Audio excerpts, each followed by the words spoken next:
Salutations, viewers! Welcome back to the complete third season of Thomas & Friends Home Media Reviews. The third season of the show will take us from episode 50 all the way to episode 77. So everything that came out in the calendar year of 2017. Not nearly as many episodes as season 2. That I went just crazy into that season. Around the time of season 3 was really where supplementals started to rear their ugly head. I had picked up a ton of new stuff, various newer copies on DVD of various releases. I had upgraded a couple of VHS copies, and just a whole bunch of new stuff was coming into the Thomas & Friends collection at this point, and me and my own silly rules, I had to cover these on the show. So that's why we only have 27 mainline episodes here, while last time we had close to 40 episodes, I think is what it ended up being, not counting supplementals in that one. Wow, I really went all in during season 2. Season 3's production was very workmanlike, just like season 2. I believe season 3 was where I started planning things out a year in advance. From season 3 onward, till we get to around season 5, is where things really started shaping up in terms of the timeline and where things were going. And when I would eventually end Thomas & Friends Home Media Reviews for the first time. But we're not there yet. We're right smack in the middle of the golden era. So why don't I go ahead and shut up and let you guys enjoy the complete third season of Thomas & Friends Home Media Reviews. Good night, everybody.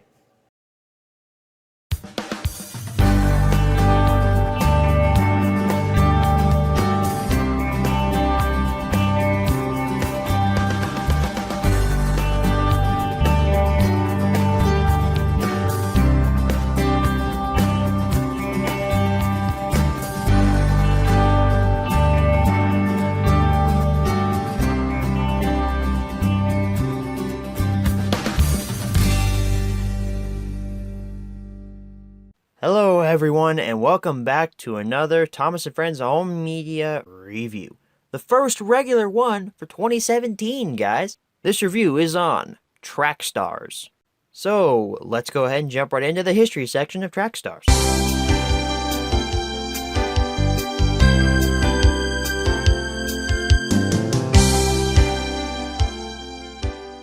So Trackstarz has got a long history here. And I'm not sure if all these dates are US specific, so I'm only going to say the dates that I personally believe to be true, and that I know are true. This release was first put out in 2006 on VHS and DVD, and was re-released apparently in 2011, which I believe is under Lionsgate, which that's actually not that hard to believe, and was re-released again in 2015 under Universal, which that is not hard to believe as well, because that's one of the copies we're going to be taking a look at in the close-up. You're seeing pictorial evidence right here. As you can see, I'm holding up a copy in Walmart that I found in a $5 bin. So anyway, let's go ahead and jump right into the close-up section of Trackstarz.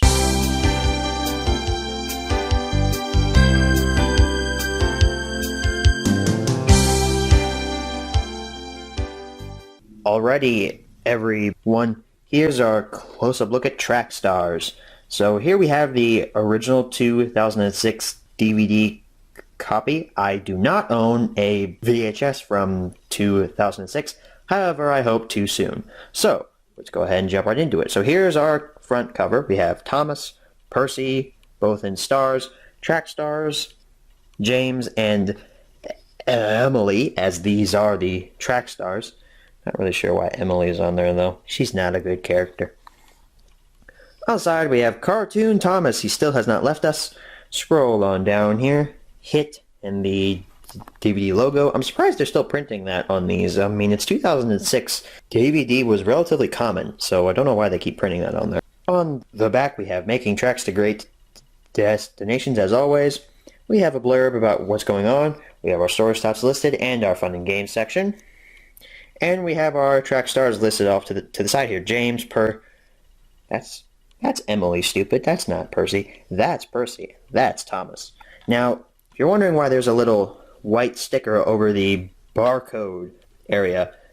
That's because I picked this release up in a boxed set with Tales from the Tracks and Come Ride the Rails. And the reason that white sticker is there is so you can't resell it individually in the store. So open this up. There's our disc. Squished up version of the poster art and 20th Century Fox. What? This was in a time where Anchor Bay had lost the rights to keep putting out the new Thomas & Friends releases. And so Hit went to 20th Century Fox and said, hey, can you put out a certain number? And they said yes. So here's our first 20th Century Fox Thomas & Friends product. So that was the 2006 version. And now we move on to one that is relatively recent. This copy is from 2014, 2015, maybe 2016.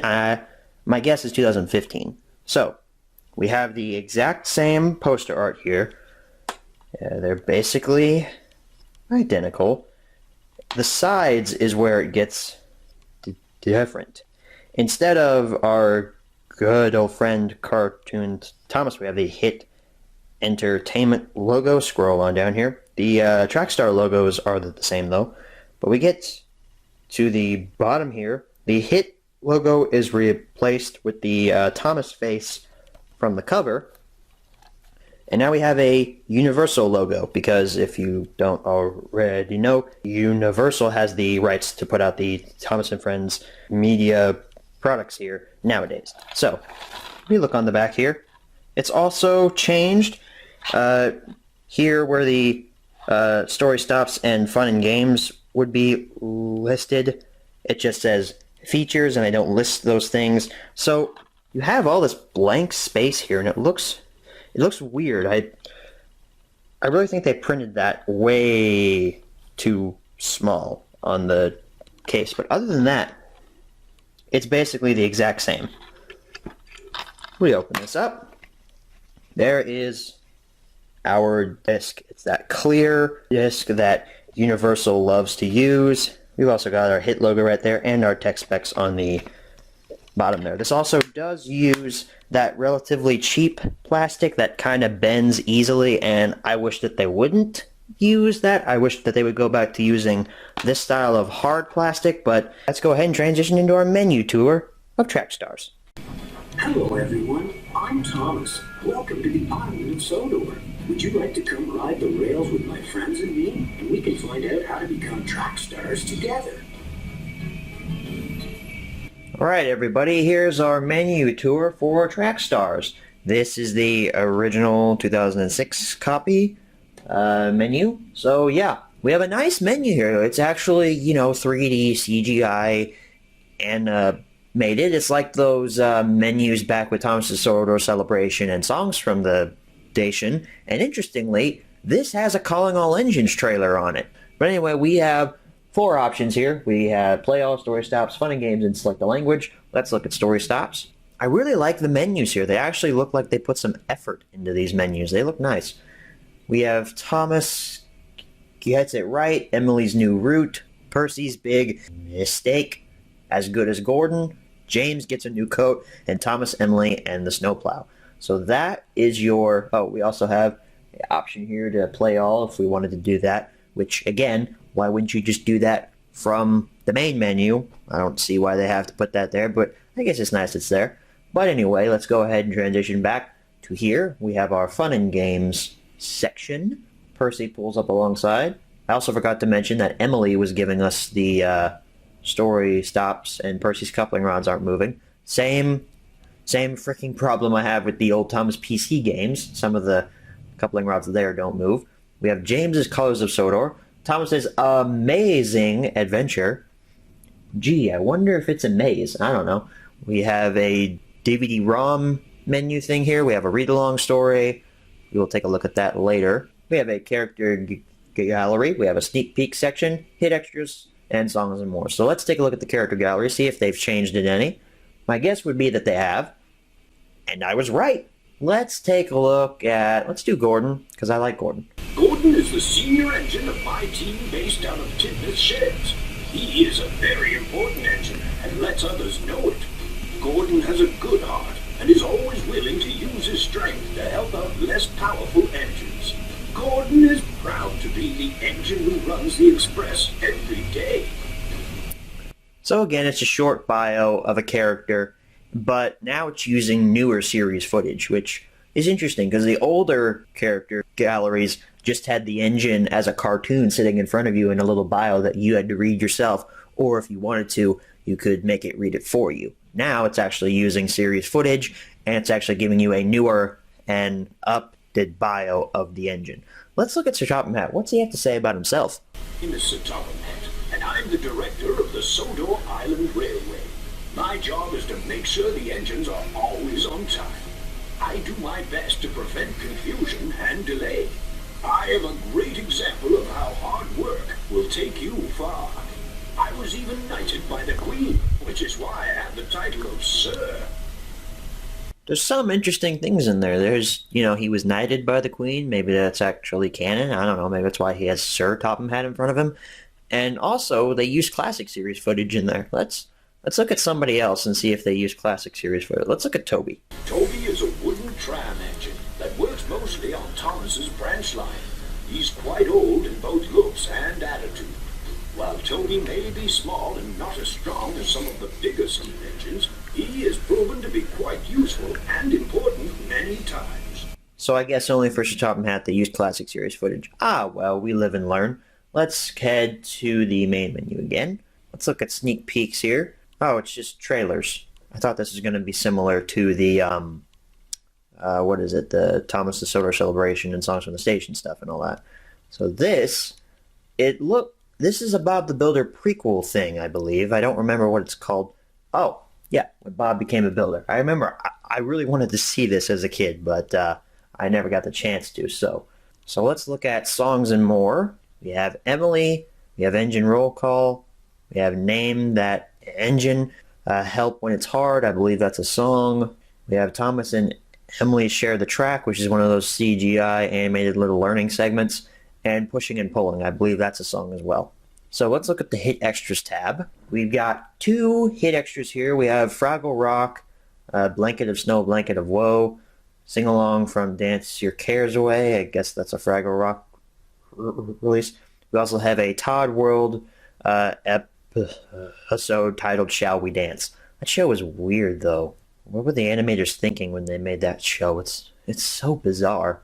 Anyway, that's pretty much it for the bonus features. We're not going to play any of the games here because we don't have time for that. Let's look at the read-along. When Thomas was taken over by Hit back in 2004 and such, they released these books that had episodes of the classic Thomas and Friends series and put them out as collections. For example, I had it was Cranky Bugs and other Thomas stories. It had like Cranky Bugs. It had a couple stories from season 5 in there. I never had this though, A Better View for Gordon, which has 3 stories in it. I also had Hooray for Thomas, and that had a couple stories from that.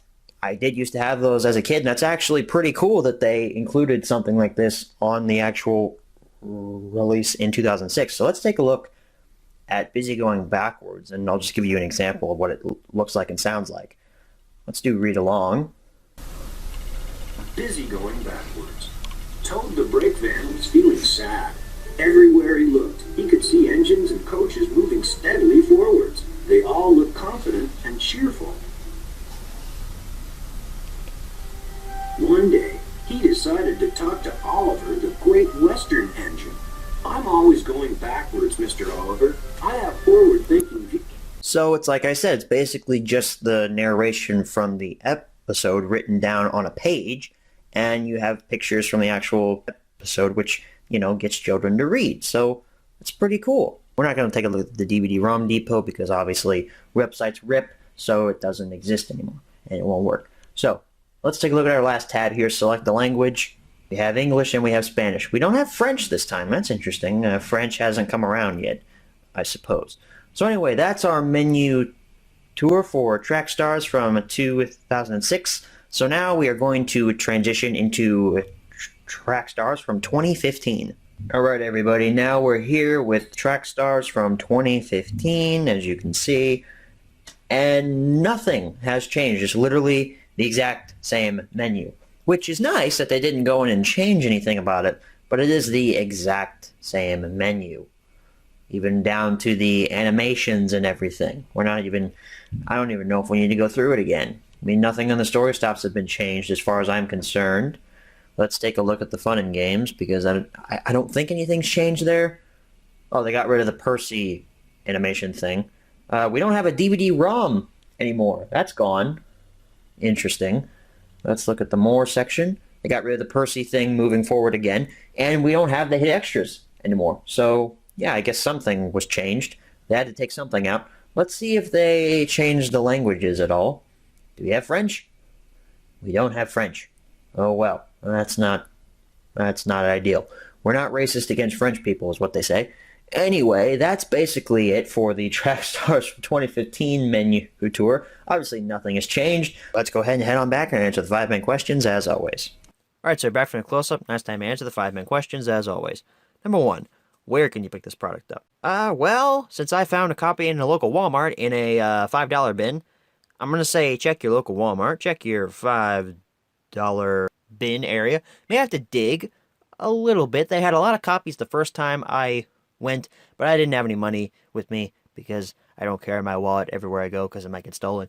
But that's just me. And then the second time that I went to actually try to buy one, I had to dig a little bit, and I found about 3 in there. So there might have been more buried underneath. But check your local Walmarts and sift around in those bins. You might be able to find one. Number 2, is this product still being printed nowadays? Well then, I really don't know what to say here. I'm having a tough time answering these questions for stuff that's been printed recently, because I don't know if it's still being printed nowadays. You know what? Screw it. I'm going to say yes. Screw it. I've said no a lot. I'm going to say yes to that, just because I can. It's my show. I'll do what I want. Number 3, should you pick this product up? Here's where the negativity kicks in again. The last 2 regular HMRs I have not recommended the products reviewed, and this is no different. Track Stars is meh. The story with James was pretty cool, where he's got the coal bouncing on top of him. What's that? James gets a new coat. That's what it's called. That episode was pretty good. The other ones are just kind of meh. I can't say whether or not they're good or not because I'm indifferent on them, honestly. They're just meh. That's how I feel with a lot of the newer series stuff. This one does fall victim to not getting recommended, just because of the fact the episodes are just meh, honestly. Number 4, where should you pick this product up? Same answer as number 1. And number 5, what price should you pay? Again, completely ignoring my recommendation, but hey, it's your money, you do what you want with it. I'd say for both copies that I reviewed here, the 2006 DVD and the 2015 DVD, both of those don't go over $5. Now for the VHS, this is one of the last Thomas & Friends VHS releases ever. It's going to be a little more on the rare side. I'd say probably go upwards of around $15 for that if you really want it, especially if it's sealed, because I've seen some sealed copies on eBay going for around $6 or $7. Those are steals. I'm considering picking one up at some point, maybe doing a supplemental on it. The VHS, I'd say go upwards of 10, maybe 15 for that. 20 is pushing it, all right? Track Stars ain't worth $20. I'm just going to say that right now. But if you're a completist, then 15 might be the ideal price. So that's my review for Track Stars. Next time, we take a look at Tales from the Tracks. The very last Thomas & Friends US VHS release. Might as well say rip to Thomas VHS after this, because we won't be seeing them ever again unless in a supplemental format.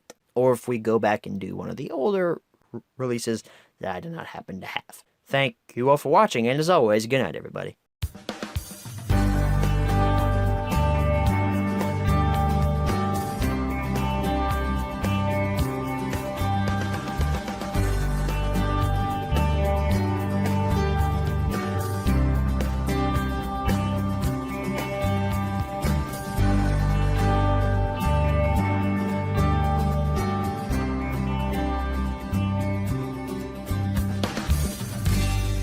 Hello everyone and welcome back to another supplemental episode here on Thomas & Friends Home Media Reviews. This review is on Trackstars on VHS. So yeah, I did not have a VHS copy of Trackstars to look at back when episode 50 came out. I probably could have gotten one now that I look back on it because there are tons of these on eBay and I really didn't need to do a supplemental. But hey, I'm doing it and it's also our second supplemental of this Monday. Like I said, this one's coming out at around 3 p.m. I think I mentioned that in the previous HMR that came out at around 7 o'clock this morning. Was that Hooray for Thomas that came out? I think it was Hooray for Thomas that came out today. If it's not, then it was another VHS. So, let's go ahead and take a look at Trackstars on VHS here. It's extremely similar to its DVD counterpart, which was purchased a heck of a lot more than the VHS was. It's just skinnier. It's interesting to see how skinny it really is because there's a huge difference between the VHS and the DVDs in terms of poster art, and seeing a DVD copy ever since I was a kid, it's kind of weird and surreal to see how skinny this one is compared to that. On the side, there's our teeny tiny cartoon Thomas right there. My camera focused on that. I don't know if it is or not. Come on. There we go. Scroll on the side, Trackstars, hit logo. It's also weird to see how fat that the side is because the DVD side is so skinny. On the back, once again, squished up, looks like a full screen image. Thomas, Percy, Emily, James. Those are our Trackstars. Freaking Emily, why did you get on the Trackstars? Why don't you put Gordon or Henry or Edward or there or something? There's our blurb. Oh, it's on the tape. There's our story stops. Visit Thomas & Friends at thomasandfriends.com. I'm not sure if that website is RIP or not. I don't know. Maybe it is. Slide out a slipcover. Extremely basic logo. Trackstars. But you've also got some tracks printed there. So that is nice. So I think Trackstars on VHS is extremely self-explanatory for when it was released. It was released in 2006 along with its DVD counterpart. Yeah, like I said, not a lot of people bought the VHS, but this VHS was overproduced as crap. I have seen so many copies of this go up on secondary market sites like eBay. It's just ridiculous. I really have no idea why it took me so long to actually get a copy of this. I actually only paid about $4, I think, for this, because this is so common. I mean, there's a guy who's selling a whole heck of a lot of these, and they're sealed, and they're like $6 each, which I probably will get one that's sealed just to have one. But like good Christ, Thomas & Friends or Hit or whoever puts out these VHS tapes, what were you thinking? Nobody buys VHS tapes anymore. But it's actually interesting because this wasn't the only VHS that was put out in 2006. You also had Thomas and the Really Brave Engines came out in 2006. Then you also had Tales from the Tracks, but that VHS is so gosh darn rare, I doubt I'll ever get my hands on it. It's gonna bug me for the rest of my life. And also, just a quick little history lesson here. Which one of these do you think is more rare? After going on a crap spree about how overproduced Trackstars is, I think you could guess. It's actually this. This is more rare than this. Because this was overproduced as heck, but this is Classic Series. People should have bought this, right? Well, people bought the DVD version of this. That's why this is so easy to find on DVD. Hardly anybody bought the VHS version. And that's kind of the same thing with Trackstars. Nobody bought the VHS version. They just had a ton of them laying around in their warehouses, so they were like, hey, let's throw them onto eBay and sell them. But this, I guess they just didn't produce as much because this was a pain in the butt to get my hands on.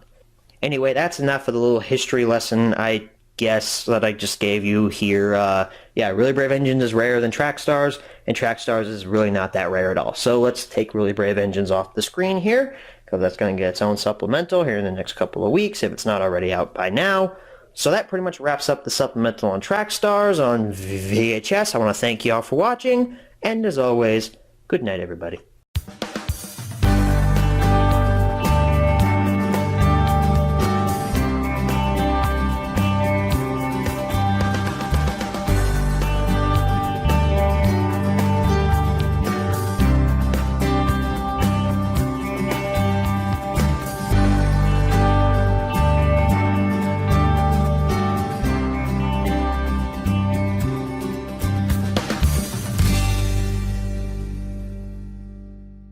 Hello, everyone, and welcome back to another episode of Thomas and Friends Home Media Reviews. This review is on Tales from the Tracks. So let's not waste any more time. Let's go ahead and jump right into the history section of Tales from the Tracks.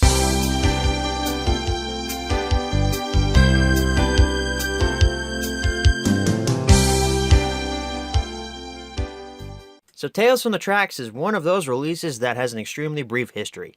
The only date I could find for this was back in 2006, in May. Why do I mention that? Because it was a year after Revenge of the Sith came out in theaters, so a Star Wars guy if you didn't already know. So let's go ahead and jump right into the close-up section of Tales from the Tracks.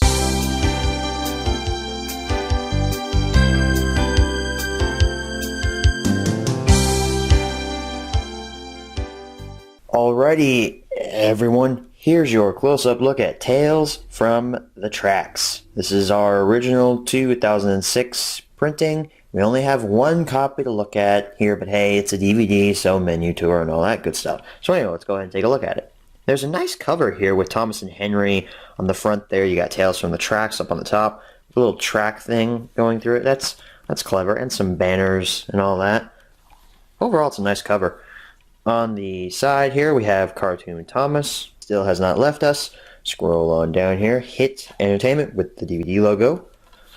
And on the back, we have Making Tracks to Great Destinations. And then, as I mentioned, in the Track Stars HMR, they have this little white label over the barcode because I bought this in that same box set with Track Stars and Comrade Rails. So if you want to hear about that, go back and watch Track Stars because I'm not going to explain it here. On the back we have our blurb, we have some snapshots. I don't know what episode that's from because I don't really know a lot of the episodes from the newer era because I haven't seen them all. And this is just this is nightmare fuel. I mean, what is that face? What is that? It's ugh. We have our story stops listed here, and we have our fun and games listed here, and our tech specs and stuff down here, copyright information, and 20th Century Fox. This is the second 20th Century Fox release of Thomas and Friends. So here we have our disc. Again, it's basically just a squished up version of the poster art. So now, let's go ahead and transition into our menu tour of Tales from the Tracks. Thomas and his friends have many new adventures to share with you. Hop on board with Thomas and let him put you on the express route to many wonderful tales from the tracks. Alright, so we're here at our menu tour for Tales from the Tracks. Original 2006 printing, as usual. So, we have a nice menu here. It's also CGI, animated and such. It's not as detailed as the menu from Track Stars or Thomas' Soda Celebration or any of those earlier ones. In fact, James is missing his tender, if you can see back there. We have Play All, we have Select the Language. Let's look at that here. This is when Thomas started getting culturally diverse. You're able to select a language. Still no French. Haven't seen any French yet. We have English, we have Spanish, and we have Play Video. I had no idea that Play Video was a language. I'll have to learn that language at some point in my life. We have Story Stops. Thomas will take us to that menu. That's a really sharp curve, and it's unrealistic that Thomas would be able to get over that, but whatever. We have Thomas and the Birthday Picnic, Flower Power, The Magic Lamp. I'm actually kind of happy that they did these special posters for each story because you can see, Thomas and the Birthday Picnic has the cake, Flower Power has Thomas covered in flour, and The Magic Lamp has Peter Sam there with the magic lamp and the special font like that. So I like that they put some effort into these story stops. So we move down. We have Keeping Up with James, Tuneful Toots. This is where Rusty had his sex change, and Thomas tries his best. So, I say Rusty had a sex change, but, it was fixed in later releases. I'm not sure if Michael Brandon calls Rusty a girl in this release. I'm pretty sure it was only on a special TV airing, but Rusty did have a sex change in Tuneful Toots. Rusty Jenner, I suppose? Who knows? Again, unrealistic sharp curve, but whatever. Here we are at the Fun and Games section. We have Arthur's Tricky Travels, Spot the Difference, Getting Up Gordon's Hill, Songs and More, Percy, and the oil painting Read along, which is actually a story on Thomas and the Toy Workshop. So you get to see that story early here, I suppose. I don't know. You also have hit extras and sneak peeks. Let's take a look at the hit extras. It's just an episode of Todd World. I was actually kind of disappointed when I saw it was just an episode of Todd World. Again, this series is off the bunker. Just insane. It's so weird. But which episode is this? Let's take a... Oh god, that's just creepy. Worm's Eye View. The exact same story we've gotten on other releases. In fact, I think it's only Trackstars that has a different Todd World episode on it. But I don't care because Todd World is creepy. I'm never going to watch it. Some of these games are actually pretty interesting. Like, let's look at Arthur's Tricky Travels here. Arthur has a very important job today. He has to pick up special coal for Henry from Random Docks. He feels really useful. But what's this? Hay bales are blocking his track. Arthur has to move them out of the way. Which of his friends will help Arthur clear the hay bales? Bertie the bus to take them away? Trevor? Or Harold the helicopter? They actually use some new footage, or rather they actually went back and shot some new footage with the models to do this type of game.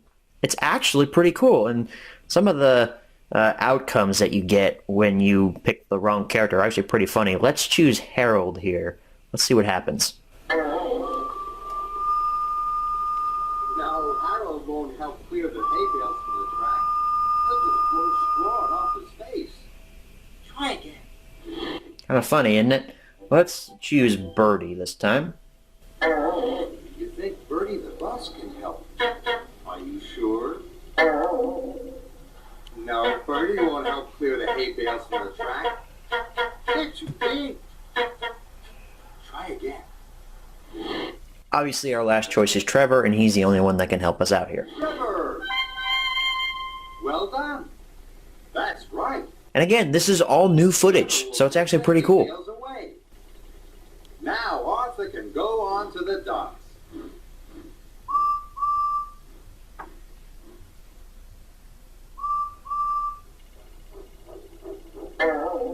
But now there's a big boulder blocking his track.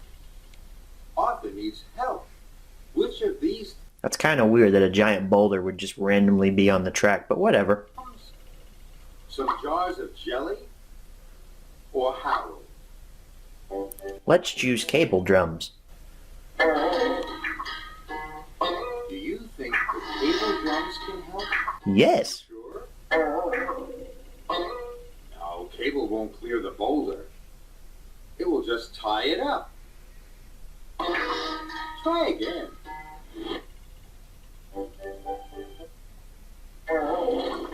Do you think the jars of jelly can help? Are you sure? No, jars of jelly won't clear the boulder. They'll just make it sticky. Try again. Obviously, our last option is Harold, and he's the one that's going to work. Harold! That's right! Jeez, he's huge! Harold is strong enough to airlift the boulder off the track. Well done.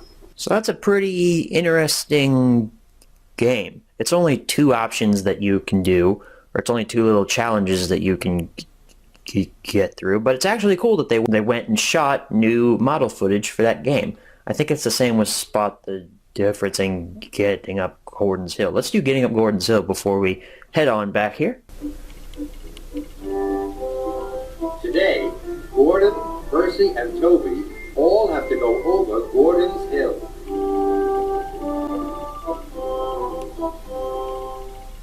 Gordon's Hill is steep and hard to climb. Which of the 3 engines will be able to do it? Gordon is a big, strong engine, but today, his express has extra coaches. All those coaches are very heavy. Too heavy Gordon's Hill.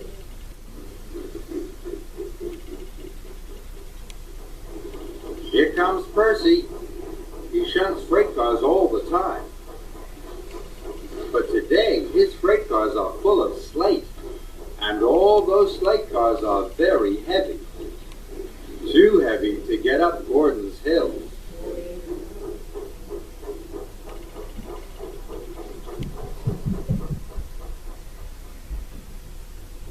Here comes Toby.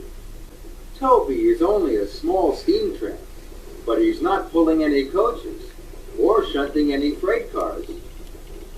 Will Toby be able to go over Gordon's Hill?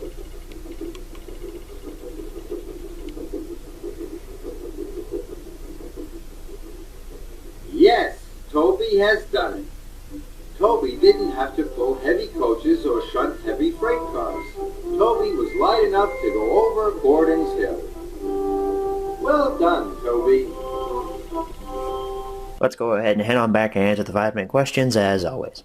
Alright, so you're back from the close-up. Now it's time to answer the 5-minute questions as always. Number 1, where can you pick this product up? Amazon, eBay, any internet retailer, because this hasn't been seen in stores since 2006, and that's a decade now. Number 2, is this product still being printed nowadays? Nope. Number 3, should you pick this product up? The last couple of episodes have been really negative. I actually like a couple of these episodes on this release. Specifically, I enjoy the episode The Magic Lamp. It was one of the only episodes I watched on this as a kid. I also kind of like Flower Power. Sue me. Keeping Up with James was alright, but the Thomas-centric episodes, like Thomas and the Birthday Picnic and Thomas Tries His Best, yeah, no. Tuneful Toots, Rusty Jenner, we're not going to get into that. It's an alright episode. But to be honest, there's more here that I like, honestly. It's not horrid. It's not something like Track Stars, where I literally only like one episode on that release, and that's James Gets a New Coat. And also, the fun and games, like I mentioned in the close-up, they're actually really good. Now, they're simplistic, which is what a Thomas game should be. They have new footage from the models. They feature Arthur. At this point, Arthur hadn't been seen since Season 7, to my knowledge. He might have been featured in a season prior to this, but to my knowledge, he hasn't been seen since Season 7. And there's a game featuring him. There's also new model footage with the engines trying to get up Gordon's Hill, and another game that we didn't look at in the close-up, but that features model segments as well. I'm honestly gonna have to give this a green arrow. Yeah, track this down. If you like the episodes on it, of course. Or if you want those fun and games with that model footage. Number 4, where should you pick this product up? Same answer as number 1. Number 5, what price should you pay? I don't know if I mentioned this before, but this is the last Thomas VHS to be released in the US ever. I mentioned in the history section with Revenge of the Sith coming out in theaters the previous year, that didn't even get a VHS release. You can tell VHS was dying as a format here. I'm actually surprised Thomas on VHS lasted this long. I'm not sure how much longer it lasted in the UK or if it died earlier there. I'm not sure. This is a US-based show, so feel free to tell me in the comments if you know when VHS died for Thomas in the UK. I would love to know. Please say it politely. Don't scream at me. That makes me sad. So for the VHS version, I'm going to be crazy here and say if you can get this on VHS for anything less than 15, that's ideal. The maximum I would go to is around 20 if you really want to add this to your collection. For the DVD version, however, it's not all that rare. It pops up on eBay fairly often. $5 is what that thing is worth. If you really wanted it and you really listened to my recommendation and were inspired by it, don't know why you'd be inspired by me, but if you were inspired by it, then hey, go upwards of 10 for that. You do what you want. You do you, sister. I'm sorry if I just assumed anyone's genders. Feminists, stay out of my comment section. So that is the HMR on Tales from the Tracks. We will be back next week with On Site with Thomas. So I want to thank you all for watching, and as always, good night, everybody.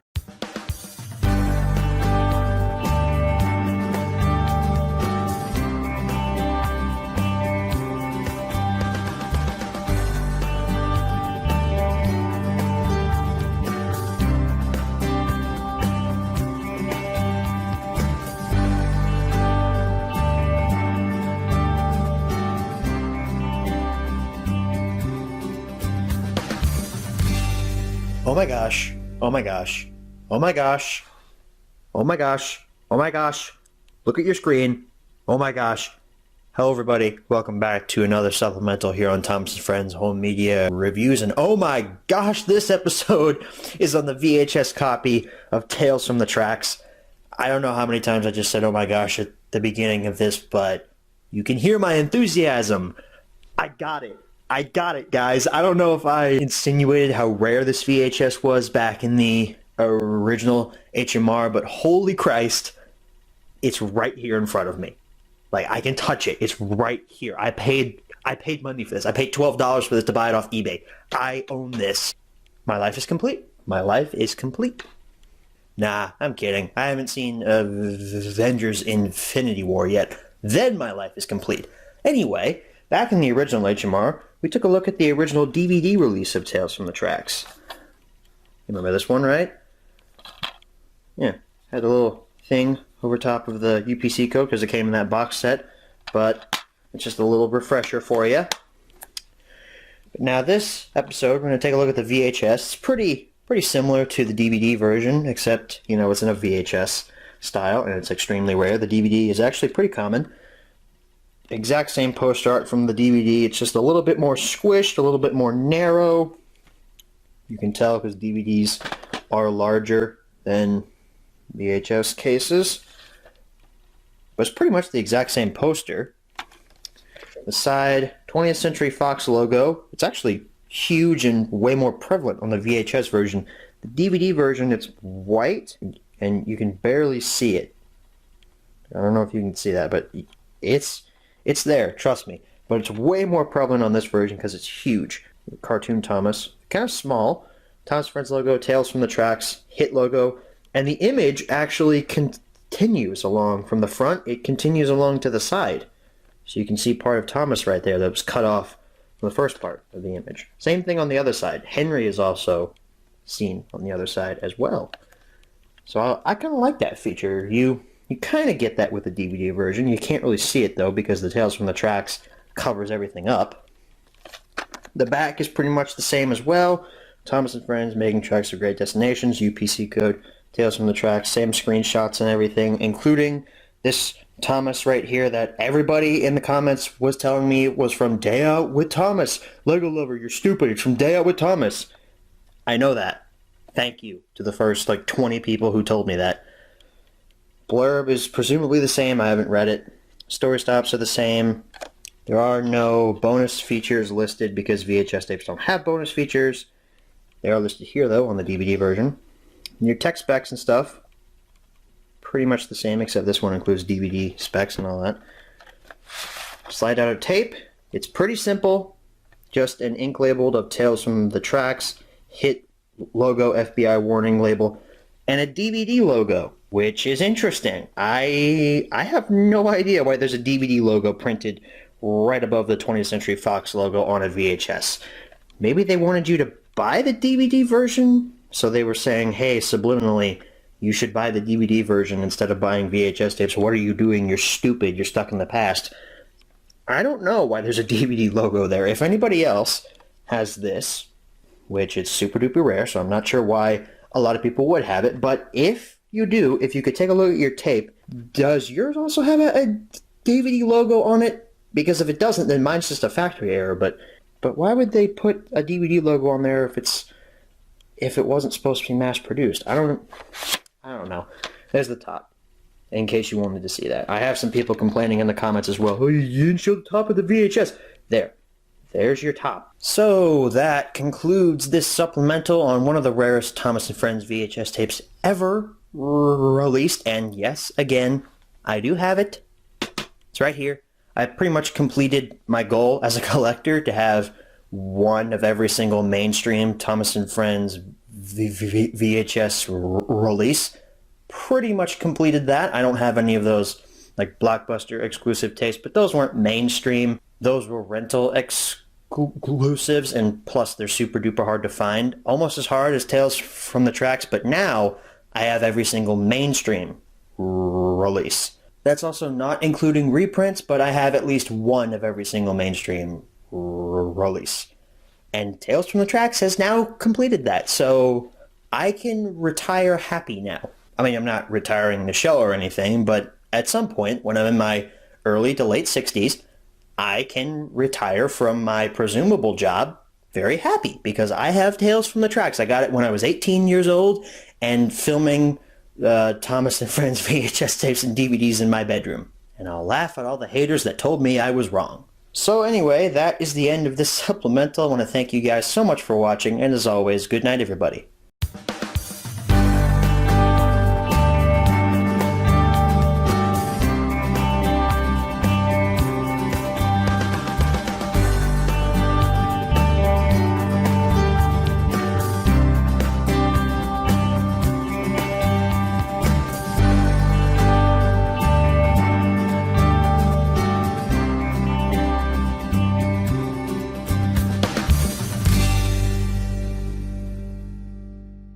Hello everyone, and welcome back to another episode of Thomas and Friends Home Media Reviews. This episode is on Site with Thomas. So let's not waste any more time. Let's go ahead and jump right into the history section of On Site with Thomas.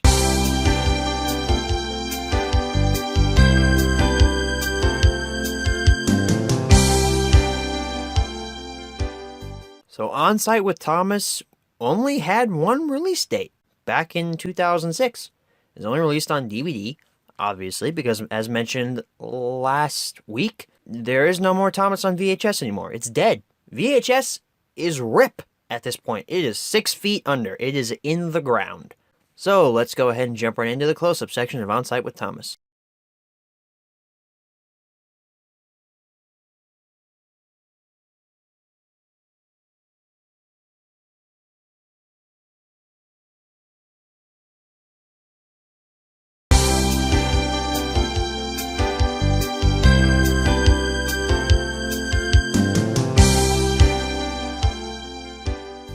Alrighty, everyone, here's our close-up look at On Site with Thomas. Obviously, this close-up's going to be very short because I only own the disc to On Site with Thomas. I don't know what happened to the case for it, but, yeah, this is your disc. This is a squished-up version of the poster art because I have seen the poster art, and yeah, this is a squished-up version of it.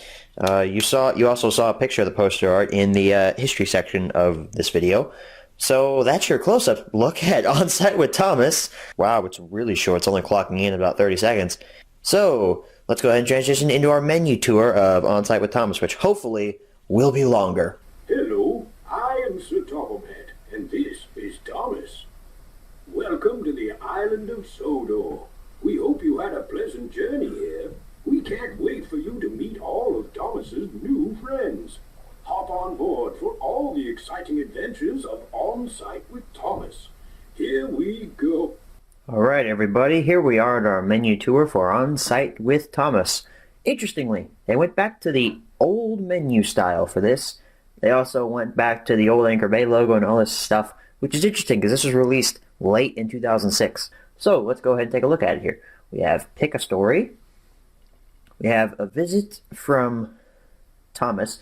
Jack Owns Up. I also like how they changed the story stop section where they have little bolts and stuff in it, so it looks like it's like a construction site setting. It's pretty cool. We'll move on to page number 2. We have On Site with Thomas, Percy's Scary Tale, Kelly's Windy Day, A Happy Day for Percy, and that's it. So it just jumps back and forth between pages. So go back to menu. Let's look at the fun and games. So we have Build a Dino, Trivia Challenge, Character Gallery, and Computer Fun. Let's take a look at the Character Gallery, see if it's the Character Gallery for the Thomas engines or a Character Gallery for the Pack engines, or as I meant, Pack road vehicles. So I'm right. There is a little bit of the pack in here, but you also have Thomas and Percy in here because, gotta shoehorn them in there because, well, this is a Thomas spin-off, but we gonna put Thomas and Percy in every single freaking episode because, we're gonna focus on them rather than world building all this stuff. Don't know why I did a hillbilly impression there, but, whatever. Let's take a look at Jack.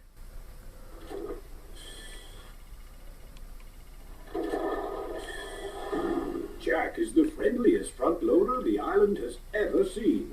Jack loves his job so much and is so eager to please that he often takes on tasks he probably shouldn't. Check out the time when Jack had to be reminded of the quarry motto, safety first.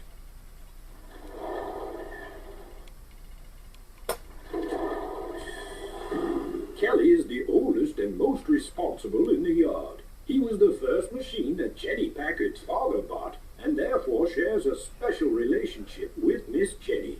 Kelly is often called upon to assist vehicles in trouble, and is... Interesting. Kelly was the first pack vehicle that Miss Jenny's father bought. That's interesting. I wonder if that's actually canon in the Thomas and Friends series. I actually really like how this character gallery is set up. You got bios of all the different pack vehicles and such, and it just keeps playing through and all that. That's really interesting how they set this up. I like it a lot. We've got more. We've got Ned, Byron, Patrick, Buster, Nelson, Jenny, and Straw Hat. So yeah, let's look at one more before we go here. Let's look at Patrick, just because.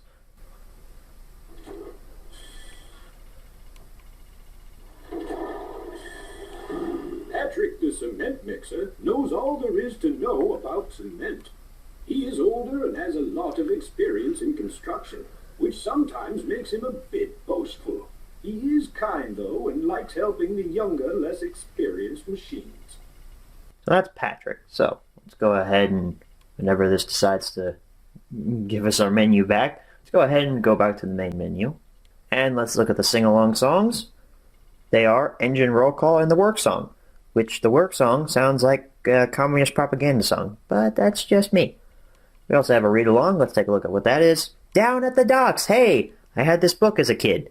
Pretty cool that they included it here. This is also what the aquarium cars were based on. So that is our menu tour for On Site with Thomas. Let's go ahead and head on back and answer the 5 main questions as always. Alright, so you're back from the close-up. Nice time to answer the 5 main questions as always. Number 1, where can you pick this product up? Basically, any online retailer. Maybe you'll find it in stores. I actually found the 2-pack with this and Thomas's Trusty Friends about a year ago in a Walmart. I didn't pick it up because I already owned them both, but it was kind of cool to see that in person. Number 2, is this product still being printed nowadays? No. Number 3, should you pick this product up? Is there even a question? Am I going to not recommend the pack series? Of course I'm going to recommend the pack series. It's pretty gosh darn good. I don't think that all the episodes are particularly riveting, particularly Percy's Scary Tale and a couple of others, and some on Thomas's Trusty Friends that, I don't know, they're not that great, but they're also not bad either. They're just average. But honestly, the pack series never really had a bad episode per se. And personally, I think the pack is the best part of Season 7. Yes, I regard the pack as part of Season 7 because it was filmed around the same time. It has the same video quality because obviously it was filmed around the same time. So I consider it part of Season 7. I know it's a spin-off series, but in my own personal mind, I consider it to be one with Season 7. And to me, it's the best part of it. Shh, don't tell anybody I told you that.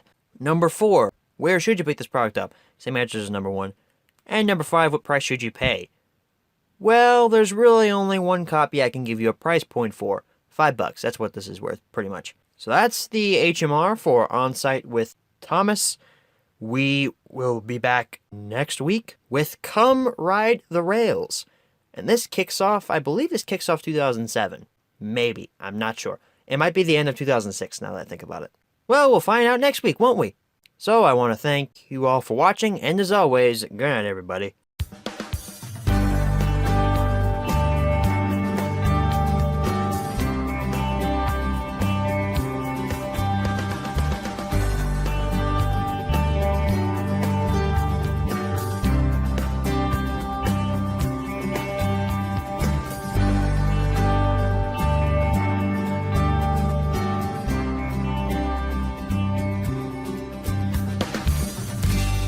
Hello everyone, welcome back to another supplemental here on Thomas & Friends Home Media Reviews.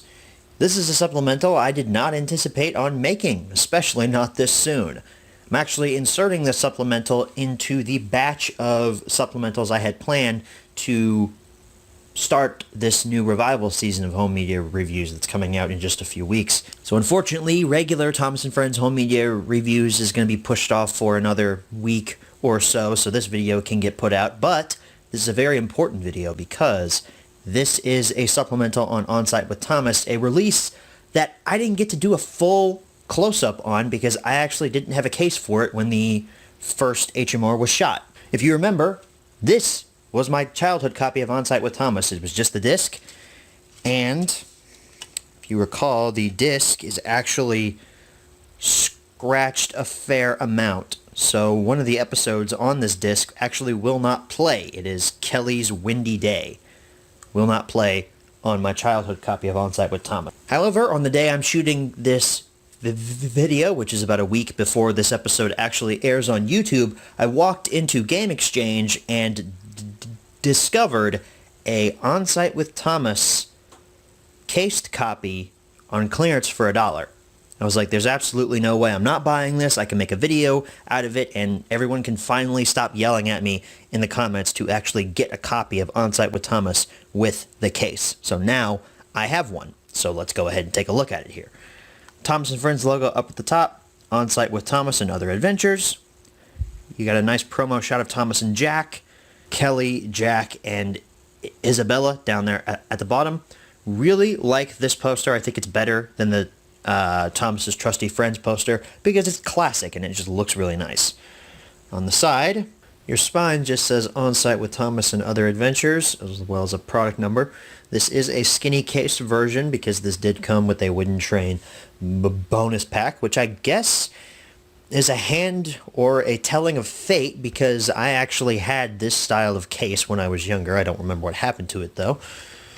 The back features the Thomas & Friends logo, Making Tracks to Great Destinations. A screenshot from, I think that's A Friend in Need. Another screenshot from, I think that's A Friend in Need. You've got a blurb about the release. Bonus features listed above. Character gallery, read-along story down at the docks. You can actually find a version of that read by me on my channel. 2 sing-along songs, Work Song and Engines Roll Call. Don't know how Engines Roll Call is a sing-along song because that's on every release.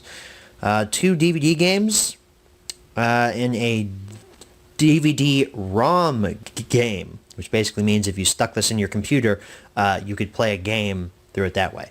And your story stops on the bottom are A Visit from Thomas, Jack Owns Up, On-Site with Thomas, Percy's Scary Tale, Kelly's Windy Day, A Happy Day for Percy.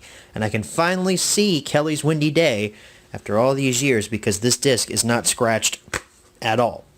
If I take it out of the case, exact same disc artwork as on the childhood version. Don't know why my camera is like on manual focus right now.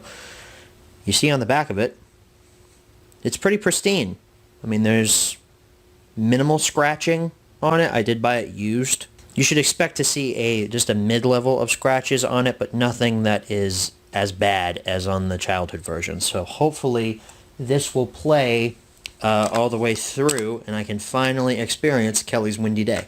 So guys, that pretty much wraps up this supplemental here on Thomas & Friends Home Media Reviews. Not going to have a menu tour because we already looked at the menu in the original Thomas & Friends Home Media Reviews episode. So if you would like to watch a menu tour, you can check out that episode. If you're watching in the playlist, it should be the episode directly before this one, as this is a supplemental point number episode. I'm just finally happy to finally have a case for my On-Site with Thomas and a copy that is actually watchable. So I don't know what I'll do with my broken copy. Probably just keep it around. I don't know anybody that would want it. With that all being said, though, thank you guys so much for watching. I will see you all next time. Good night, everybody.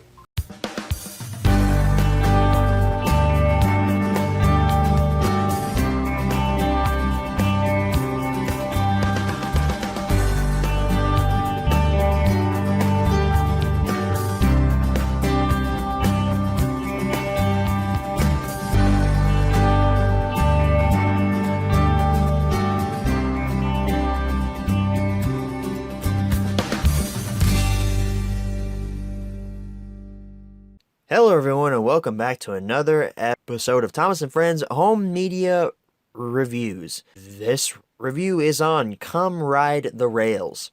Let's not waste any more time. Let's go ahead and jump right into the history section of Come Ride the Rails.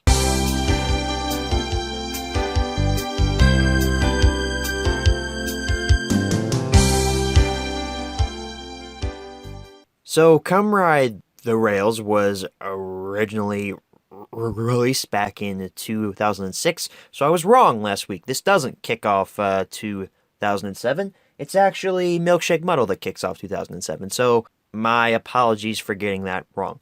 It was also released in 2011, apparently. I've never seen this copy. I believe it comes with like some form of like greeting card or something. So anyway, let's jump right into the close-up section of Come Ride the Rails.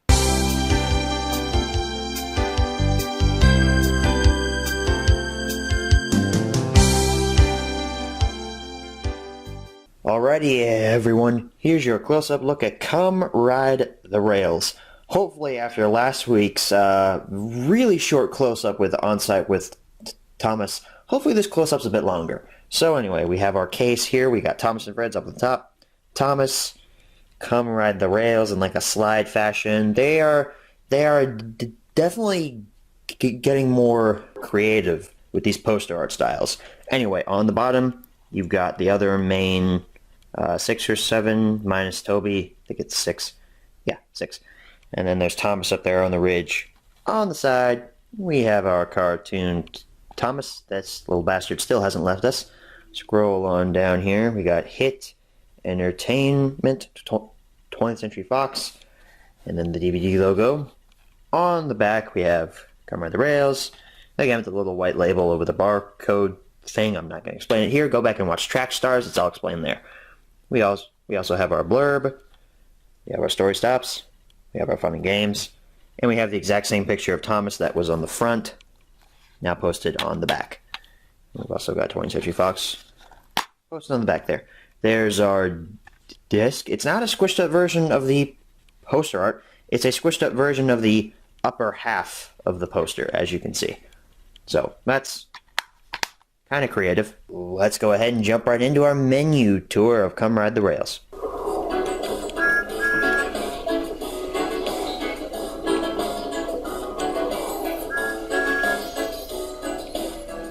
Hello there, I'm Thomas, and my friends and I are so glad you've chosen to come ride the rails with us.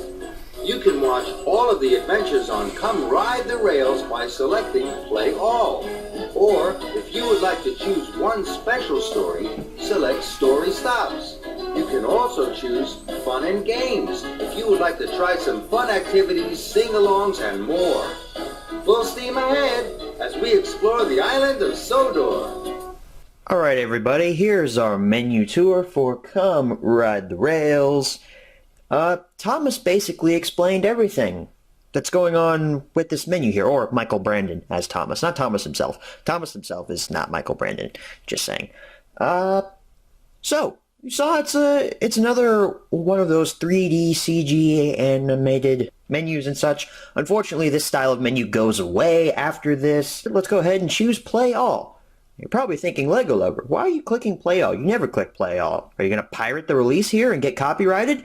No. There's actually a little feature here. As you can see, we have the option to play once, or we can play it over and over and over again. This is something that I forgot to mention with Track Stars and with Tales from the Tracks. And I'm not sure why they included it here. Why would you want to play this over and over and over again? I guess if you're in like a store or something and you want to advertise that this is out and such, maybe you want to have it playing over and over again. It just seems kind of weird. We've got story stops. Thomas is going to puff away once again. He's going to take us through this tunnel here. And we come out. There's Percy. Here are our story stops. We have Molly's special, Respect for Gordon, Emily Knows Best. We have Saving Edward, Rheneas and the Dinosaur, and Thomas and the Golden Eagle. Now, if you'll notice here, they're all on these little poster boards. That's I think that's a throwback to Tales from the Tracks because those were all on posters as well. The stories, I mean. And we also have a little option here if you want to play all from this menu, which I don't know why you wouldn't just play all from the main menu, but hey, I'm not judging. Let's go to the fun and games section here. Tom's going to puff away again. There's James going up to the water tower. Shout out to my buddy, Train King James, since that's his favorite character. We have Toby's day out, seeing seals, Sir Topham Hatt's helping hands, Percy's favorite things. Let's move along here. The water tower's going to shift over. There we go. Gordon's Gallery, songs and more, and sneak peeks. I think with the sneak peeks section, it just plays through a bunch of trailers. So let's see if it does that. Let's click it, see what happens. And I was right. This is a Trackstars trailer. And according to this, we have about 10 minutes of trailers here. So let's look at what the other trailer is here. Calling All Engines trailer. What are these songs and more? Let's go ahead and check those out. The other side of the water tower here, we have the sharing sing-along. We have the roll call song. We have Getting to the Washdown, which I think is one of those learning segments that aren't very good. We also have Showing Their Friendship, ... which I think is one of those connect the dot things, and Emily Respects. So yeah, those are our songs and more. Let's take a look at some of these games, because I'm pretty sure that, like with Tales from the Tracks, I'm pretty sure they use model footage, or newly shot model footage is how I should be saying it. So let's look at Toby's day out. Let's see what happens. Today, Toby is looking forward to a day out. He wants to visit some of his favorite places on the island of Sodor. They are the canal, the viaduct, the watermill, the lighthouse, and the church. But Toby only has time to visit 3 of these places, and he can't decide which ones to visit. He needs you to help. Click on the 3 places that you think would be the best day out for Toby. So I was right. This does use newly shot model footage and such. This is actually pretty cool. Let's go ahead and choose which one we want Toby to visit here. Let's go to the viaduct. Well done, but you'll have to have another go. I guess this is like trying to pick what Toby likes. So we can't go to the viaduct. Okay, Toby doesn't like the viaduct. Okay, let's choose the watermill. Well done, but you'll have to have another go. Oh, well, okay then. Let's do the canal. Why not? Well done.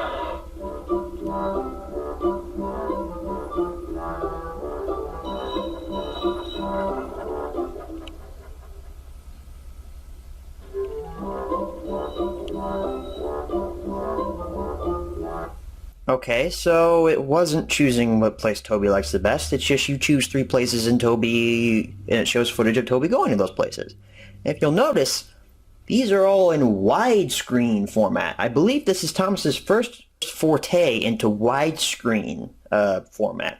We haven't really talked a lot on the show about widescreen and full screen. Widescreen really doesn't come into play with Thomas and such until the CGI era stuff. I don't know if season 12 is in widescreen or not. I don't own anything for season 12 yet, so it might be in widescreen. I don't know.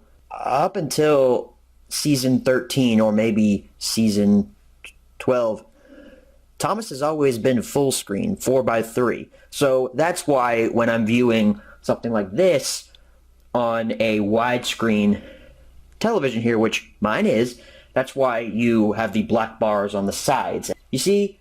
Black bars. And that's because this is a full screen image. So let's look at another game here just because, and this time I'll try not to talk about full screen and widescreen.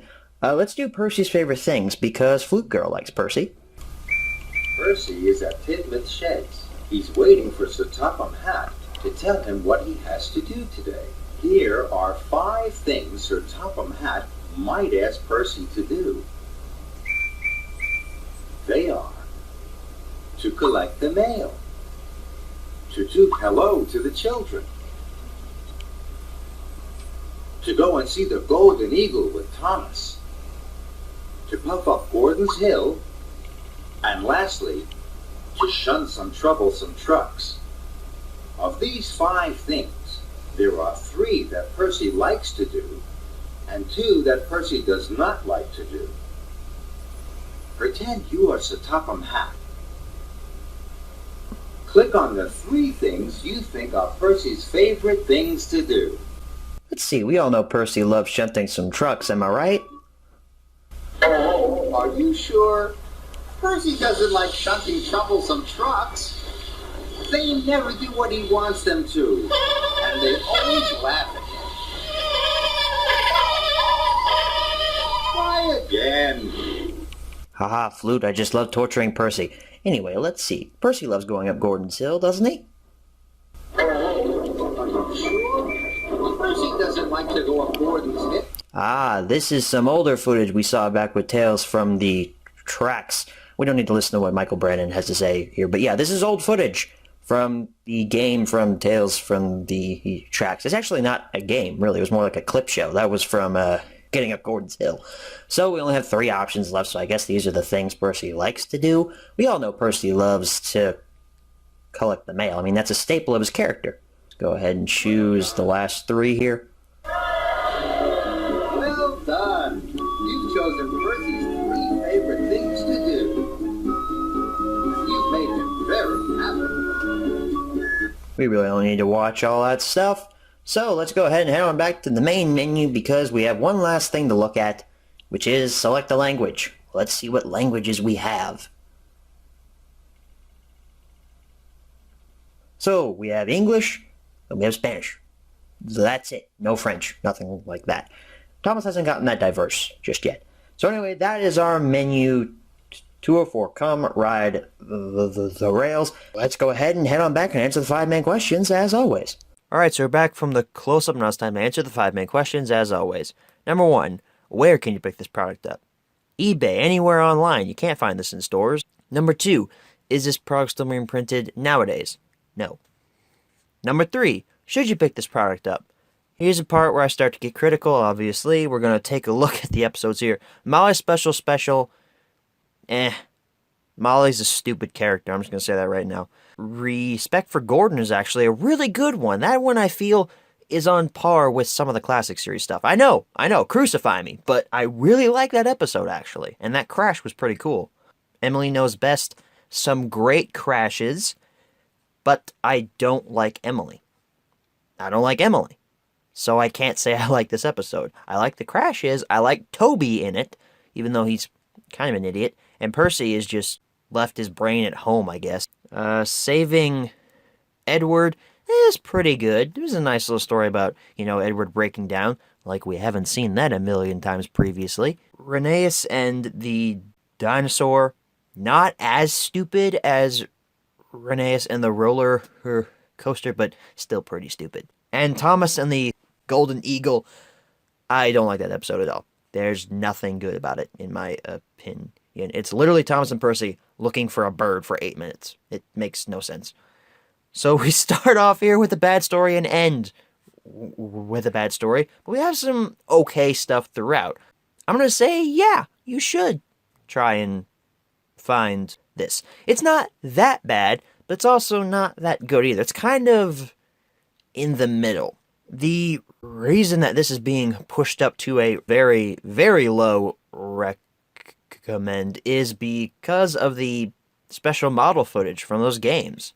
If you want that chance to see some of that footage without me going on a rant about full screen versus widescreen, I apologize for doing that throughout those games, then yeah, you should try and find this. And I know I did go on a rant about full screen and widescreen and such, and that's because I feel that's important with Thomas and Friends, because Thomas and Friends is slowly transitioning out of full screen, slowly going into widescreen, as this is starting off the era where people are slowly and surely buying HD televisions and widescreen televisions. And Thomas is going to change with the times. So I'd say around 2008, 2009 is when we're going to start seeing some stuff in widescreen with Season 12 and such. I'm pretty sure Season 12 was widescreen. I'm not sure, though. Number 4, where should you pick this product up? Same answer as number 1. And number 5, what price should you pay? For the 2006 print, it's really not all that rare. You can find it pretty much anywhere. Some might be charging a little through the roof for it because they think it's rare, but it's not. It's only worth about $5 to $10, really. For the 2011 version with those cards and such, I'd say go upwards of 10 to 15 for that, but you really don't need it unless you're a completionist like myself. So that's our look at Come Ride the Rails. It was a little more positive this time. I'm feeling the positive vibes are coming off. Because next week there will not be many positive vibes. Because next week is Milkshake Muddle. And I'm going to go on a tangent about how lazy Milkshake Muddle is. Thank you all for watching, and as always, good night, everybody.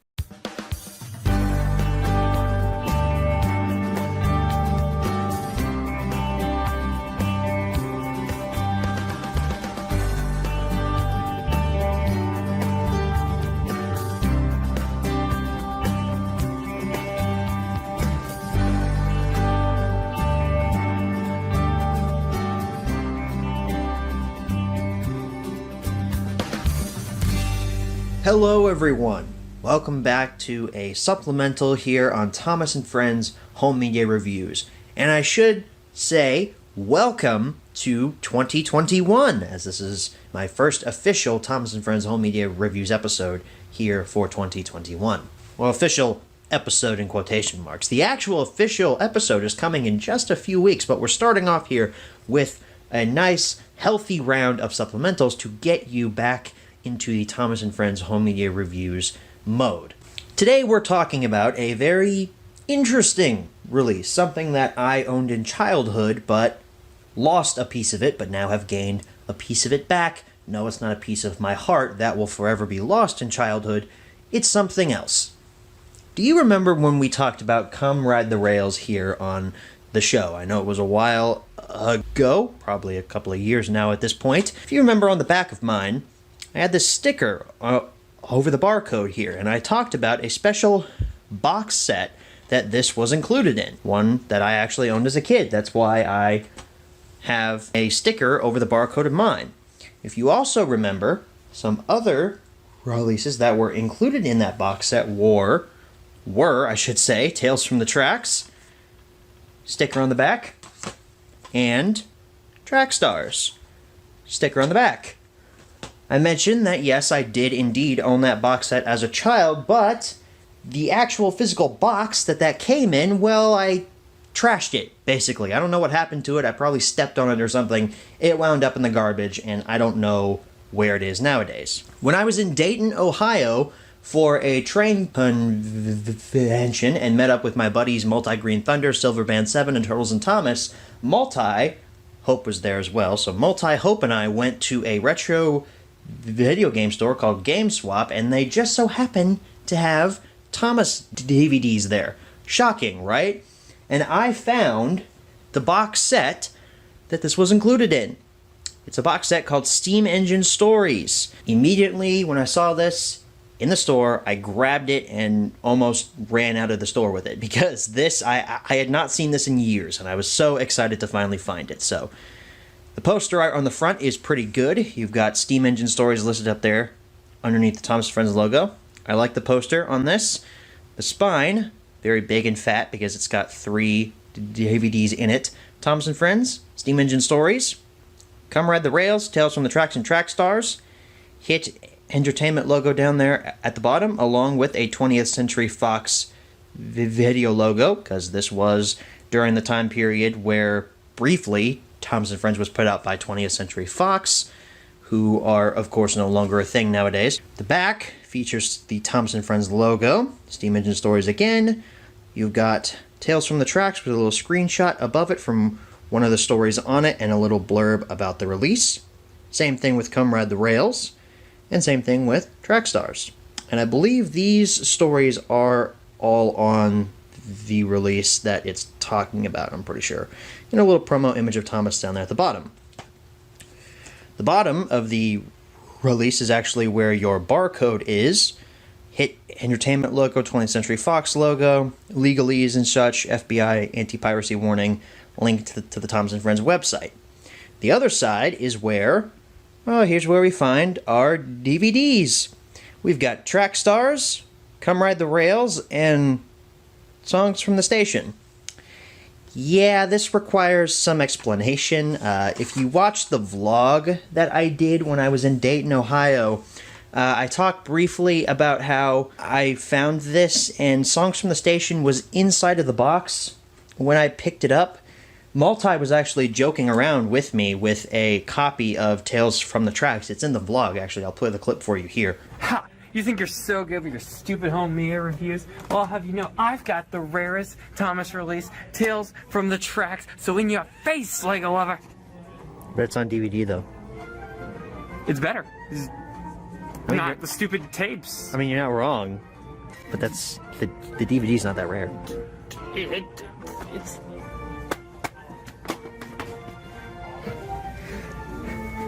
That is disrespectful to that mediocre release. That Tales from the Tracks that we were joking with was the Tales from the Tracks that was supposed to be in this box here, because I looked at the back of it. It had a little sticker over top of the barcode. So I don't know who swapped those out, if it was the employees or if it was another customer that just didn't wind up buying it, but I wound up with another copy of Songs from the Station, which isn't supposed to be in this release. So yeah, I guess I can just throw that over there because we're not actually going to look at it. The reason I bought this box, though, was so I could put these inside of it. So I could take out, these two releases here, do something with them. I don't know what. Oh, surprisingly, if you look on the back of Track Stars here, somebody actually tried to rip off the sticker and left a bunch of residue on there, so that's nice. But basically, inside the box, it's just the standard releases. I mean, the disc is the same. Nothing's been changed with these. Same thing with Track Stars here. No inserts or anything, which kind of stinks. I don't know if these actually came with inserts to begin with, but they don't have them now, which sucks. And for transparency's sake, here's Songs from the Station. Again, something that isn't included in this box set, but everything is there. This copy is also kind of damaged, too. The case is not in the best condition. But as I said, I bought this box, specifically for the box, so I can take my... Let me just arrange these in the correct order. So I can take my copies from childhood and return them to their proper resting place. Now, doesn't that look nice? So now I've got the box set. I'm happy. So guys, I don't really have much else to talk about here in this supplemental. I just wanted to show you the box, show you what it looked like, and show you what was inside of it. That's the point of supplementals. We look at things we didn't get a chance to look at in the close-up sections of the original video. I'm just happy to have this box back in my life. I'm happy that I got it for a fair price, and I'm glad that it's in somewhat good condition. With all that being said, though, guys, I want to thank you all so much for watching this supplemental. I'll see you next time. Good night, everybody.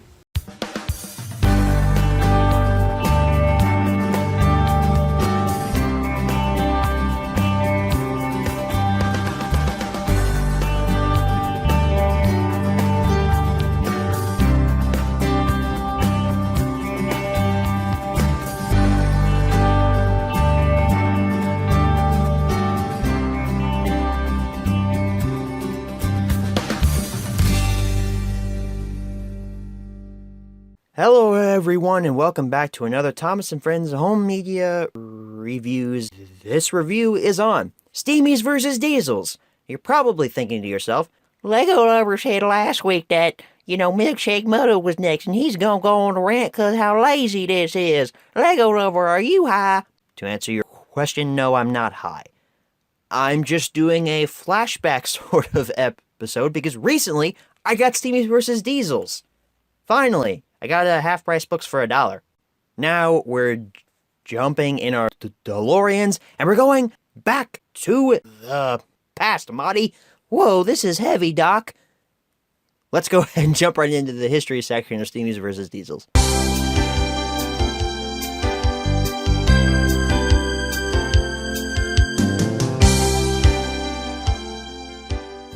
So Steamies vs. Diesels in the US was released in 2004 on VHS and DVD, and was released again in 2009. So Steamies vs. Diesels didn't really have a big history. It wasn't really met with a lot of fanfare, really. Let's go ahead and jump right into the close-up section of Steamies vs. Diesels.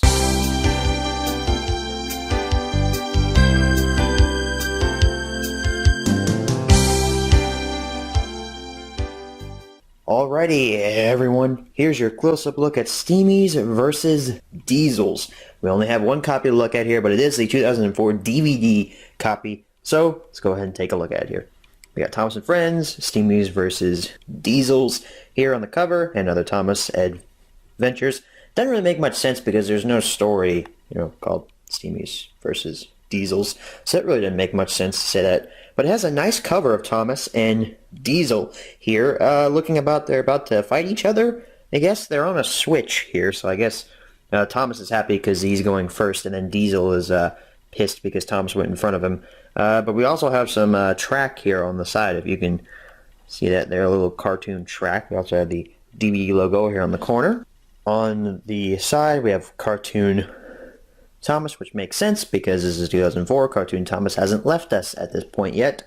Scroll on down here. Hit logo with the DVD logo on the bottom.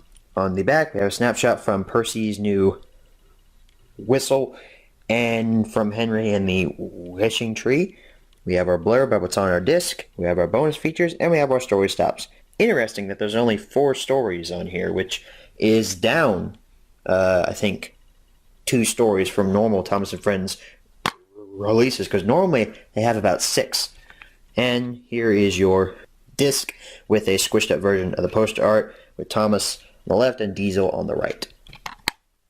So that's your close-up look at Steamies vs. Diesels. Let's go ahead and transition into our menu tour of Steamies vs. Diesels. Hello, I'm Thomas, and I'd like to welcome you to the island of Sodor. I hope your journey here was a pleasant one. Mine sure was. My friends and I have been so excited to know you were coming, and we all are ready to show you the differences that make every Steamy and Diesel useful on the island. You can play all stories on this Steamies vs. Diesels DVD, or you can go directly to the Fun and Games Quarry, where Cranky can help you play. Or, if you would like, you could express yourself directly to the story of your choice. Alright, here we are, everyone, for our menu tour for Steamies vs. Diesels. So, we start off here with the exact same menu from It's Great to Be an Engine. And since that came out later, I'm guessing that means that this was recycled for that release, so this was used before it. Or maybe they had the idea to use the same menu for everything, but they only used it for 2 releases, which is exactly what they did. Anyway, we're going to go straight to pick a story here because that's what we always do. Thomas is going to puff away. Take us straight to pick a story. We have the exact same style from It's Great to Be an Engine, but with far less story. So we have Thomas to the rescue, Henry and the Wishing Tree, Squeak, Rattle, and Roll, and Percy's new whistle. Interestingly, the stories on here really don't deal with the Steamies versus Diesel's rivalry. I mean, Thomas to the rescue sort of does. Henry and the Wishing Tree makes no sense. Squeak, Rattle, and Roll kind of makes sense because Gordon has a conversation with Diesel towards the start of the story. And Percy's new whistle kind of makes sense because Percy gets into a conflict with Arian Bird about his whistle. But other than that, this has nothing to do with the Steamies versus Diesel's rivalry. So the title really doesn't make any sense. Just thought I'd bring that up. Anyway, let's go ahead and transition into the Fun and Games menu. Thomas is going to puff away again. Here we are at the Fun and Games Quarry, I guess as you can call it. We have Steamy Stumpers, Sodor Sounds, Steamy or Diesel, Friend Facts, Sneak Peeks, Songs and More, and Web Fun. So let's look at the Sneak Peek section. It's a bunch of trailers here. We have a Dad with Thomas trailer, a Angelina Ballerina trailer, a Wiggles trailer, a Kipper trailer. I'm pretty sure I owned this as a kid. Water Play. I think I did. And we have a Rubberdubbers trailer. So obviously HIT is trying to market all of their other properties here because they had just recently bought out Thomas at this point and, trying to get you to, buy their other stuff that they're trying to sell you. So anyway, let's look at songs and more here. Different sounds, getting there, the sound song, name that engine, and engine roll call. Interestingly, how this menu is different from the one on It's Great to Be in Engine for the songs and more menu. It's different. It's a newer style. And a lot of those are just learning segments and then 2 songs, which the engine roll call is basically standard for all of these. So I don't really count that as a bonus feature. So we're not going to play any of these games. I think Friend Facts is actually a version of the character gallery. So let's look at that.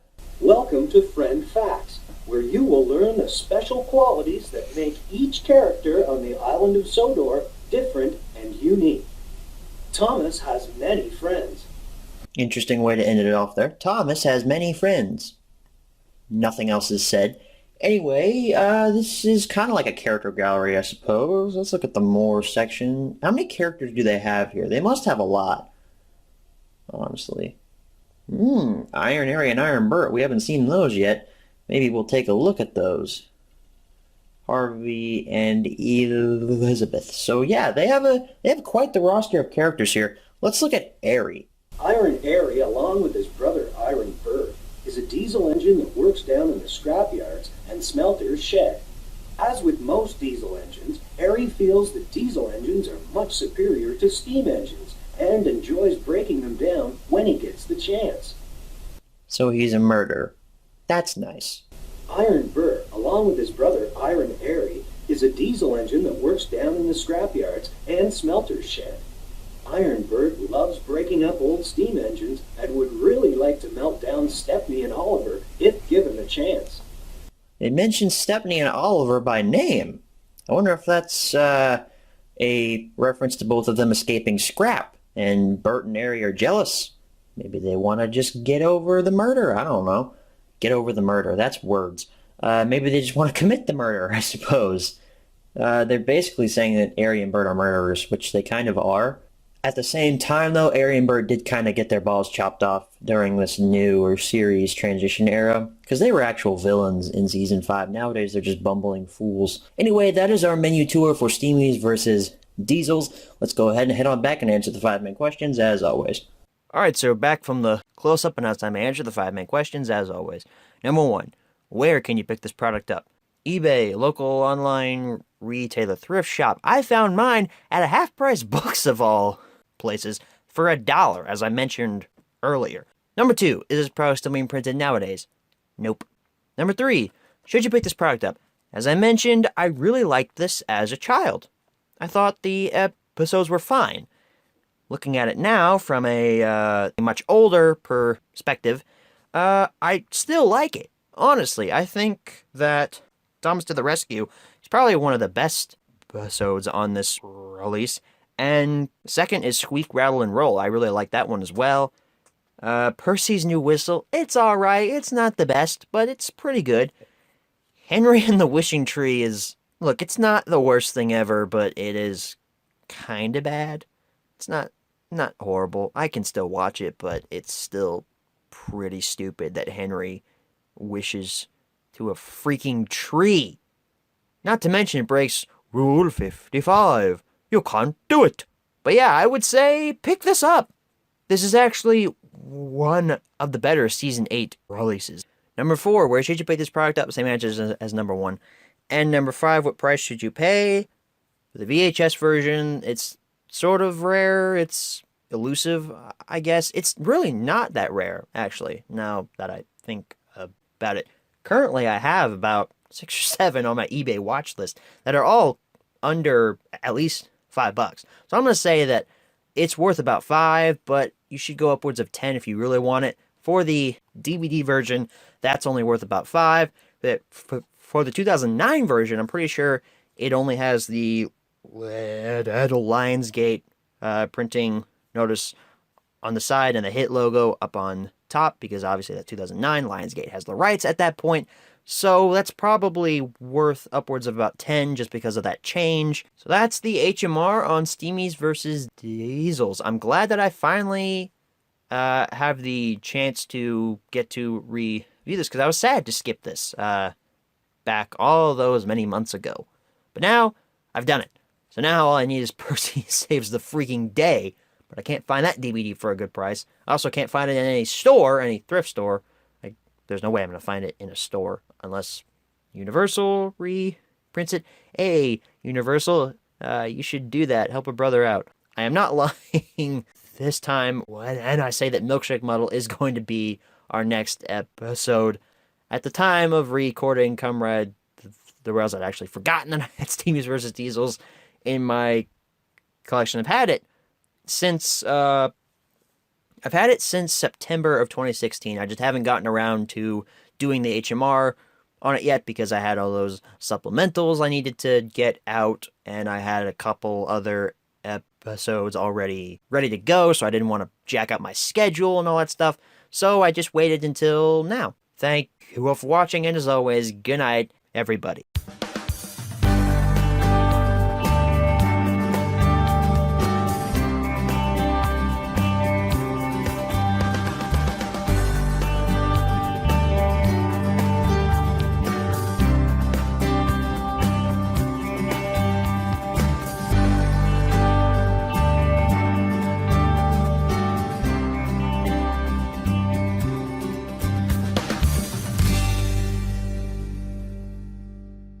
What is up, home media nation? I'm your host, Killer Lego Lover. Let's get right into the review.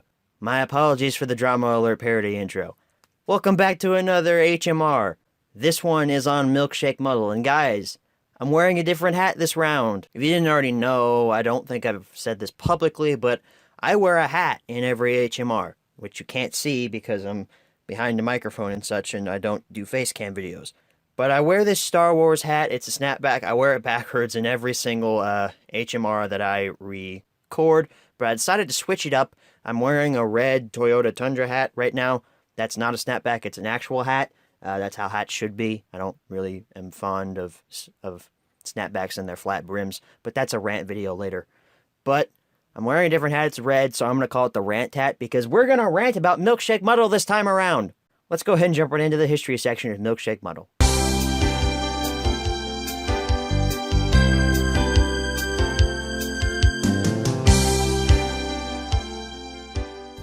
So Milkshake Muddle was released only once in 2007.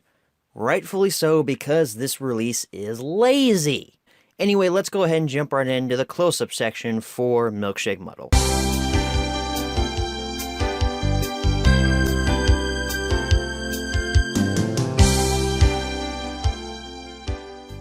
Alrighty everyone, here's your close-up look at Milkshake Muddle. So as usual, we only have one copy to look at, but isn't that the case with a lot of these later episodes? Anyway, here's our poster art. We got Milkshake Muddle with the muddle looking a little muddled up there. You can see what I did there. There's Thomas on the front. He looks a little creepy. Just a little bit. He's outside in front of the ice cream factory. On the side, Hit Entertainment logo. First time that this has ever appeared in a Thomas and Friends home video product. Let me rephrase that before everyone goes nuts in the comments. Yes, I realize we've seen this logo previously, but this is 2007 when this is being released, so this logo had not yet popped up on Thomas and Friends home video yet, at least on the newer stuff. I'm pretty sure with reprints and such they might have put this on there, but in case of the brand new stuff like Milkshake Muddle and then Thomas's Trusty Friends, this logo is new for the newer releases. We scroll on down here. We have a portrait image of Thomas, and hey, if you notice, there is no cartoon Thomas. RIP. The little bastard finally left. Oh, and also distributed by 20th Century Fox down there on the bottom. On the back, we have our blurb. We have a snapshot from whatever episode Neville was in. Pretty sure it's called Thomas and the New Engine. And we have a snapshot from Mighty Mac. Picture of Thomas. And that's it. There's no listing of the stories. There's no listing of bonus content. Just nothing. Just the blurb. Which is interesting. I think this is the only release that doesn't list the contents on the actual disc. So that's interesting. We got Milkshake Muddle, a squished up version of the poster art. And I forgot to mention this with Comrade the Rails last week, but I really do like these blue plastic cases that they started to put these in. Anyway, let's go ahead and jump right into our menu tour of Milkshake Muddle. Alrighty everybody, here's your menu tour for Milkshake Muddle. And there's not really much in terms of things to look at here in the menu. You notice we only have two options here. We have play and we have languages. That's it. There's no bonus features here. There's no way to view the stories on here. It's very bare bones. So let's look at the languages tab here. We have English, we have Spanish, and that's it. We also have a picture of Mighty Mac right there. But that's it. I mean, that's pretty much it in terms of a menu. I mean, you can only play and you can select the language. There's no games, there's nothing here. It's actually pretty insane. We haven't seen a Thomas DVD release be this bare in terms of bonus content or anything in the menu. This is perhaps the shortest menu tour that I've ever had.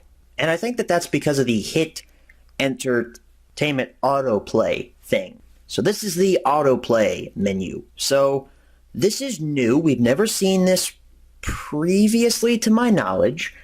This is a brand new thing that will be included on every single Thomas and Friends release after this. So anyway, let me go ahead and explain what autoplay is in case none of you know. Autoplay is basically go straight into the special, pretty much.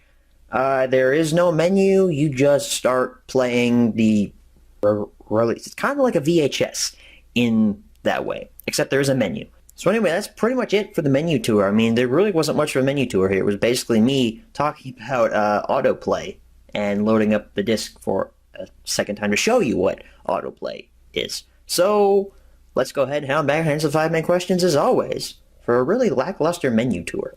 Alright, so we're back from the close-up. Now it's time to answer the 5 main questions as always.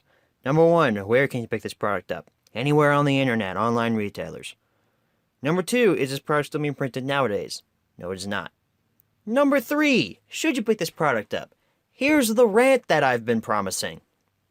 This release has possibly one of the laziest menus I've ever seen in my life. This is from an official Thomas & Friends licensed product, and we only get 2 options on the friggin' menu. We only get an option to play and to select a language.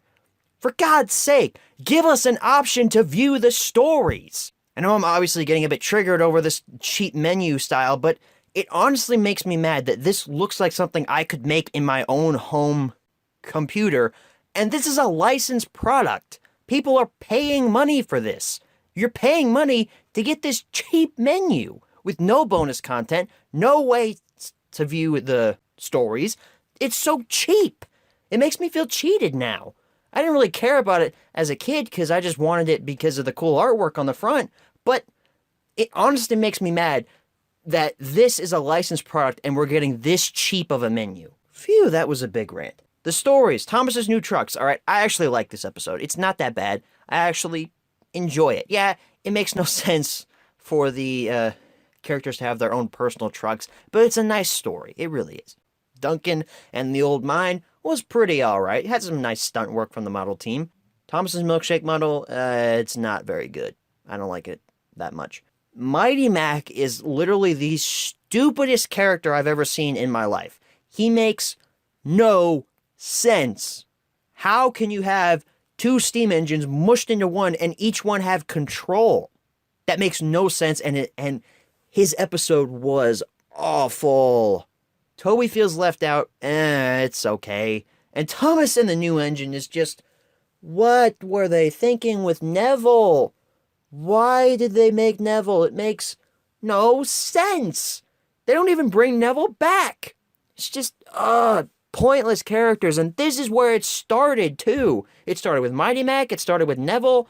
It started with Molly. I told you I was going to rant in this episode, and boy, oh boy, have I ranted a lot. I hate 2 of the episodes on this release, and honestly, the menu style is so cheap that I cannot say that I recommend that you go out and get this, because I don't.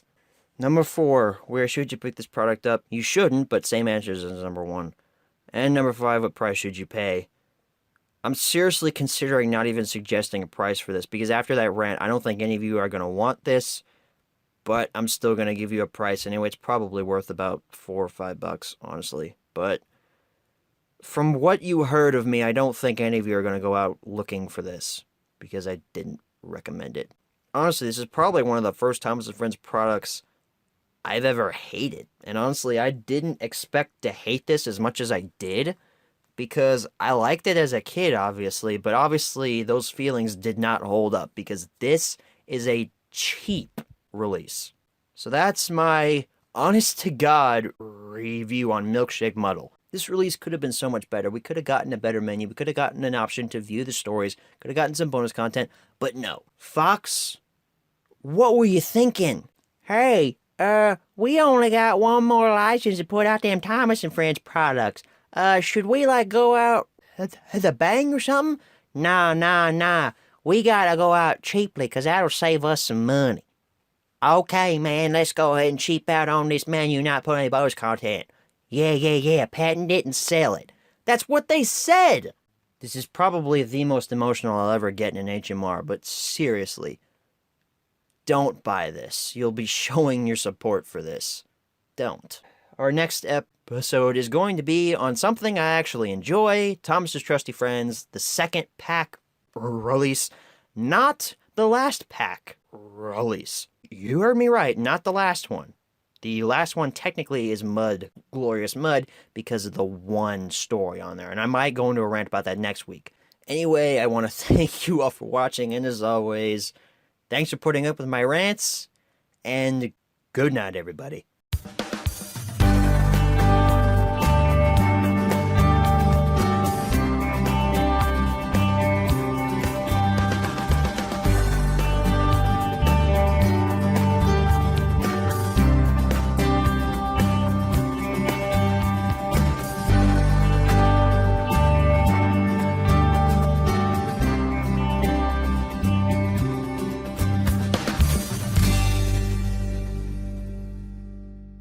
Hello everyone, and welcome back to this flashback episode of Thomas & Friends Home Media Reviews. I say flashback because this time we are taking a look at Percy Saves the Day, a release that I was unable to cover back when we were in Season 7, Season 8 territory, back, towards August and September and sort of November of 2016.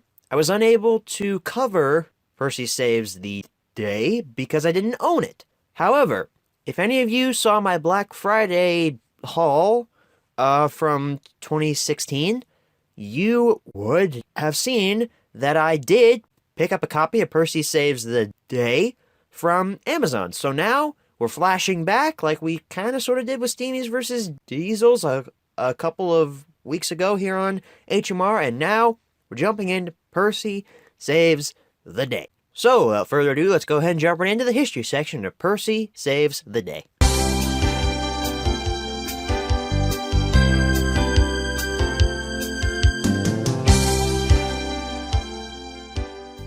So, Percy Saves the Day was only released once in 2005 on VHS and DVD. So, with an extremely short history section, let's go ahead and move into the close-up for Percy Saves the Day.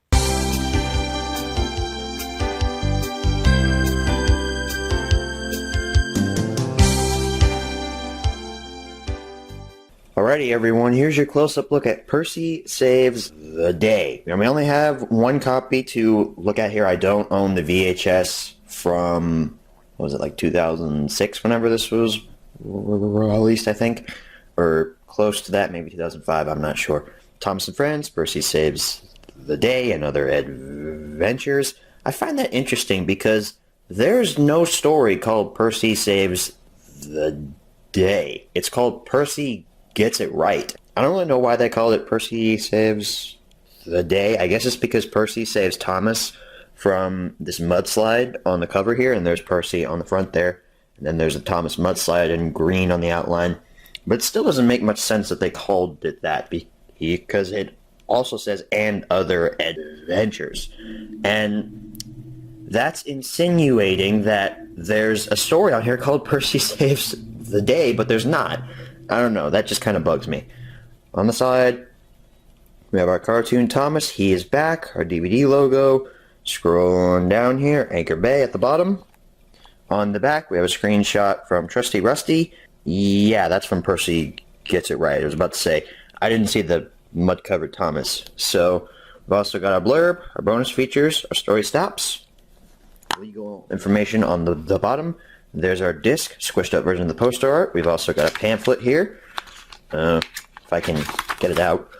Before we take a look at that, I want to show you all this little nifty little advertisement that came with my copy. It's advertising other Thomas and Friends media products, so I think that's pretty cool. Kind of a time capsule there from back in the day. Here's our pamphlet. It's the exact same poster art. We open it up. There's our main menu, pick story section, fun and game shed, pick that sound, I think that's a game, computer fun, character gallery, sing along, and the read along. And on the back, more advertisements for Thomas and Friends media products. We've also got celebrating 60 years of classic storytelling, because Percy Saves the Day came out when the 60th anniversary was going on. So with that all being said, let's go ahead and jump right into the menu tour of Percy Saves the Day. Whoa, whoa, whoa, whoa. Slow your horses there, me. We have one other copy to look at here. That's right, I have acquired the Percy Saves the Day VHS from 2005, so this close-up ain't over yet. So, let's take a look at it here. As you can see, it is incredibly similar to the DVD version from 2005 as well. The exact same poster art and everything, just squished up, looking more like a full-screen image, which is ironic because the DVD is also in full screen, but that looks like widescreen, but who am I to judge? On the side, we have our big cartoon Thomas. We scroll on down. Anchor Bay on the side. It's weird that's not the HIT logo. Interesting. On the back, making tracks to great destinations. A shot from Trusty Rusty and a shot from Percy Gets It Right. Just like on the 2005 DVD version as well. We've got our blurb. We've got our story stops. Don't have our little Thomas here, which is kind of sad. And we also don't have any bonus features because it's a VHS. Obviously. I'm just stating the obvious here. Slides out a slipcover. There's your ink label. Completely and utterly simplistic. There's no like little cartoon Thomas over here on the side like you would see from an original print from like 2002 or something like that when the ink labels first started showing up on tapes. So now, with that all being said, let's go ahead and jump right into our menu tour of the DVD copy of Percy Saves the Day. Welcome to the island of Sodor. I'm Sir Topham-Hatt, and this is Percy. We have some exciting adventures in store for you today.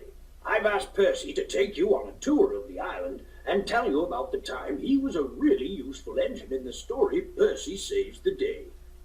To watch all of the exciting adventures on Percy Saves the Day, select Play All Stories. If you wish to select one of your favorite adventures, please choose Pick a Story. Percy Saves the Day is loaded with exciting games for you to play. Visit the Fun and Games Shed, where you'll find the game Pick That Sound. You can also visit the Character Gallery and learn more about your Island of Sodor friends. For some added excitement, visit Computer Fun, where there are 2 DVD-ROM games for you to enjoy. Percy's Maze Adventure and Counting Fun. There's also a sing-along song, read-along story, or you can visit the Product Gallery.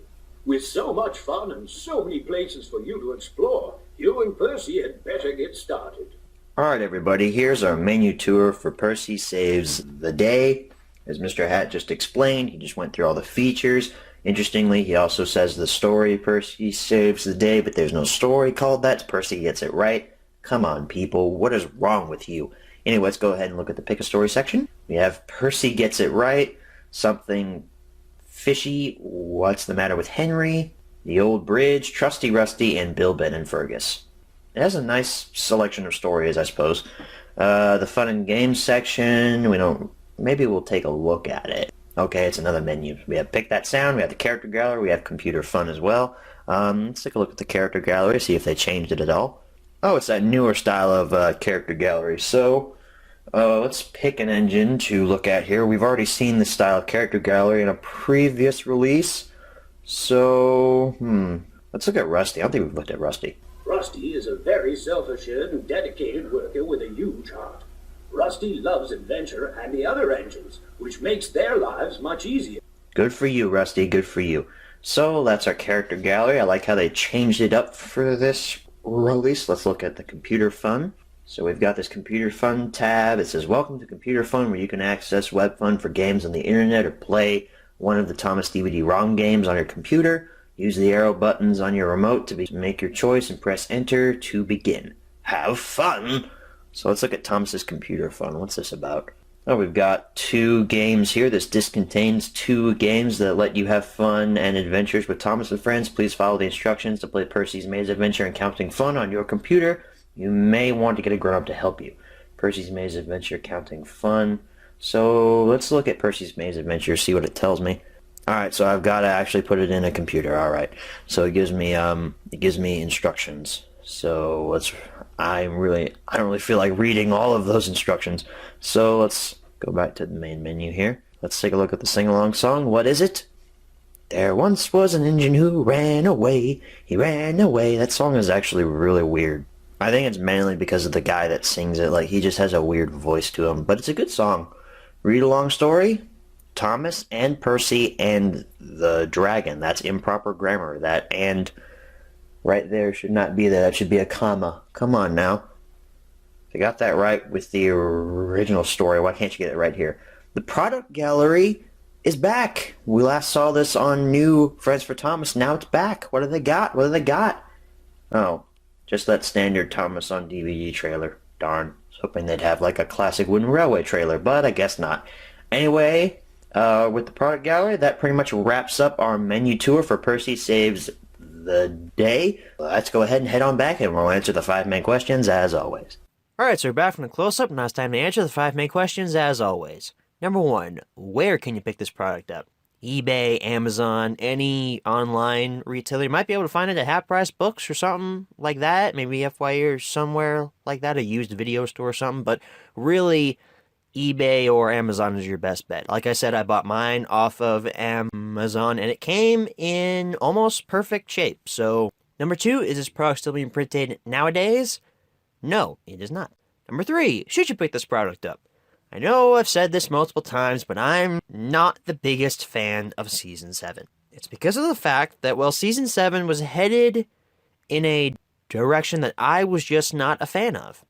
It was moving towards that Season 8, Season 9, Season 10 childish style that Thomas just didn't need to morph into. Now, while there are some stories that I like from Season 7, the majority of it, I'm not the biggest fan of. It's not that I hate it, I just don't think it's worthy enough to be in the classic series era.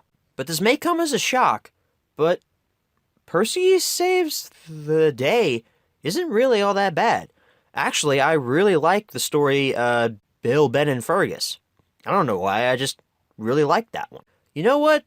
For the heck of it, I'm gonna recommend that you pick up Percy Saves the Day. Number 4, where should you pick this product up? Same image as number 1. And number 5, what price should you pay? For the VHS version, this VHS is towards the end of Thomas's lifespan on VHS, and as such, it's going to be worth more. So I would say around 10, maybe 15 at the highest is what that would be worth. The DVD I've seen on eBay, the highest price I've seen for that on eBay is probably $20, which that's way overpriced. You do not need to pay $20 for this.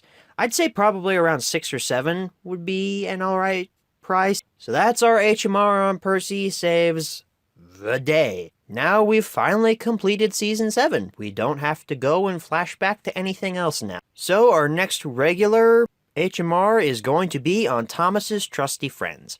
I say regular HMR because if you haven't noticed, we've been doing, I've sort of created this system where it's regular HMR, supplemental, regular HMR, and then a supplemental, then a regular, then a... Basically, I created this system because we have so many supplementals because I've been doing a lot of buying recently. So yeah, there's going to be a lot more supplementals coming. So you might as well get used to this system. Actually, I think now, if I haven't bought anything else, I'm pretty sure we only have about 3 or 4 supplementals left. So hopefully we will get back to doing regular HMRs every week. But for now, it's regular, supplemental, you know that system. That's why I say our next regular HMR is, I haven't been talking about this in our past HMRs, and I apologize for not letting you, the fans of the show, know what my plans are. With all that being said, I'm done rambling on. So I want to thank you all for watching, and as always, good night, everybody.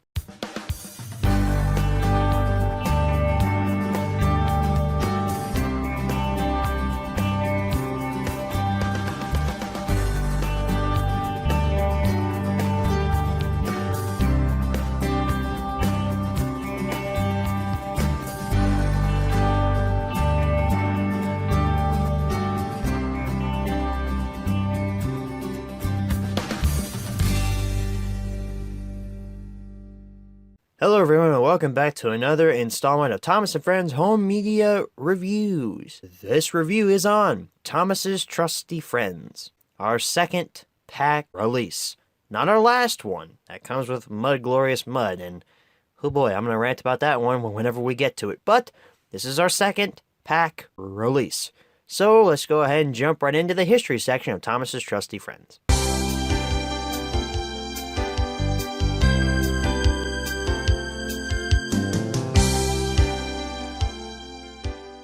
So Thomas's Trusty Friends was only released once in 2007. Very short release history. I'll just go ahead and tell you what the month and day were. It was May 1st of 2007. Yeah, very short release history. So let's go ahead and jump right into the close-up section of Thomas's Trusty Friends.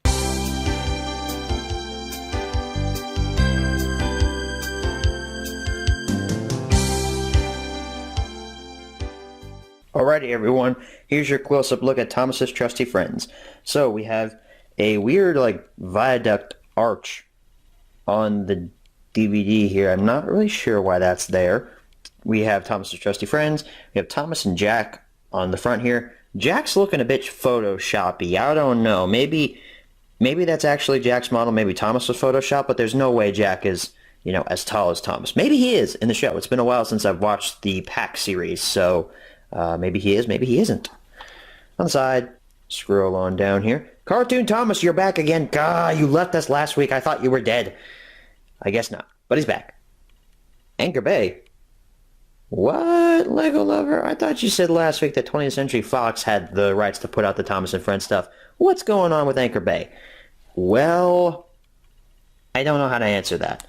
Because I truthfully don't know myself. I know for a fact that 20th Century Fox did have the rights to put out the new Thomas and Friends content, but I guess since the Pack series was already filmed back during Season 7, maybe this didn't qualify as new stuff, and maybe Anchor Bay got the rights to put this out. I don't know. I mean, I don't own a recent copy of Thomas and the Toy Workshop or Mud, Glorious Mud, which are our next two episodes here on the show. So I don't know if 20th Century Fox put those out, or maybe Lionsgate had the rights at that point. It's really confusing, but I'm sorry if you wanted an answer. On the back we have Thomas's Trusty Friends, the blurb, snapshot from, I think that's A Friend in Need, another one from A Friend in Need, which those two episodes aren't on this release, so misleading. Hey, look, we actually have a list of what the contents are, unlike with Milkshake Model last week. But they do this thing. 6 fun-filled episodes, 2 sing-along songs. List the stories, please. This is when the listing of the stories just goes bye-bye in 2007. It's just gone. No more. And there's no more listing of the games or sing-along songs or anything. It's just gone. Actually kind of infuriates me. Here's your disc squished up version of the poster art. So, let's go ahead and transition into our menu tour of Thomas's Trusty Friends. Alrighty everyone, here's your menu tour for Thomas's Trusty Friends. Now I mentioned last week with Milkshake Bottle, autoplay. That's a new thing. But interestingly with this, there is no autoplay. It just goes straight into the menu. And there's also no narration by Mr. Hyde or Thomas here. It's just the new series music, which that's not new, but it's also kind of interesting. Because HIT brought in this whole autoplay thing last week, and then this week they don't even use it. I'm pretty sure on Thomas and the Toy Workshop, I'm pretty sure that uses autoplay, and for the rest of this series, that it will use autoplay. I'm pretty sure. So let's go ahead and get into it here. We have Pick a Story. Let's go ahead and look at that. Now this is actually kind of a step down from On Site with Thomas, since they don't do anything to change up the menu here. Thomas's Trusty Friends, we have Alfie Has Kittens, A Tale for Thomas, Percy Helps Out, The Tortoise, and the Hare, and Thomas and the Moles. That doesn't mean that Thomas has moles like on his face or something. Moles is in the animal. So we have Computer Fun, which this is kind of interesting. We have a tic-tac-toe sheet, or we have some coloring sheets. Let's look at the coloring. If I stick this in my computer, theoretically I should be able to unlock these coloring sheets, and I should theoretically also be able to get that tic-tac-toe sheet. So that's actually pretty cool that they have some exclusive stuff that you can get through the interwebs. We have a character gallery. I'm pretty sure it's no different. It is the exact same character gallery from On Site with Thomas, right down to the characters, which I'm not complaining per se. I really like how they set up this character gallery in On Site with Thomas, and there really was no reason to change it. But I'm just happy that they stuck with that character gallery and didn't try to, change it up and include the engines in there, because that wouldn't make any sense. Let's look at the sing-along songs. One of them is going to be Engine Roll Call. Told you, I called it. We have One Friendly Family and Engine Roll Call, like I just said. So anyway, that's the menu tour for Thomas's Trusty Friends. Let's go ahead and head on back and answer the 5 main questions as always. Alright, so we're back from the close-up, and last time they answered the 5 main questions as always. Number 1, where can you pick this product up? Well, you can't exactly find this in stores. There was this one time where I found the 2-pack of Trusty Friends and On Site with Thomas in a Walmart once, but that was over 2.5 years ago at this point. So I can't really base what I say here off of that. I would say probably your best bet is on the internet, eBay, Amazon, places like that. Number 2, is this product still being printed nowadays? No, it is not. Number 3, should you pick this product up? I think back on the On Site with Thomas HMR, I talked about how I really liked the pack series and how it was an interesting concept and how much I really liked it and stuff. So I'm pretty sure that this is not a surprise, but I am going to recommend that you pick this up. Number 4, where should you pick this product up? Same answers as number 1. And number 5, what price should you pay? Well, this is an older release. It's a decade old now. But yeah, I'd say this release is probably worth about $5 to $10 or something. Lines. It's not worth, upwards of 15, but I would say 10 should be your high bar, and I would say don't go higher than 10. 5 would be your ideal price, but obviously don't go higher than 10 is what I would say. So that is our HMR on Thomas's Trusty Friends. Our next regular HMR is on Carnival Capers. There's going to be some capers at the carnival. I'm going to go kill myself for making that joke. Anyway, I want to thank y'all for watching, and as always, good night, everybody.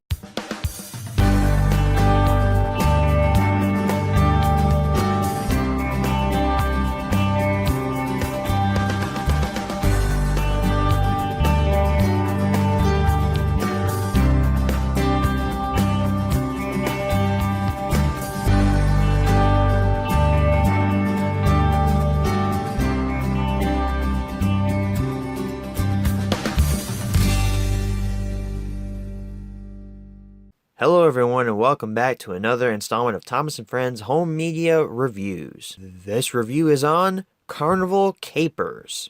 Let's not waste any more time, let's go ahead and jump right into the history section of Carnival Capers.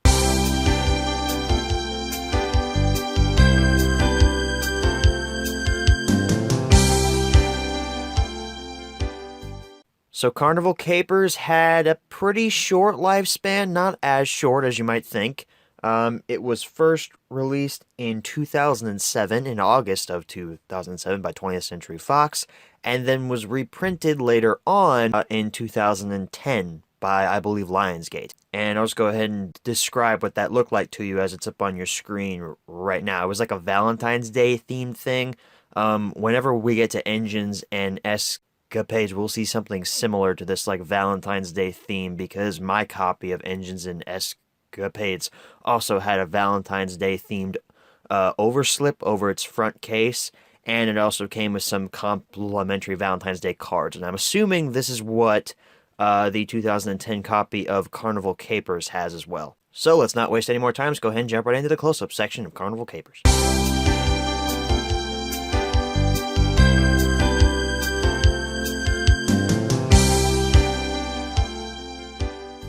Alrighty, everyone, here's your close-up look at Carnival Capers.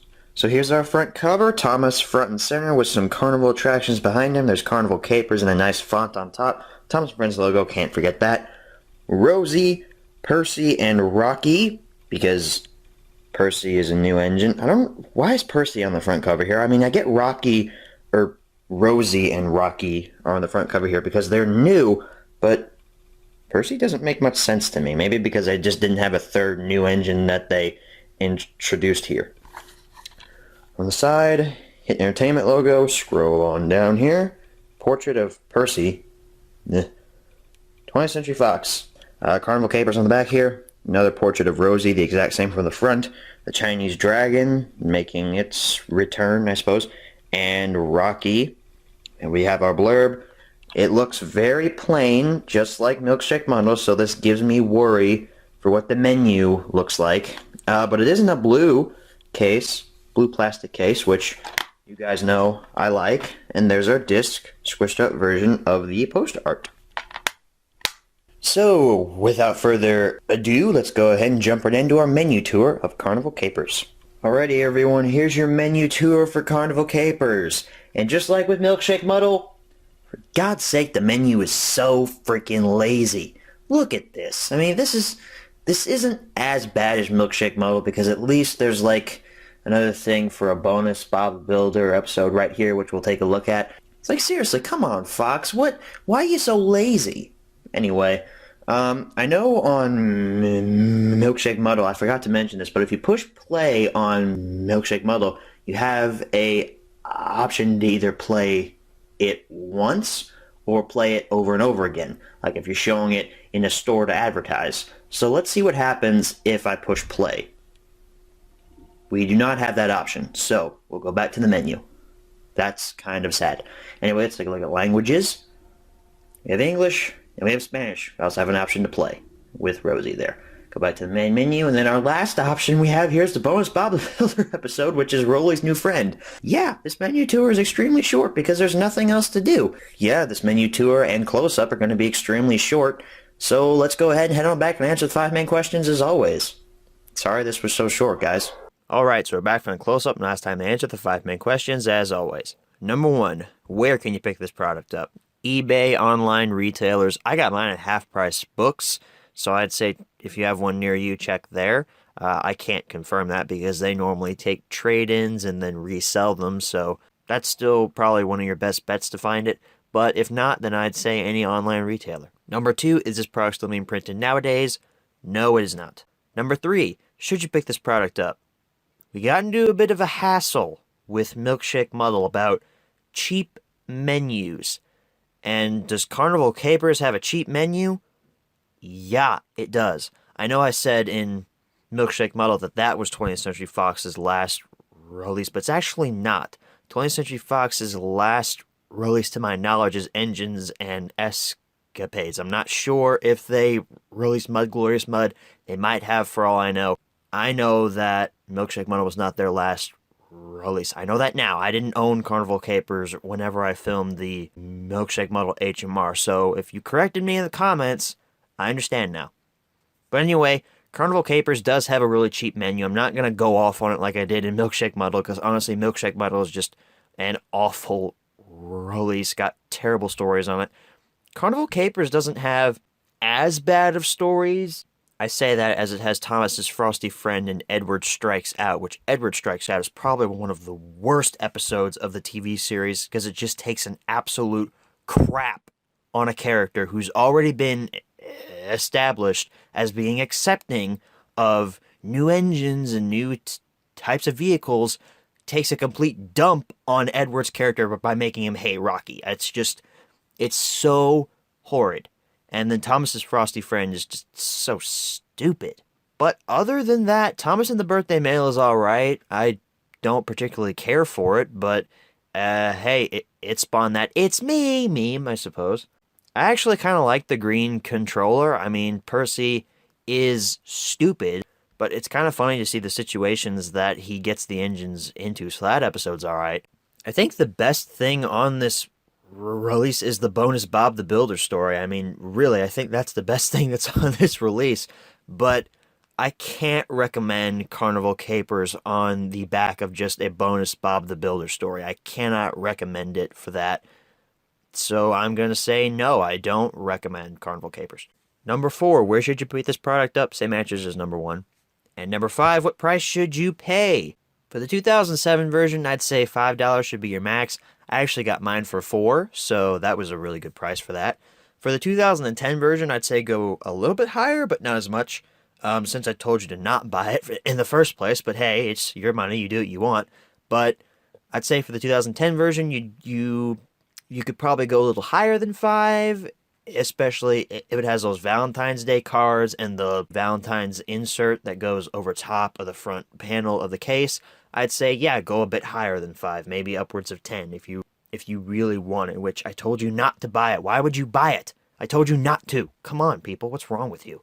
So that's our HMR on Carnival Capers.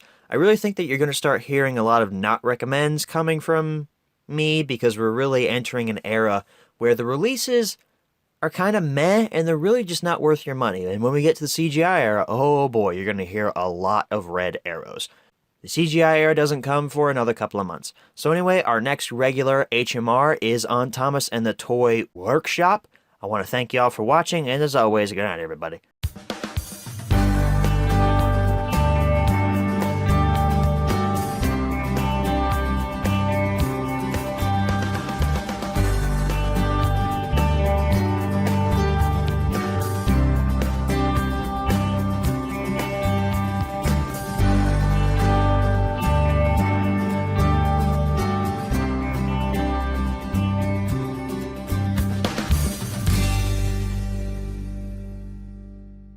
Hello everyone, and welcome back to another installment of Thomas & Friends Home Media Reviews.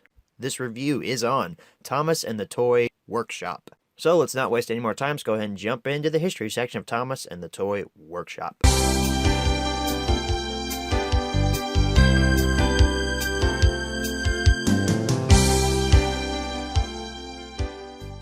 So Thomas and the Toy Workshop was originally released back in 2007, and then it was reprinted by Lionsgate, and I'm assuming 2011, 2010, something like that, in a 2-pack with Thomas and the Really Brave Engines. That's kind of a weird 2-pack.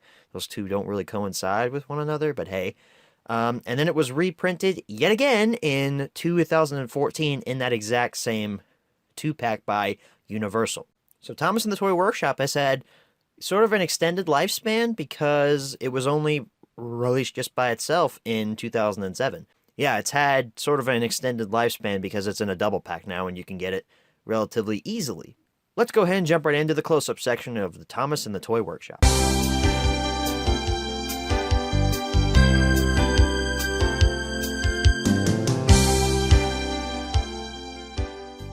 Alrighty everyone, here's your close-up look at Thomas and the Toy Workshop. Now we've actually seen this exact same double feature pack back in Thomas and the Really Brave Engines, but obviously we're not looking at that, we're looking at Thomas and the Toy Workshop, so we're only looking at this side this time around. So we've got the nice picture of Thomas on the front. On the original release, this takes up the entire image, obviously, and it's Thomas in front of like this building that is presumably the toy workshop, which makes zero sense because the toy workshop is supposed to be set up in Nafford, but what do I know? On the side, we have our Hit Entertainment logo. We scroll on down here. Thomas in the Toy Workshop is on the top. I do like how they put toy in like these little blocks with green, red, and blue. I wonder if that's a reference to Percy, James, and Thomas. It might be. I don't know. You look on the bottom here. We have a nice portrait image of Thomas from the front. We have our Universal logo on the bottom. On the back, we're only going to take a look at the Toy Workshop section. There's our tiny blurb. And here are our features. We have 6 fun-filled episodes, 2 sing-along songs, and a character gallery. We also have a snapshot from Thomas in the Toy Workshop. We open this up. There's our disc. It's conveniently on top. It's on one of those arm things, as Really Brave Engines is on the bottom. But we're only going to look at Toy Workshop right now. And it's like with all these new Universal uniform looks, I guess you could say. It's all clear, and this text is actually printed in green, which is pretty nice. I have to say I'm not too big of a fan of that whole clear disc thing, which makes it really reflective. There's no artwork put into it. It just looks a little cheaper, but at the same time, I like that they're all uniform, I suppose, because they all look the same except for their titles, so I guess that makes sense. Anyway, let's go ahead and transition into our menu tour of Thomas and the Toy Workshop. Alrighty, everyone, here's our menu tour for Thomas and the Toy Workshop. We're starting off here with a classic style of menu. There is nothing that Mr. Hatter Thomas is telling us. It's just the new series theme, which kind of makes sense because with these newer reprint versions of these older releases, Universal just loves to take out the narration and just put in the new series theme. But hey, I'm not complaining, I suppose. Let's go to Pick a Story. We have Thomas and the statue, Henry and the flagpole, Bold and Brave. We have Thomas and the Toy Workshop. Of course, you have to have that on there. It's the title of the release. Percy and the oil painting, and Thomas and the rainbow. So 6 stories here. Let's go to the character cube, see if that's anything new. Let's see if there's any narration here. And even learn fun facts about each of them. You can either sit back and read along as the character cubes rotate to the next character, or if you're in a hurry to see a favorite Sodor friend, you can click on the next button that appears on the screen. If you would like to go back a cube, click on the back button that appears on the screen. Have fun! Thomas can be described as a cheeky, fussy little engine. He often gets into scrapes, usually by being overeager to do things best left to bigger and more sensible engines. But clouds never last long in Thomas's world, and he's soon bustling about again, playing his part in the yard and on his very own branch line, of which he is extremely proud. Thomas is based on the London, Brighton and South Coast Railway 060E2 with extended side tank. Oh, that's cool. They actually mentioned Thomas's basis. Interesting. This is a cool way to set up the character gallery. It's more interactive, I guess you could say, than with the other versions of the character gallery, with that standard version with the engines at Titmus sheds. They mentioned Edward does not have his number on his sides in the original. They referenced the Railway series. Wow! I'm shocked. Nowadays, the TV series won't even mention that the Railway series exists. Well, actually, that's kind of a lie. They do mention that the Railway series exists because of The Adventure Begins and stuff. I don't even know why I said that. I meant like seasons 13 and 16 don't reference, like, or seasons 13 through 16 don't even reference that the Railway series is a thing. Arthur, that's interesting. We have Spencer and Arthur on here. Murdoch, keep on going here. Emily, got the newer stuff, and that's the end. So those are all the characters in the character cube. Interesting. Let's head on back to the menu here. Let's go. Let's not do Paint My Color because I really don't care about the games. Let's look at the sing-along song. What is it? We have Be Brave and Engine Roll Call. Engine Roll Call is pretty much standard for these newer series releases. Be Brave. I don't think I've heard that one previously. I've owned this for a couple months now, and I've watched it a few times. I think 2 times, and I can't remember if that comes in the actual episode. I'm pretty sure that's a song from like in the actual release when you play all stories. That might come after Brave and Bold. So that's the menu tour for Thomas and the Toy Workshop. Let's go ahead and head on back and answer the 5 main questions as always. Alright everybody, so we're back from the close-up. Now it's time to answer the 5 main questions as always. Number 1, where can you pick this product up? I know I stated in the history section that it's relatively easy to find in stores, but unfortunately it's not. I bought my copy back in 2015, I believe, the double pack copy, and that cost about like what, $5 at Walmart or something. Back around the time when Avengers Age of Ultron came out on Blu-ray, so it was what, August of 2015? And yeah, it's now 2017, so it's close to 2 years now that I've owned this, so I'm going to say it's probably not going to be found in stores anymore. So I'd say online retail is your best bet, especially with the 2007 original print from 20th Century Fox. Or no, I'm wrong. This was not released by 20th Century Fox. It was released by Galen. I was just looking at a picture of the spine, and yes, it is released by Galen, so pardon me. Number 2, is this product still being printed nowadays? I'm going to say no to that just because it's been 2 years since I picked up my double pack copy, so yeah, I'm going to say no to that. Number 3, should you pick this product up? Remember how I said in the last regular HMR that you're going to hear a lot of red arrows from me? This is an episode where I'm going to give a red arrow. Just right off the bat, I'm saying it right now. I'm not recommending Thomas and the Toy Workshop, but here I'll explain why. The episodes on this release are just boring. They're not necessarily bad. They're not particularly good either. They're just kind of in the middle, and they fall on the boring aspect. I mean, literally, I was trying not to fall asleep while watching this release to prepare for this HMR. Seriously, though, I had to take a break in the middle because I was so bored. I went and binged YouTube for about an hour, then I finally sat back down and finished this. I don't plan on ever watching this again. I don't really know of anyone who particularly likes this release anyway, so I don't think I'm burning any bridges here. Number 4, where should you pick this product up? Same answers as number 1. And number 5, what price should you pay? Well, for the original 2007 print from Galen, or Anchor Bay. I think I said Galen earlier. It's actually Anchor Bay. If you want that original print, I'd say go upwards of 10 for that. And if you want any of the 2 double pack versions, the highest I've ever seen those go is like $5. So, yeah, it's probably the ideal price point is $5. So that is our HMR on Thomas and the Toy Workshop. Our next regular HMR is going to be on Thomas and the Treasure. Now, before you go nuts in the comments, Lego Lover, you're skipping Ultimate Christmas. Ultimate Christmas comes next. I know that, but technically we've already covered that. What do you mean by that, Lego Lover? Well, go back and watch the Holiday Favorites HMR from back in December of 2016. I covered my 2 copies of Ultimate Christmas and also 2 other holiday releases in that sort of compilation mega end of 2016 HMR.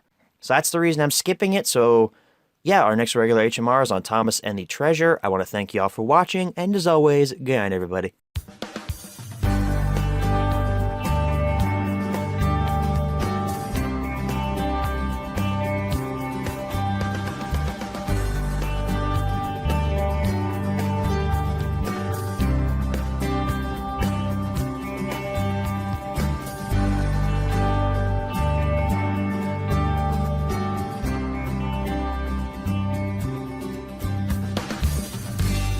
Hello there everyone, welcome back to another supplemental here on Thomas & Friends Home Media Reviews. This time around we're taking a look at an updated print of Thomas and the Toy Workshop. Or rather, an old print of Thomas and the Toy Workshop. What? Whatever do you mean, Lego Lover? Let me tell you about that. If you recall, back in 2015, Thomas and the Toy Workshop was reprinted along with Thomas and the Really Brave Engines. That's the copy you're seeing in front of you. It was a double feature, brand new for that year. Came out the same time as Avengers Age of Ultron on Blu-ray, actually. That's how I remember when I picked this up and what year it came out in.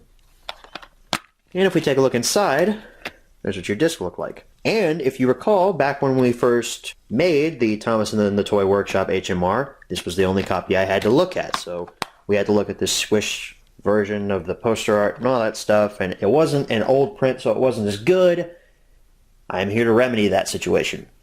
This is the 2007 print of Thomas and the Toy Workshop in its full non-feature glory. In its full poster art, I should say.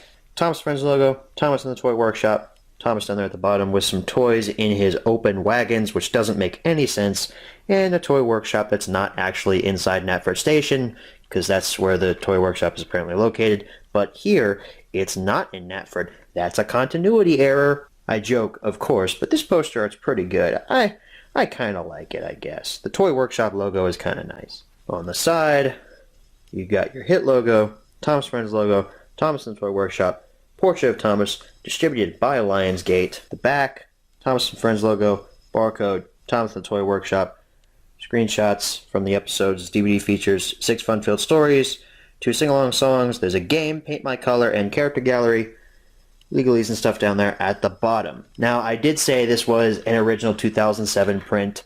I think Anchor Bay still had the rights to put Thomas and the Toy Workshop out, or all the Thomas Friends media out in 2007, so I'm thinking this is a later print because of the Lionsgate thing, but it kept the same poster art and all that, and the disc hasn't been changed.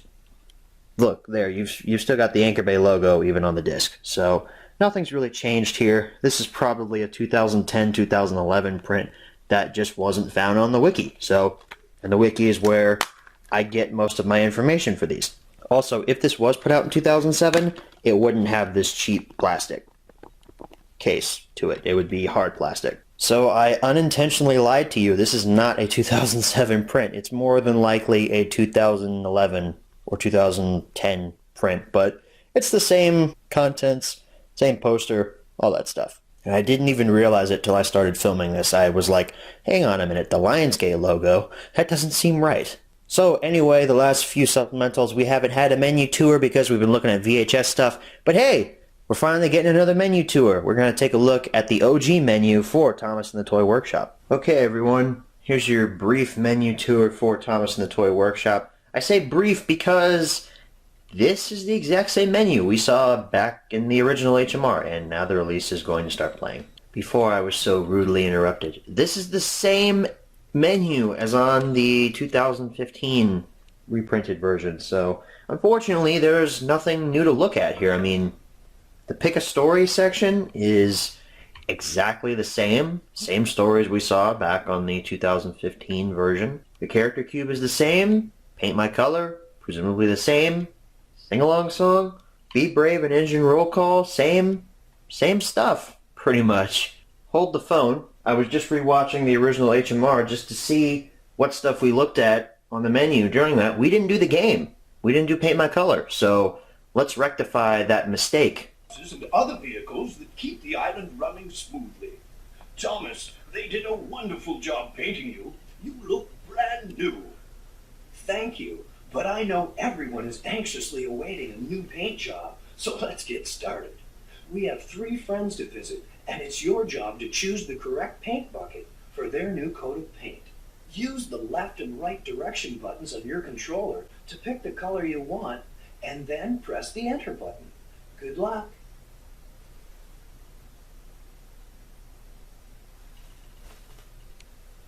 Hi there, I'm Bertie the Bus, and I need your help to find my color.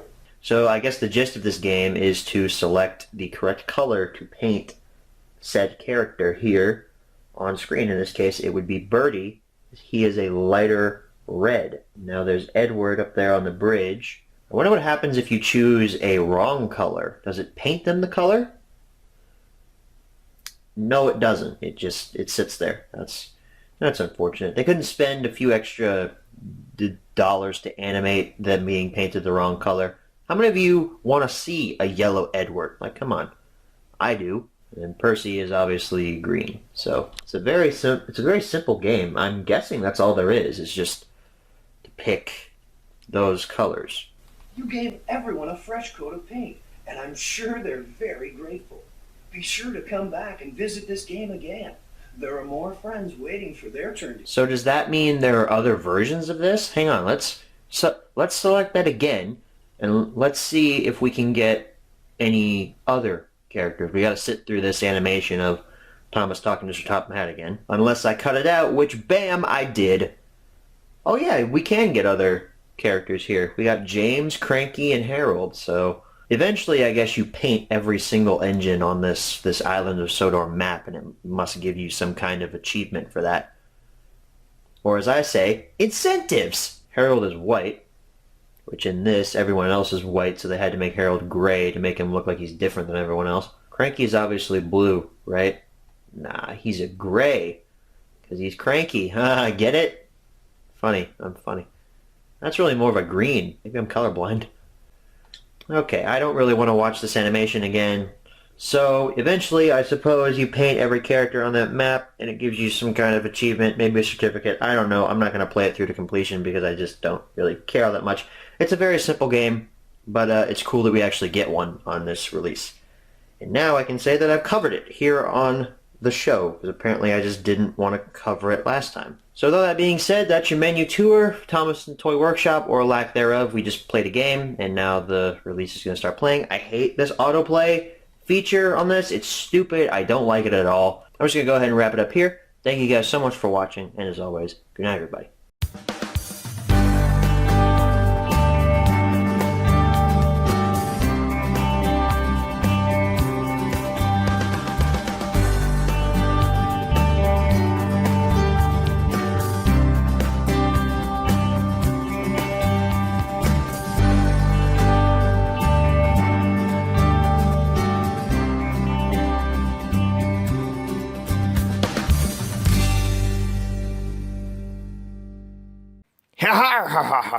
And welcome back to Thomas and Friends Home Media Reviews, me hearties. This week's episode be on a release titled Thomas and the Treasure. I'm not going to do that voice the entire episode because, well, it really grades on my throat. Good God, sounds like I'm gargling marbles. So, like my raspy pirate voice just said, yes, this HMR is on Thomas and the Treasure. So let's not waste any more time. Let's go ahead and jump right into the history section of Thomas and the Treasure.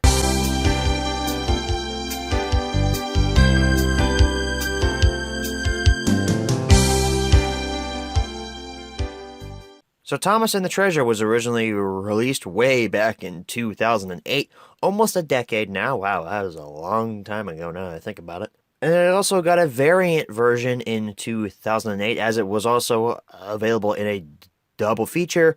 I'm not sure with what. Aha, here it is. It was available in a double feature with Thomas, Percy, and the Dragon. Kind of two releases you wouldn't think would be together, now would you?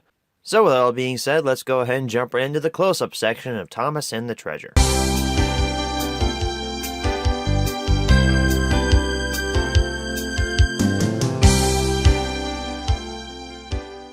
Alrighty, everyone, here's your close-up look at Thomas and the Treasure. So here we go, Thomas and Friends logo at the top, Thomas and the Treasure, I believe on like a ship's floorboard or something, in a nice font there.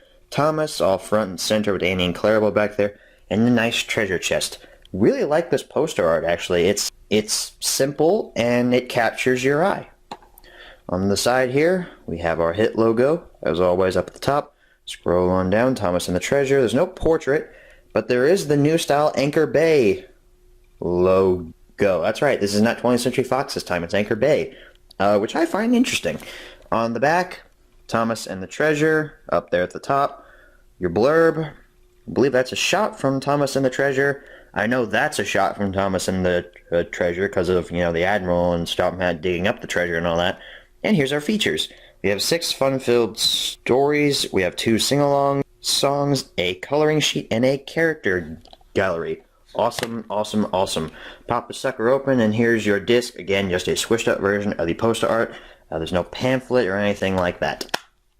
Let's go ahead and transition into our menu tour of Thomas and the Treasure. Alrighty everyone, here's our menu tour for Thomas and the Treasure. And now we've returned to a form of an older style of menu which I'm very grateful for because the last menu tour for Carnival Capers was crap and really short.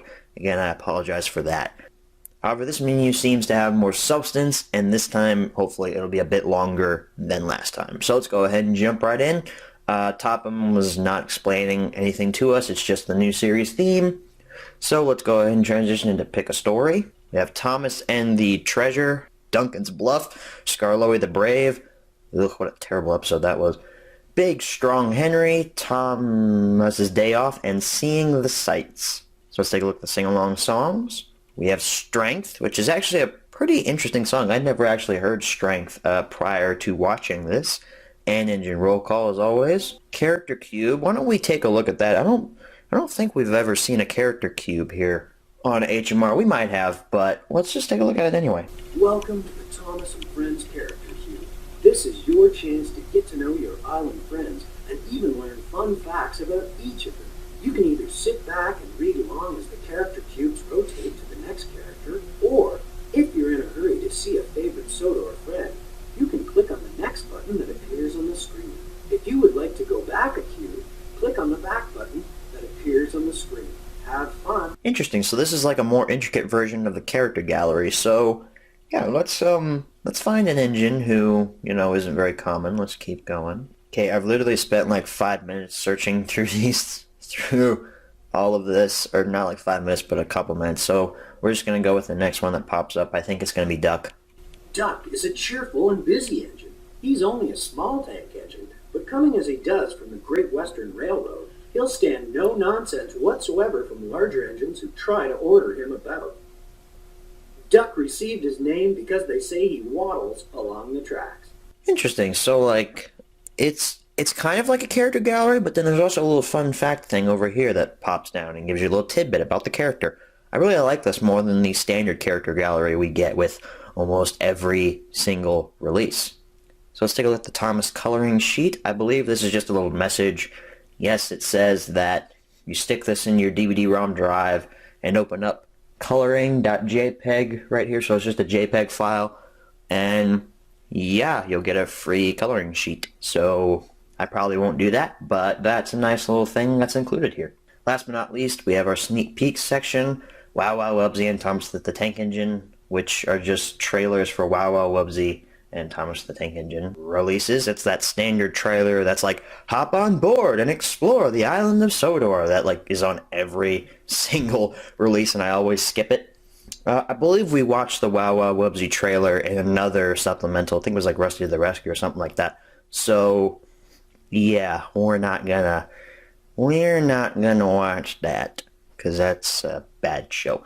Anyway, that pretty much wraps up this menu tour for Thomas and the Treasure. Let's go ahead and head on back and answer the 5 main questions, as always. Alright everybody, we're back from the close-up. Now it's time to answer the 5 main questions, as always. Number 1, where can you pick this product up? Well, you really can't find this in stores, so I would say that online retailing is your best bet. Number 2, is this product still being printed nowadays? No, it is not. Number 3, should you pick this product up? Here's where we get to the interesting point.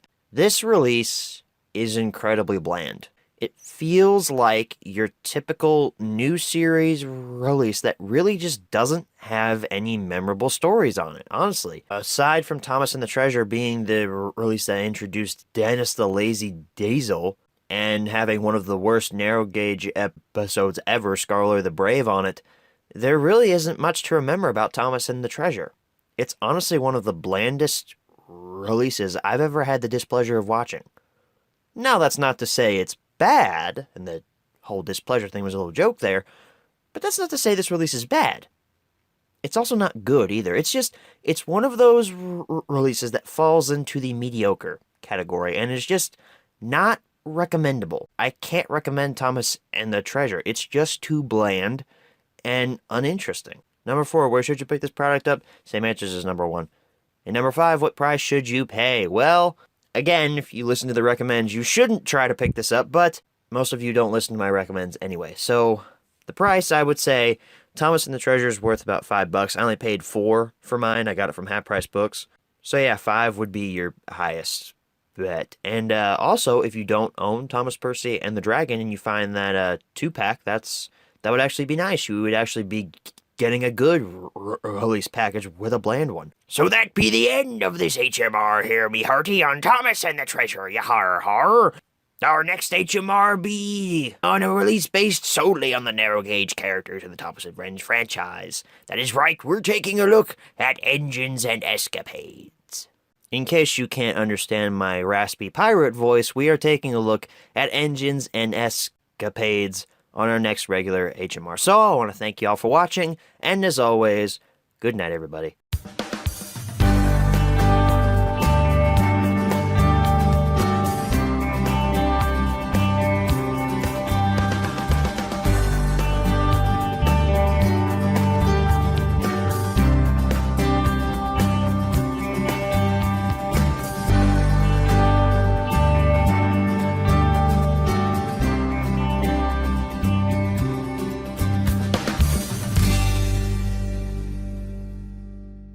Hello everyone and welcome back to Thomas and Friends Home Media Reviews. It feels nice to not have to do the raspy pirate voice like I had to do 2 weeks ago for Thomas and the Treasure. It feels great. Feels great, honestly. This HMR is on Engines and Escapades. So let's not waste any more time, let's go ahead and jump right into the history section of Engines and Escapades.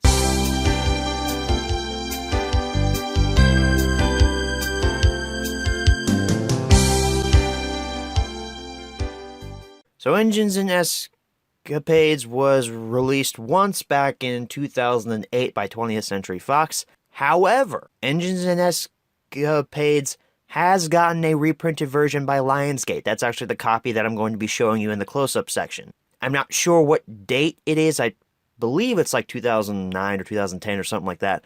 But it was reprinted later on. But that's the only reprint that I've seen. So with all being said, let's go ahead and jump right into the close-up section of Engines and Escapades.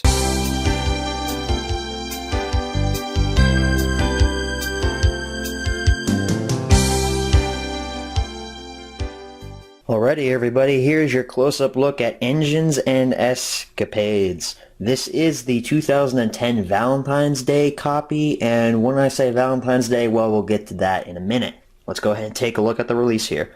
We start here on the front. It's a very nice poster art here on the front. That's grammar. That's how the English language works. Yeah, it's Thomas popping out of a map of the island of Sodor with Engines and Escapades behind him. I really like how this poster is set up on the front here. It's very eye-catching. We look on the side here. Hit Entertainment logo. As always, that still hasn't gone away. Scroll on down. Engines and Escapades. We've got a portrait of Linnaeus down at the bottom there. Distributed by Lionsgate. That is how you can tell that this is from 2010. And also there's another way, but again, we'll get to that in a minute. On the back here, Engines and Escapades. We've got our blurb about what's on the release. Skarloey and Linnaeus covered in mud. And Madge. Madge is a new character, interestingly. So, wow, hey, look. They list the episodes again. Wow, that's amazing. Look at that. And there's actually oh, wait, there's only one bonus feature. Never mind. It's just a bonus episode of Fireman Sam. But they list the episodes again. That is absolutely wonderful. I love that they brought that back for this release. Unfortunately, they dump it after this, but I suppose you can take what you can get. We open this up. There's our disc. Literally a squished up version of the poster art. So I said that there was a second way for you to tell that this was printed in 2010, minus the Lionsgate logo on the side, and that way is this. This is a separate piece of paper that comes packaged over top of the release if you buy it from 2010. It is not super glued. It's like that sticky stuff. It's basically stuck onto the front of the release, and when you take it out of the shrink wrap, it comes off easily. The other way, minus this, as you can see, it says includes Valentine's Day cards. Well, that's not lying. Here's your pack of Valentine's Day cards. There's probably around, I don't know, 2, maybe 3 of these in this little pack. They are in their own shrink wrap pack. I am choosing to keep mine mint and packed just because I really don't need them out of the package. And they come packed, adhesive or adhered to the back here. It comes stuck right here with also the little sticky, gluey stuff on the back there. I'm not really sure what that stuff is called, but that's how it came, at least for me. And this is also how you can find the 2010 print of Carnival Capers, and I believe Comrade the Rails also has Valentine's Day promotion on it if you get it in 2010. So with all that being said, let's go ahead and transition into our menu tour of Engines and Escapades. Alrighty everybody, here's our menu tour of Engines and Escapades. You can't really see that because there's not a lot of natural light, but rest assured that was the Engines and Escapades case. So anyway, another bland and boring menu. There's not a lot going on here, so let's take a look at it. Let's take a look at languages.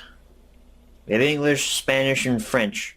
I'm sorry, I'm trying to stay enthusiastic throughout this menu tour, but there's nothing to look at here. It's the plainest menu I've ever seen, minus Milkshake Muddle and Carnival Capers, and that's mainly due to the fact that because this was a 20th Century Fox release, and 20th Century Fox is notorious with these bland and boring menus. So, bonus episode of Fireman Sam, we don't need to look at that. There's not like a secondary menu to that. But let's see what happens when we choose Play All. Nope, it just starts with the release. So there's no like play continuously option. So that is your menu tour for Engines and Escapades. My apologies, it was so short, but there's not a lot to look at here. So anyway, let's go ahead and head on back and answer the 5 main questions as always. Hopefully that will be more interesting than this god-awful menu tour. Alright, so we're back from the close-up. Now it's time to answer the 5 main questions as always.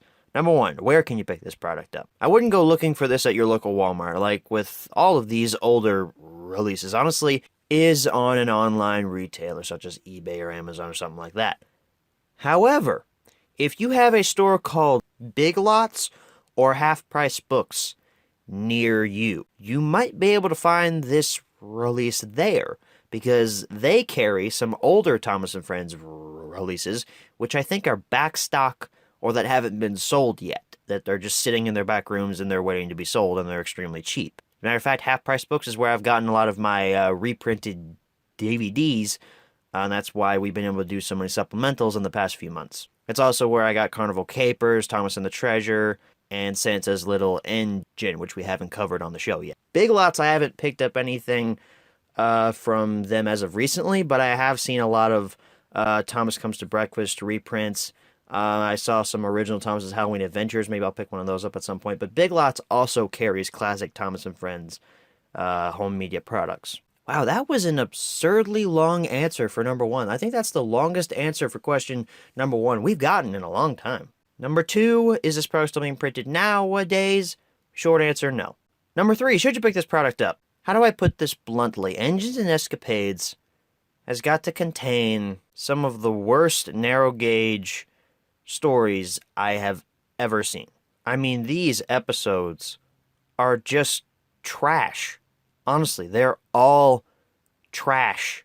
Especially Skarloey Storms Through. That episode was one of the episodes that took the biggest dump on a narrow gauge character I've seen in a long time. Sir Handel in Charge also takes a dump on a very popular narrow gauge character. So, does that mean I'm going to be recommending this? Well, obviously not. Do not pick this up. However, there is something I find interesting about this release. You guys know, whenever you pop in a Thomas DVD, and it does the whole, Thomas and Friends making tracks to great destinations, a thing that they keep pushing in the releases nowadays, even with extraordinary engines and stuff like that. Yeah, that bugs the crap out of me, but they still do it. And it goes straight into the intro, which they still won't use the new intro. Like, come on, the new engine roll call is so much better than the old one. They move straight into the intro, and then they move on to the island of Sodor is surrounded by beautiful blue sea. It has fields of green and sandy yellow beaches. Stuff like that. That little intro segment. They actually don't use the island of Sodor is surrounded by beautiful blue seas. They don't use that in Engines and Escapades. They change it to have Thomas going to the mountain railway to visit his narrow gauge friends. There's actually a whole new narration thing that I don't have memorized because that's not on every single release. And as far as I know, this is the only time that they've changed the menu for a release, or not the menu, the intro for a release. That's actually really cool. That doesn't save Engines and escapades from falling into the mediocre trash pile of the Thomas & Friends home media market range. Number 4, where should you pick this product up? Same answers as number 1. And number 5, what price should you pay? If you're going to pay money for this, you obviously didn't listen to my absurdly long recommend section, but hey, it's your money, you do what you want with it. I would say Engines and Escapades is worth probably around $5, which is going to be a common theme as we move into the CGI era. Most of these DVDs I wouldn't go over $5 for, especially this one. So that, ladies and gentlemen, was my HMR on Engines and Escapades. Honestly, I wasn't expecting to dislike this release as much as I did, but it's just what happens when you get a release that's compiled with trash stories on it. Our next HMR should be a little more happy, but I don't know about that because it's on Mud Glorious Mud. A release that I feel was completely, just utterly unnecessary. What exactly do I mean by that? You'll find out in 2 weeks. So once again, I want to thank y'all for watching, and as always, good night, everybody.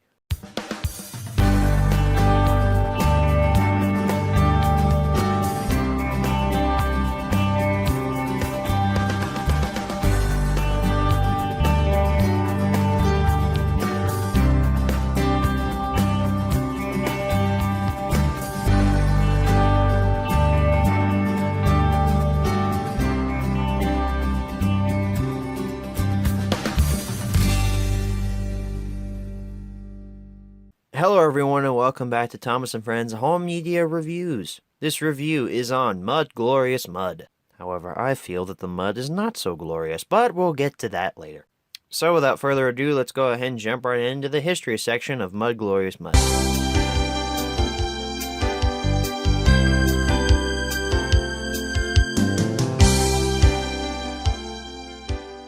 So Mud Glorious Mud was originally released back in 2008, and was reprinted in 2014 by Universal. Yeah, Mud Glorious Mud didn't really have a long lifespan on DVD, which I don't think it deserved as long of a lifespan as it did, but again, we'll get to that later. So, without further ado, let's go ahead and jump right into the close-up section of Mud Glorious Mud.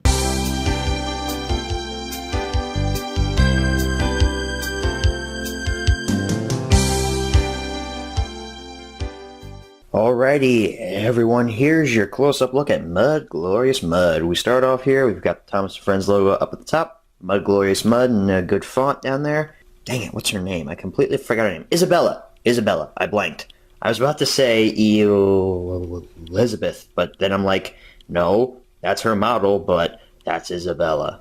Silly me. And then there's Thomas on the side covered in mud. Nice poster here, as such. As always, these always have really good poster art. On the side, we have the Hit Entertainment logo. Scroll on down here. Portrait of Muddy Thomas. Universal.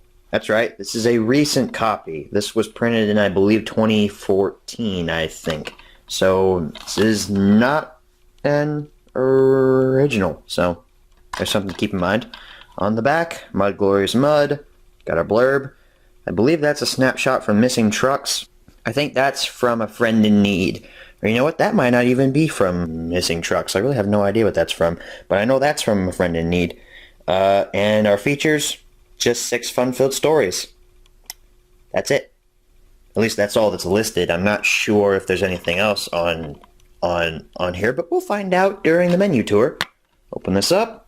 It's that kind of cheap, not so cheap plastic that I can still bend really easily, but at least it's solid, and that's better than nothing, I guess.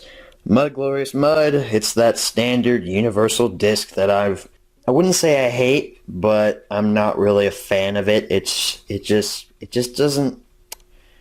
will never beat the squished up versions of the poster art. So, with all that being said, let's go ahead and jump right into our menu tour of Mud Glorious Mud. Alrighty everyone, here's our menu tour for Mud Glorious Mud. My apologies if that looked a little dark. I'm currently running out of daylight, as I usually do whenever I film these. Thanks, daylight savings time. Kill yourself. Anyway, here we are for the Mud Glorious Mud menu tour. I really shouldn't even have this muted, because listen. There's no music. There's nothing. There's absolutely nothing. Topham never speaks. There's no like Thomas puffing up or anything. It's literally just a screenshot for the menu and there's no music. So I'm going to mute it just in case, but that's kind of lazy, Universal. Lazy you. Let's transition to the pick a story menu. We have Edward, the really useful engine, Thomas and the Avalanche, missing freight cars, Mud, Glorious Mud, A Friend in Need, which is the Alec Baldwin version, interestingly, and Edward, Trevor, and the Really Useful Party. So, head on back to the menu here. Let's take a look at our sing-along songs. We have Night and Day. I think Night and Day is a Tom Cruise movie, except it's spelled with a K, like Night and Day. I could be wrong. I think I saw that at Walmart once. Togetherness and Engine Roll Call. Let's move on to the character gallery. It's probably going to be the... Oh no, it's the character gallery from Thomas's Trusty Friends and On Site with Thomas. Interesting. I thought that they would go with the cheap route and go with just the standard character gallery, so we don't have to listen to any of those since we've already heard them. Sneak peeks, let's take a look. It's literally just a bunch of trailers. There's a Tale of the Brave trailer, a Day Out with Thomas trailer, and this trailer for some like beach resort thing featuring Hit's most primal characters, the Little Big Club or whatever it is. Look at that Thomas.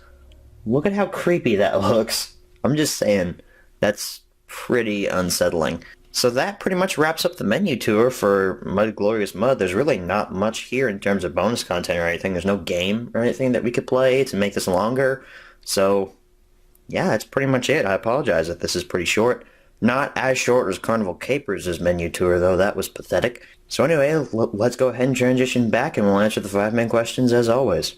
Alright, so we're back from the close-up. Now it's time to answer the 5 main questions as always. Number 1, where can you pick this product up?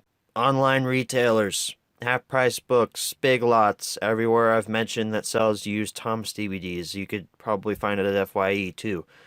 Anywhere like that, but online retailing is probably your best bet. Number 2, is this product still being printed nowadays? I don't think so. I haven't seen a copy since I bought mine in 2014, so... Or actually, it was 2015, now that I think about it. So, I'm gonna say no to that. Number 3, should you pick this product up? I mentioned in the last HMR 2 weeks ago that I feel that Mud Glorious Mud is one of the most unnecessary releases to ever come out of the Thomas and Friends home media franchise. Let me explain. Really, the only new content here is 3 stories. The other 3 stories are repurposed classic series stories just thrown onto this disc to make a release. Now, the 3 stories in question that aren't classic series, I'll list them off for you here, is Thomas and the Avalanche, which that's season 7. I guess you could say it's classic series, but it hasn't been on any other release, so it's new for this release. Missing Cars, which is a new series released dealing with the narrow gauge characters, and you guys already know how much I despise the new writing style of the narrow gauge characters for the new model series, and Mud Glorious Mud, which was the final pack story that we didn't get back with Thomas's Trusty Friends. The 3 classic series episodes are Edward, the Really Useful Engine, which is from season 6, A Friend in Need, which is also from season 6, but it's the Alec Baldwin narrated version, so that's interesting. And Edward, Trevor, and the Really Useful Party, which is from season 3. Again, this release feels like a hodgepodge.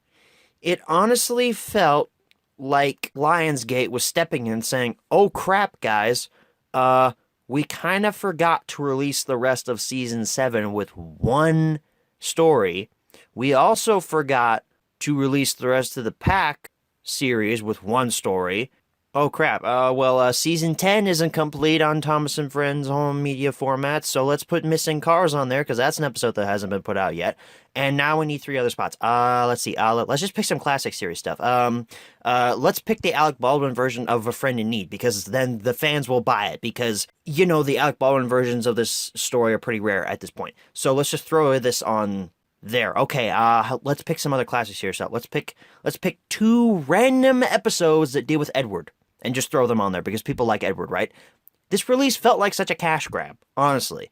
I feel like the only reason that this was a thing is because of those reasons stated earlier with Lionsgate scrambling to release the rest of the pack, the rest of Season 7, and the Alec Baldwin version of A Friend in Need. It just feels so scummy, to me at least. I felt like I got a little cheated whenever I first bought this, because of the fact that I was expecting a whole lot more from this. And even the Universal version has no bonus content whatsoever. I can't tell you what the original bonus content was, because I don't know what it is, because I don't own a Lionsgate version. And Universal just completely stripped out any bonus content whatsoever, so all you get is the stories. And the stories, while being classic series and stuff, are repurposed and therefore make them not as good. Yes, it is cool that we get to see the Alec Baldwin version of A Friend in Need, but I don't know if the Alec Baldwin versions of Jack Jumps In and A Friend in Need were as rare at this point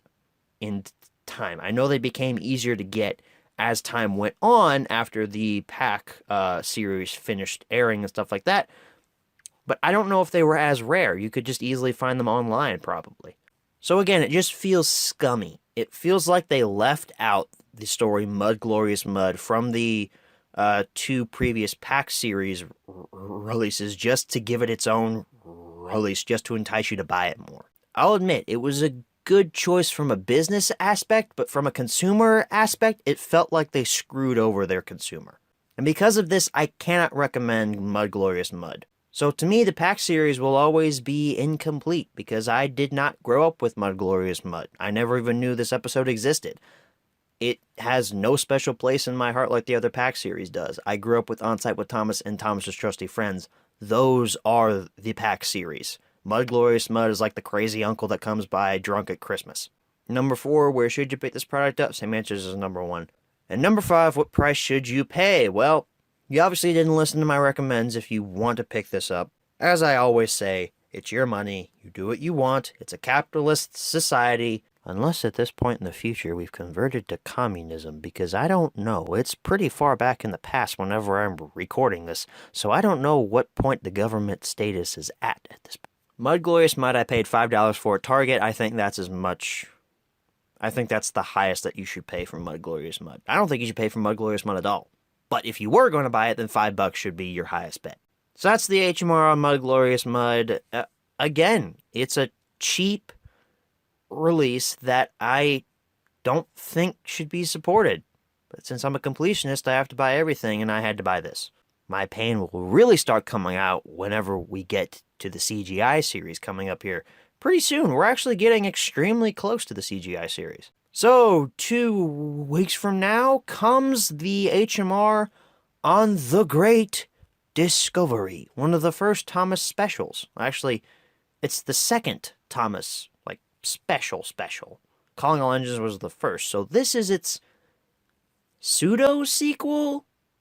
Continuation? It's not really a sequel to Calling All Engines. It's not really a sequel to anything. It's just kind of its own thing. So I'd say it's the continuation of the Thomas and Friends special franchise, I guess you could say. And this sparked the whole a special a year mentality. But anyway, I don't want to spoil anything for that HMR coming up in 2 weeks. I want to thank you all for watching. And as always, good night, everybody.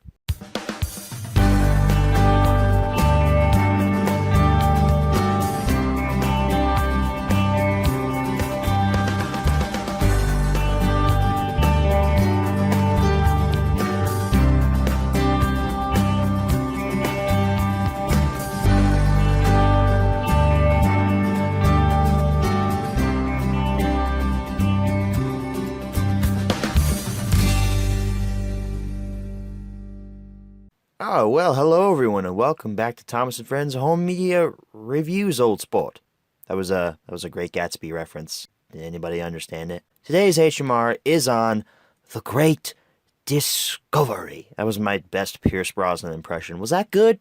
Was that good? Tell me if that was good. It probably wasn't. It probably sucked, but I don't care. I think it's good. Let's move on to the history section before I kill myself. That killing yourself thing was a joke, but anyway, let's go ahead and move on to the history section.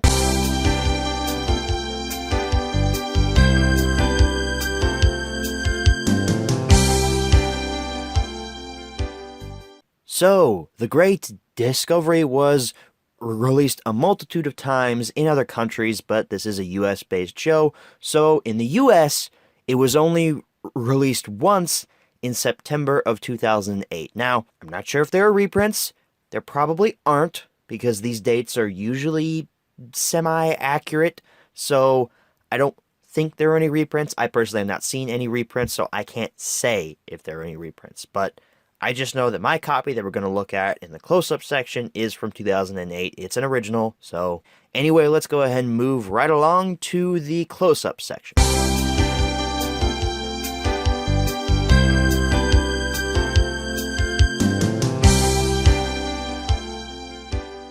Alrighty, everybody, here's your close-up look at The Great Discovery. That was my best Pierce Brosnan impression. It's not very good, but anyway, let's take a look at The Great Discovery here. Pretty interesting poster art here on the front here. The Great Discovery in a very interesting font. Got a lot of compasses around. There's Thomas coming out of the woods like he does in the movie. There's a screenshot from the movie where Thomas is on the bridge and it falls down in front of him and he's like, OMG, the bridge just fell down and stuff like that. A roller coaster ride of a movie. Oh wait, that's by Stop Matt. A roller coaster ride of a movie. Stop Matt, controller of the railway. Then we have another screenshot from Great Waterton whenever the celebration's going on at the end of the movie. So all in all, a very interesting front cover. Ignore this. This came from me. I don't really know what this is. I've had this since 2008 whenever it first came out, so don't mind this stuff. I've never been able to get it off. And this did come with a slipcover, but I'm pretty sure I lost it many years ago. So on the side here, we've got the Hair Entertainment logo. Scroll on down, The Great Discovery. I forgot to mention the movie. They have to put the movie after everything. That portrait of Thomas from the front of the case, distributed by Lionsgate. Lionsgate now has the rights fully to distribute the Thomas stuff, and we will see Lionsgate putting out the Thomas and Friends media products until 2014 when Universal gets the rights to do it. On the back, we've got The Great Discovery, the UPC code up here. Don't know why I mentioned that. We have a quote from somebody, a heartwarming new adventure about friendship and cooperation. Neil Minow, the movie mom. Or I think that says Nell Minow. Why did I say Neil? Nell Minow. So I guess that's a movie mom, I suppose.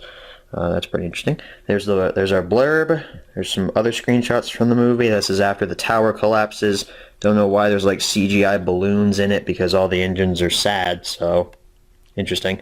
And there's when Thomas comes off of the rails whenever he does that full 360 flip for no apparent reason. Special features, Thomas, you're the leader. Music video and karaoke. I don't care what anybody says, that song is a great remix of the Engine Roll Call. Learn with Thomas and behind the scenes with Pierce Brosnan. And there's Thomas and welcome Stanley! You know I had to do it. And there's our copyright and information stuff on the bottom. We open this up. There's our disc, squished up version of the poster art. It is in a blue case here. But as you notice, that's not our only disc. This is on one of those turning trays. So if we flip this over, boop, what do we get? It's a second disc here. No, this isn't bonus content. If we look on the side here, music CD soundtrack. And it lists all the songs that come on this CD. This is a free CD that came with copies of The Great Discovery. And to my knowledge, I have no idea if this was exclusive to any certain retailer or anything like that. I know that I got my copy from Toys R Us back in 2008, so I'm not sure if it was a Toys R Us exclusive. Please let me know down in the comments if you have a Great Discovery copy that also has a bonus CD. Because I know that CD just by itself was sold just by itself in the UK exclusively just by itself. I know I just said that 3 times, but I needed to reiterate several times that CD was sold by itself. There's number 4. So with all that being said, let's go ahead and jump into our menu tour of The Great Discovery. Alrighty everybody, here's our menu tour for The Great Discovery. This just looks like a black case. But it's because there's not a lot of natural light right now because daylight savings time is a thing when I'm filming this. So, yeah. Let's go ahead and jump into it here. We have play, language selection, and bonus features. Already there's not as many options as I would hope, but at least there's bonus content to get into. Let's take a quick look at language selection. English, Spanish, and French, with the lovely picture of Thomas shocked that the bridge just fell in front of him and he almost died. So, play, I don't think there's going to be a play continuously option, so we're not even going to look. Bonus features, we got some bonus features here. We got Thomas, You're the Leader music video and karaoke song.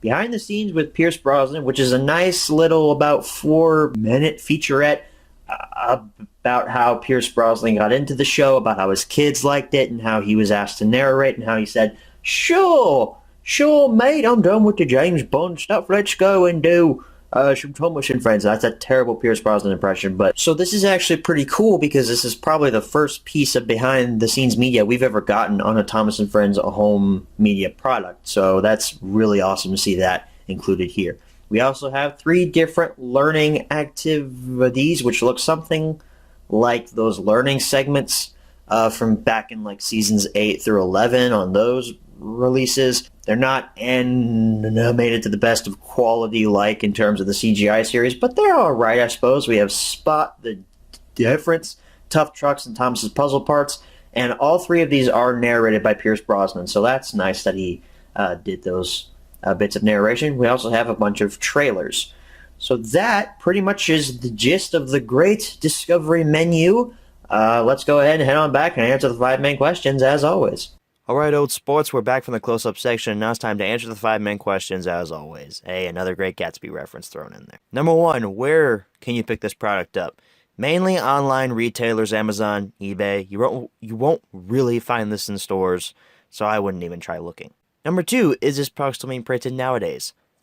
Like I said before, don't know if there are any modern reprints. I highly doubt that there are, so I'm going to say no. Number 3, should you pick this product up?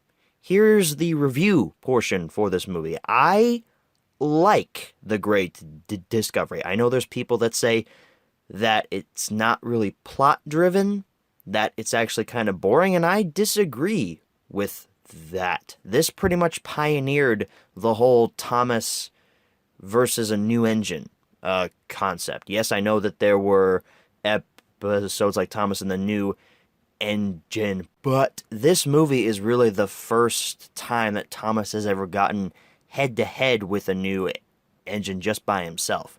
Thomas and the New Engine focused primarily on the other engines bullying Neville, and then Thomas realizing, oh, he was wrong. So yeah, I thought the movie was a fitting send-off to the model era. I think that the stunts in this movie that they did with the models were amazing. I mean, they had to throw Thomas's model across a canyon.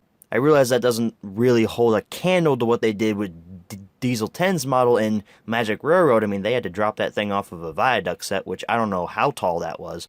My point is, these stunts were fantastic. I really like what this crew was able to do with the models in this series. I also think that, well, Stanley's alright. I don't hate Stanley. I like Ryan better, but I don't hate Stanley. So all in all, I would say, yes, you should pick up The Great Discovery. It's kind of an average Thomas movie, but it's also not. It's interesting, but it is a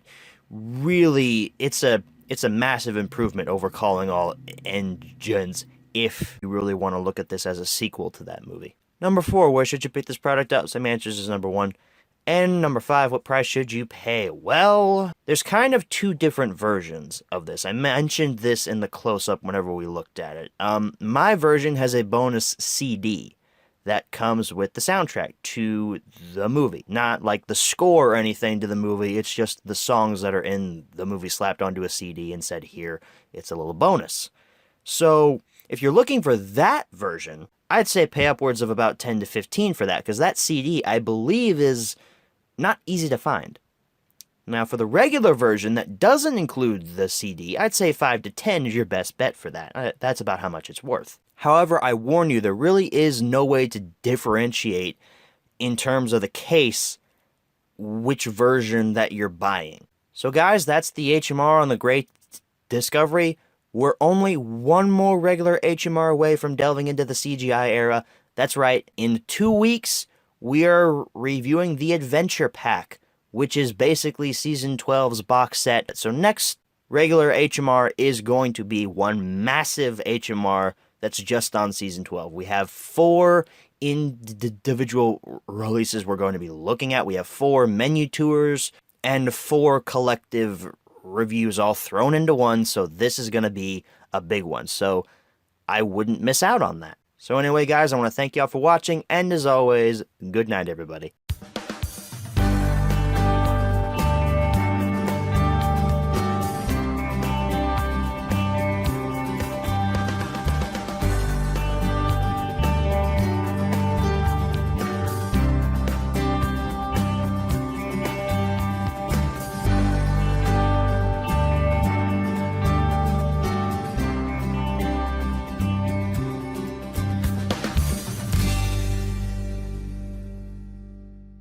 Hello everyone and welcome back to another installment of Thomas and Friends Home Media Reviews. This review is on the Adventure Pack, or Season 12, because this pack is basically the box set for Season 12 without actually calling it Season 12's box set.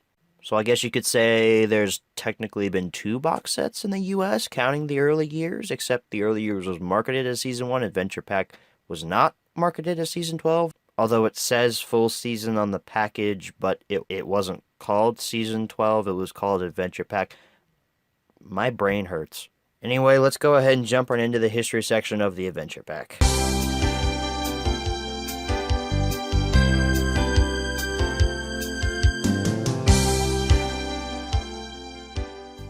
So, the Adventure Pack itself was released in November of 2010, but I'm not done yet.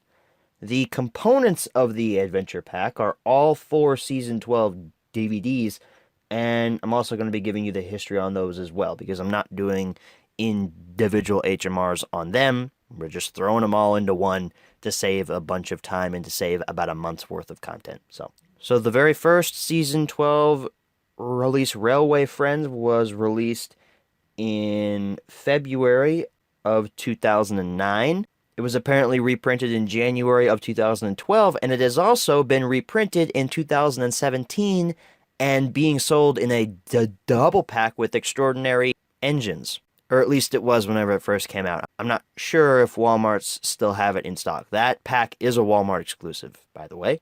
The second Season 12 release was High Speed Adventures, and it was only released once in March of 2009, just a month after Railway Friends. So they were really trying to push out Season 12, I suppose. The third release of Season 12 was known as Team Up with Thomas, and it was originally released in May of 2009. So a little after High Speed Adventures, but not long, just a couple months shy. It was also reprinted in 2012 with Railway Adventures. It was reprinted again in 2014, I assume by Universal, and it was also reprinted again in 2017. I have not seen this copy.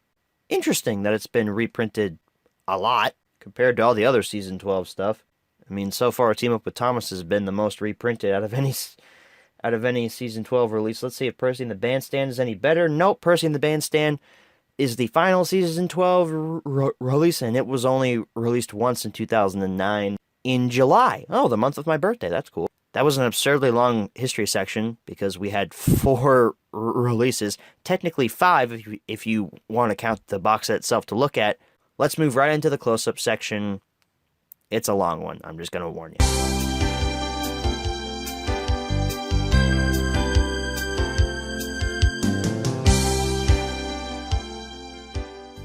Alrighty everyone, here's your close-up look at the Adventure Pack. Now as I stated in the preamble to every HMR, we are doing the complete Season 12 in one mega HMR. So we're going to be looking at 4 releases in this close-up. So, oh boy, it's gonna be quite the long one. Well, actually, I don't think it's gonna be that long. There's no like cases to look at or anything like that. It's just discs. But it's gonna be one heck of a long menu tour. But let's get the close-up out of the way first before we get into the menu tour. So we have 4 DVD set up at the top. Lists our DVDs: Railway Friends, High Speed Adventures, Team Up with Thomas and Percy and the Bandstand. Complete season. So technically you could say this is our first complete season box set since the early years. technically speaking, because these are just repacks of the other Season 12 releases, and the earlier was its own exclusive thing, but I guess you could say this is a secondary US box set. I don't really see it as that, but yeah, whatever. Adventure Pack, we've got Season 12 Thomas up there at the front. On the side, it's a thick DVD case. We've got Hit Entertainment, scroll on down, Adventure Pack, Portrait of Thomas, and Lionsgate. Here on the back, we have one full season of Thomas. We have a breakdown of what is on each release. There's Railway Friends, its blurb, and what our bonus features are. We have laying down the track puzzle and name that train game. We also have a bonus Roy the Racing Car story on there. High Speed Adventures with screenshot of Henry, and Railway Friends has a screenshot of Gordon. Forgot to mention that. Bonus features, a special delivery read-along, Thomas's amazing adventures, and another Roy the Racing Car episode. We have Team Up with Thomas and Flora. Our bonus features is Spot the Difference in Sir Topham Hatt's Helping Hands, and again, a bonus episode of Roy the Racing Car. Percy and the Bandstand with a screenshot of Percy. Of course you gotta put a screenshot of Percy. His name's in the freaking title. And our bonus features are Songs of Sodor, which is a game, and 3 read-alongs, minus the bonus episode of Roy the Racing Car. So yeah, Rory is now Sans. Do not be deceived by this packaging, because it's a slipcover. It's identical underneath, except now we can open it and look inside. So here's our disc for Railway Friends, High Speed Adventures there, Team Up with Thomas, and Percy and the Bandstand. So they are all, as I usually say, come on, everybody say it, squished up versions of the poster art. So yeah, it's a big, thick DVD case here. It's about the size of 2 regular-size DVD clamshell cases, but I like thick DVD cases because they just make me feel safe and secure. So anyway, with that all being said, let's go ahead and jump into our extra-long menu tour of the Adventure Pack, starting with Railway Friends. Alright everybody, here we are at our first of 4 menu tours for this HMR on the Adventure Pack. And here we are, our first menu tour is on Railway Friends, which is the first Season 12 release. I think it's pretty self-explanatory. So we have a very basic menu here. This is like a template for what many of the CGI menus are going to look like whenever we get to those in a couple of weeks. So let's go ahead and take a look at it here. We got Play All, we have Story Selection, Language Selection, and Bonus Features. So what stories are on Railway Friends? Well, we have Best Friends, The Party Surprise, Gordon Takes a Shortcut, Thomas Puts the Brakes On, which actually is the first Season 12 story that I ever saw. I actually caught it when it was airing on TV, and I thought it was alright, I suppose. Saved You, and Excellent Emily. So not terrible stories. I actually really like Gordon Takes a Shortcut and The Party Surprise. Saved You is okay, and Thomas Puts the Brakes On is, I guess you could say, it's nostalgic for me. Saved You and Best Friends are really kind of bland. I really don't have any feelings for those.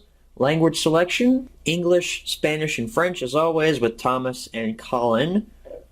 It's actually really sad that Colin never came back into the series. He's a pretty cool character. Bonus features, what do we got? We have a bonus episode of Rory the Racing Car, Rory's First Day. We have a puzzle, Laying Down the Tracks. We have a game, Name That Train, and trailers. There's actually one other piece that I wanted to mention here. If you click Play All and you watch every single story past the ending credits on this release, the bonus Rory the Racing Car story actually starts playing right after the release is finished. So I think that's interesting. Since I started watching Railway Friends a couple weeks ago, and I noticed that the runtime was over an hour, and I was like, holy crap, there must be a lot of content on here. But the main feature, I guess you could call it, quit after 46 or 48 minutes, and I was really like confused, and then the bonus story of Roy the Racing Car started playing, and then some trailers play after that. So that's why it's over an hour. So anyway, that's the menu tour for Railway Friends. Next up is, I believe, High Speed Adventures. Alright, here we are for menu tour number 2, which is High Speed Adventures. which interestingly, the episodes on here aren't exactly high speed. They're kind of slow speed. This really should be called average speed adventures. I suppose that's a really bad joke. Anyway, simplistic menu, just like Railway Friends, except this time the outline is orange, while Railway Friends was yellow. So we have play all, we have story selection, language selection, and bonus features, which are the exact same menus as on Railway Friends. So what stories are on High Speed Adventures, you may ask?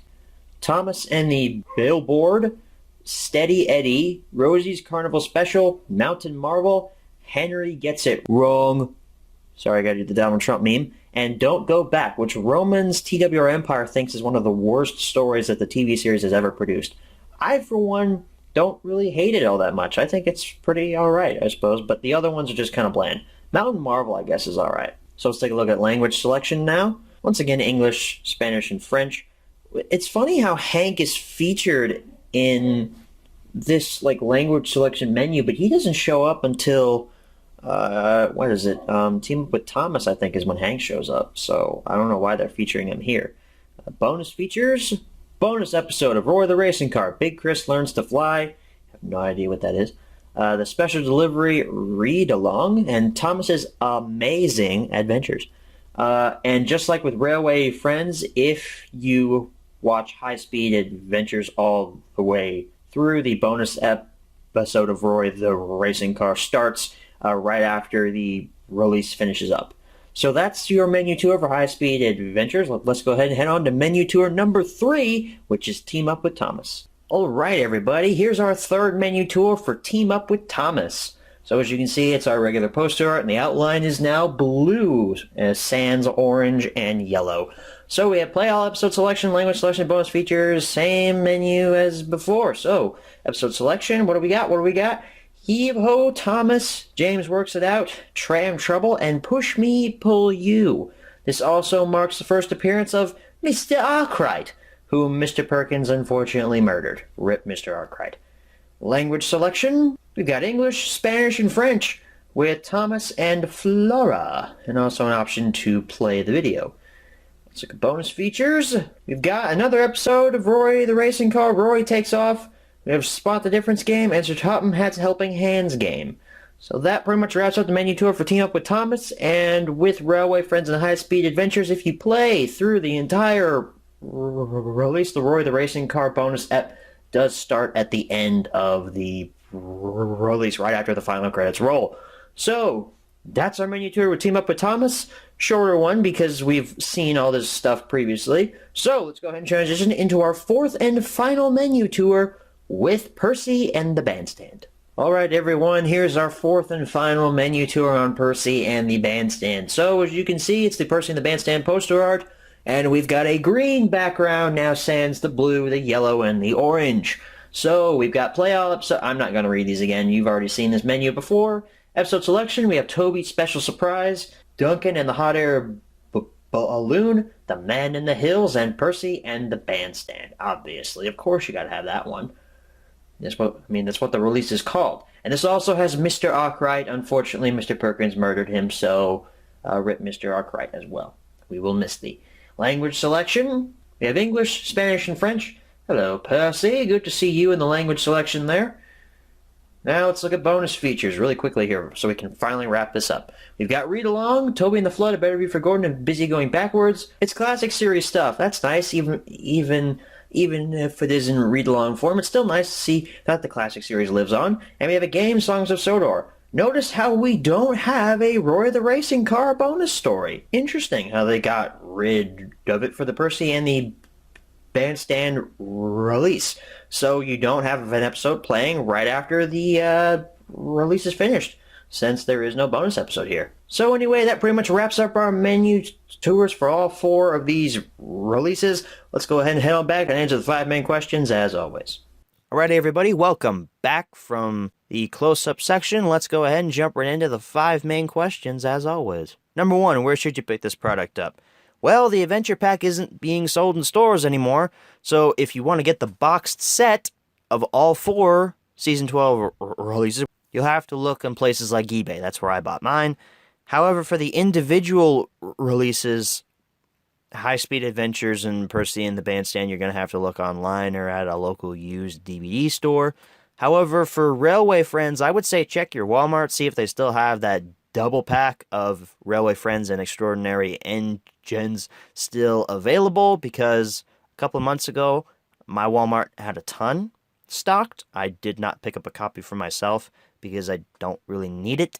However, for Team Up with Thomas, I'd say check anywhere, because apparently it's been reprinted in 2017. Still have not personally seen it, but heck, it might show up somewhere where you all live, so look in your local stores for that. It's probably still out there. Number 2, are these products still being printed nowadays? The Adventure Pack? No. Railway Friends and Team Up with Thomas? I'm going to say yes to those. High Speed Adventures and Percy and the Bandstand? No, they are not. Number 3, should you pick this product up? I'm only going to be talking about the Adventure Pack itself. I'm not going to be talking about the individual releases, because that would just take way too long. And this episode's already long as it is.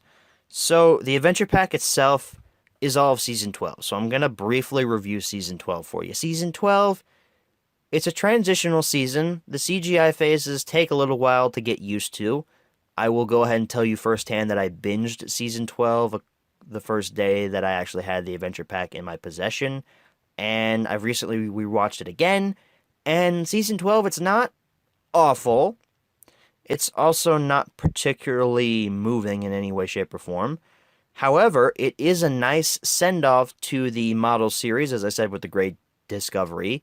And the reason I say that for Season 12 is because you see a lot of classic characters make returns. I mean, you see Bill and Ben, Oliver, freaking Stepney comes back in Season 12. I mean, it's a plethora of old and new characters. However, the storylines, they could be a hell of a lot better, obviously. For what it is, Season 12 is not a particularly bad season. It's actually one of the best in this newer model era, I would say, actually. I mean, I would say this is second to Season 8 in this new model era. All the other model seasons are awful. That's saying the new model era, not the classic series. Like, the classic series stands on its own. This new model era under Hit, yeah, Season 12 stands as, I'd say, the second best season, right behind Season 8. So as it stands, yes, I recommend that you pick up the Adventure Pack. And heck, even if you just want one Season 12 release, why not just go ahead and buy the entire season? You have a plethora of Thomas stories to binge watch. Like, seriously, how is that not appealing? Number 4, where should you pick this product up? Same answers as number 1. And number 5, what price should you pay? For this one, again, only going to be talking about the Adventure Pack, not the individual releases. So the Adventure Pack itself, I think I paid about $11 for mine, which is a fantastic price for 4 Thomas DVDs, which would normally cost about $5 a pop. So I got mine pretty much half off, or if you wanted to buy all 4 releases just by themselves. And that's generous for being $5. Usually New Thomas and Friends media is normally $10 a piece. I would say your highest bar should be around $20 for the Adventure Pack, and that's only if you're desperate. I'd say the best price for one is around $10 or $11 because it's a deep discount price in terms of if you want to buy the individual releases just by themselves. So guys, that's the extra special, extra long Adventure Pack HMR. Guys, 2 weeks from now, Hero of the Rails. I'm actually astounded that we made it this far. Well, just a little history lesson for you. Back in 2015, when I started this series, I was amazed that I even got past episode 10, honestly. And back then, I wasn't making HMRs as frequently as I am now. It didn't take off until the beginning of 2016. So the fact that we have made it to Hero of the Rails, and we're so close to getting caught up to modern day, I'm astounded, honestly. And it's all thanks to your support and you guys watching these HMRs, you guys liking them, you guys commenting. It's all thanks to you, pretty much. And I cannot thank you guys enough. You're the best group of fans a modern teenage guy making videos about Thomas the Tank Engine media could ask for. So anyway, guys, like I said, 2 weeks, Hero of the Rails. I'll see you all then. Good night, everybody.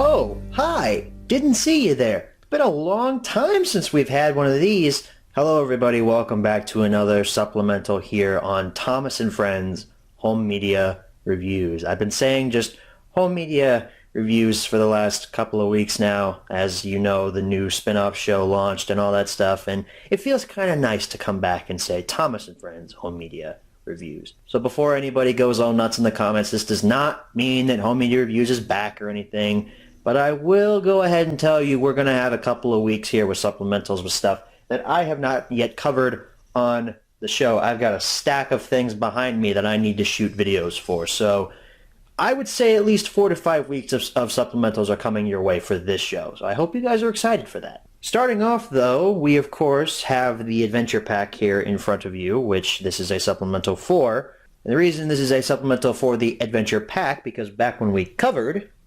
the Adventure Pack, instead of covering each of these releases separately in their own HMRs, I just went ahead and said, yo, we're just going to cover them all in the Adventure Pack, because this was the only version of all of these that I had. Plus, it was the cheapest version to acquire all 4 of these releases. But now, because I'm crazy, I'm currently hunting down single disc versions of each of these, and the first one we're taking a look at is Team Up with Thomas, as you can see in the title for this HMR. So there's the Adventure Pack again, in case you forgot what it looked like. To begin, though, we're going to take a look at the OG 2009 print of Team Up with Thomas, which I picked up this year at the Train Convention, which you may have seen in the vlog / item showcase video that I put up months ago. So this is that 2009 OG print of Team Up with Thomas. So here it is in its full glory. Team Up with Thomas up there with the weird CGI face Thomas, Flora, and Hank, and Stanley behind there. All new DVD with some kids down there looking very happy. Featuring never before seen content and meet 2 new friends. Gee, I wonder if it's the 2 friends right there on the poster. This poster is actually really good. I really like this. I really like all of the Season 12 posters for each of the releases. They're very visually stunning, I guess you could say. So here's the side. Hit Entertainment logo. Thomas Friends logo. Team Up with Thomas. Thomas from the front, distributed by Lionsgate. The back, Thomas Friends, Thomas Team Up with Thomas again. Barcode peeking through the slipcover, because this has a slipcover, and it's awesome. I love it. Blurb, only on Meet Driver Arkwright. He helps Sir Topham Hatt and also helps you learn more about Thomas throughout his stories. Or throughout the stories, not his stories. But yeah, this was the version of Mr. Perkins before Mr. Perkins was a thing. We had Mr. Arkwright before. Bonus features include spot the difference Sir Topham Hatt's helping hands game. Then we have a bonus episode of Rory the Racing Car, because they were really pushing Rory the Racing Car back during this era. I don't think that show ever took off, but you can get a lot of bonus episodes from it here on these Season 12 releases. Thomas and James there on the back with a workman scrubbing James's funnel. There's a conductor guy. Meet 2 new friends, Hank and Flora. Oh, wow. Is that the 2 on the front here? I hope so. All new DVD with stories of fun and teamwork and legalese and stuff down at the bottom. Oh, before we take the slipcover off, can I just say I'm really happy that is embossed. Like, geez, that just feels so nice. Like, I can just poke Thomas's nose right there. Boop. Slipcover comes off. You guys know the drill. Of course, it's the same spiel underneath. That is dreadfully out of focus. Now it's no longer out of focus. It's in focus now. Good job, me. Back, pretty much the same, except we don't have anything about Driver Arkwright. Open this up. There's your disc. And here's a little insert thing. Guess we'll take a look at this. Advertising other releases and such. Hey, there's Team Up with Thomas again, with a Thomas included. Wow, crazy. Day Out with Thomas advert. Thomas and Friends live on stage. A circus comes to town. See what's new at hitentertainment.com. I wonder if that website's still a thing. I wonder if this is the same disc that's in the Adventure Pack. Let's look, shall we? Yep. Same disc. So it'll more than likely have the same contents on it, so there will not be a menu tour for this version of Team Up with Thomas. Notice how I said this version, though, meaning that I have another version of Team Up with Thomas, which I picked up back in February of this year. You could already guess what version this is. This is the 2019 Valentine's Day reissue of Team Up with Thomas. I picked this up brand new at the store at Walmart for $6, and I wasted $6 that day. So Team Up with Thomas with the heart around the OG poster art. Love sickens me. The side, Universal logo, Hit logo, Thomas and Friends logo, Team Up with Thomas again. Same Thomas is on the front. Weird heart-shaped candy thing, product number, DVD logo. The back's actually pretty similar to the 2009 back here. They didn't change much. They've still got this Mr. Arkwright advertisement there. Same bonus features. Blurb. Thomas and James include stories of fun and teamwork. Blah, blah, blah. All that good stuff. Take the slipcover off. And what do we have underneath? Wow! It's the same thing! Except you're missing the text that was on the 2009 print, featuring never-before-seen content and such, and you're missing the text that was here, which says all new DVD. So interesting how that wasn't seen on this, but it's pretty much the exact same thing.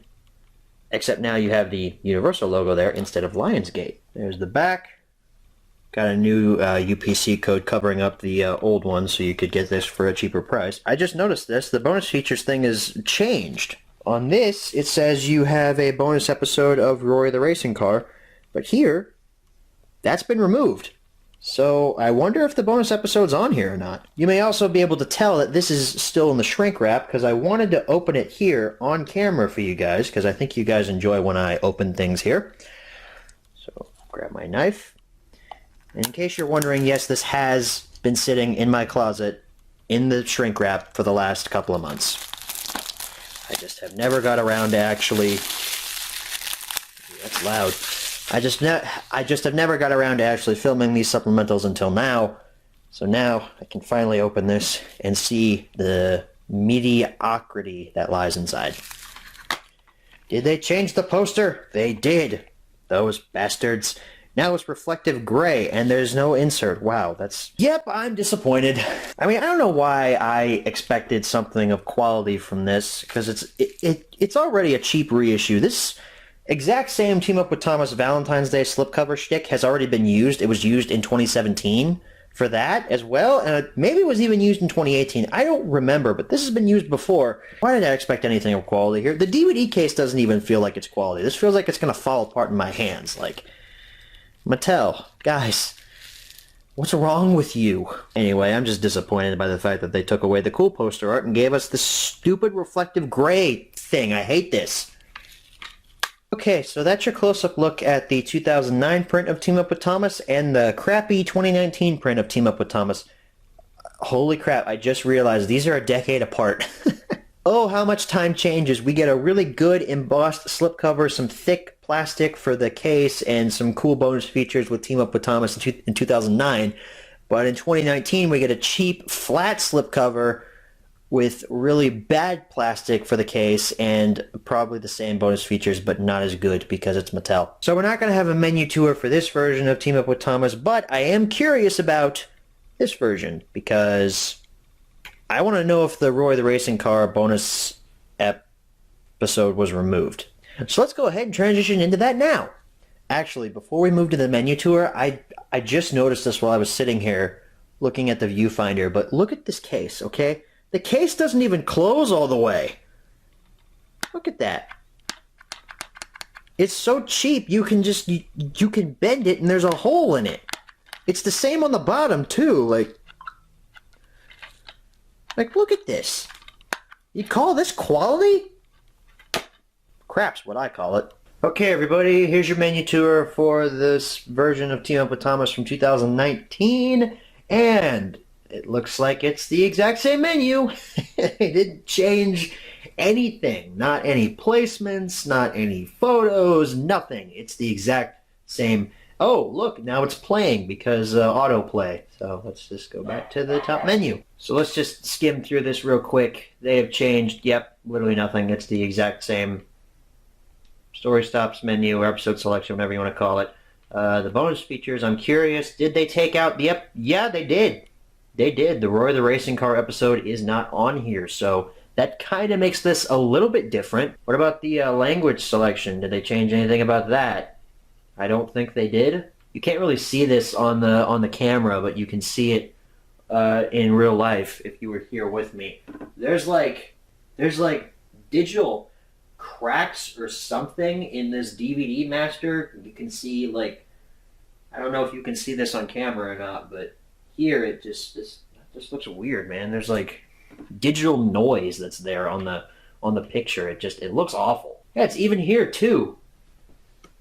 There, you probably can't see it on camera, but in person this just looks like a bad transfer. Anyway, Team Up with Thomas reprint is cheap. I don't like it. I'm sad I spent $6 on it. That $6 could have went towards something else, like feeding the homeless, or buying that 12-pack of Dr. Pepper I bought last night because I want to see if my pack has the limited dark berry flavor in it because of the tie-in with Spider-Man and such. Stop playing, for God's sake. I'm trying to end the episode here. Well, despite the fact that this Team Up with Thomas is cheap, and I don't like it whatsoever, this supplemental you could also regard as cheap because it was shot pretty quickly. But who cares? You're still going to watch it and you still made me money. So, haha, I win either way. That's the end of this supplemental. I hope I never have to watch this again.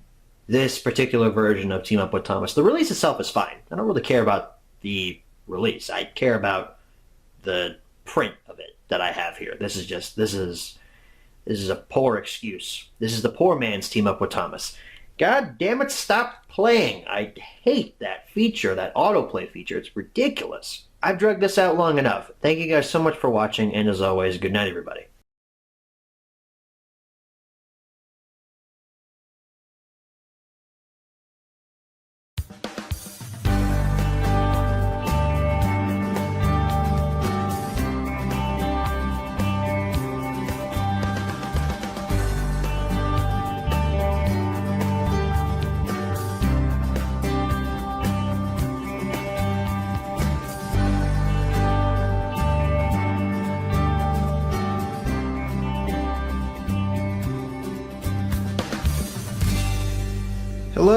Hello, everyone. Welcome back to another supplemental here on Thomas & Friends Home Media Reviews.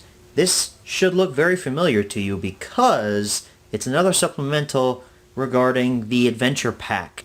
If you recall, about a year or two ago, we did a supplemental on Team Up with Thomas because that was the first release from the Adventure Pack that I got individually. As if you remember, the Adventure Pack was literally just a repack of the entirety of Season 12. And then here's Team Up with Thomas, just by itself here. If you remember, I picked this up at the train convention. That was fun. We are returning to the Adventure Pack because I have not one, but two Season 12 releases that we are going to look at here today. I am slowly getting closer to completing Season 12 individually. You could technically say I own all of Season 12, but I don't own them all just by themselves. Thanks to a fan of this show and a fellow Thomas fan named Oliver11GWR, I have acquired two more Season 12 releases. So we're going to take a look at them here today. To start off with, we have High Speed Adventures. Thomas & Friends logo up at the top, a really nice bright orange border around it. Those pesky Walmart stickers, I really don't like that, but I'm not going to try to tear it off because it's just going to leave residue. I need to get some sticker remover or Goo Gone, that's what it's called. High Speed Adventures there in a really nice eye-catching font. You got Thomas, James, and Rosie. James looks kind of weird, like Thomas and Rosie are on the rails, and James was just kind of a photoshopped afterthought, like, oh, there he is. And then Sir Topham Hatt is not in any engine's cab. He's literally holding on to Thomas's bunker. That's sort of annoying. All new DVD down there at the bottom. 6 fun stories aboard the Action Express. The side Hit Entertainment logo, Thomas logo, High Speed Adventures, Portrait of Thomas distributed by Lionsgate. The back features a hole for your UPC code. Includes 6 stories of fun and teamwork. There's the title again, blurb. Bonus features include the special delivery read along Thomas's amazing adventures. Guys, I think that's a maze minigame there. And then a bonus episode of Roy the Racing Car. Cool. Thomas puffing past the windmill with Harold there. Some copyright information down at the bottom. I, of course, had to get the version with the slipcover. I need to complete these with slipcovers because I'm a completionist. Same artwork as on the slipcover, except now you can see Harold was on there as well as High Speed Adventures in full. Spine is the same. The back is the same. Except you got some tech specs and stuff down there at the bottom. Open this up. There is our disc, which we saw back in the Adventure Pack. So that should look familiar to all of you avid HMR viewers out there. I said, though, I not only have one, I have 2 Season 12 releases here.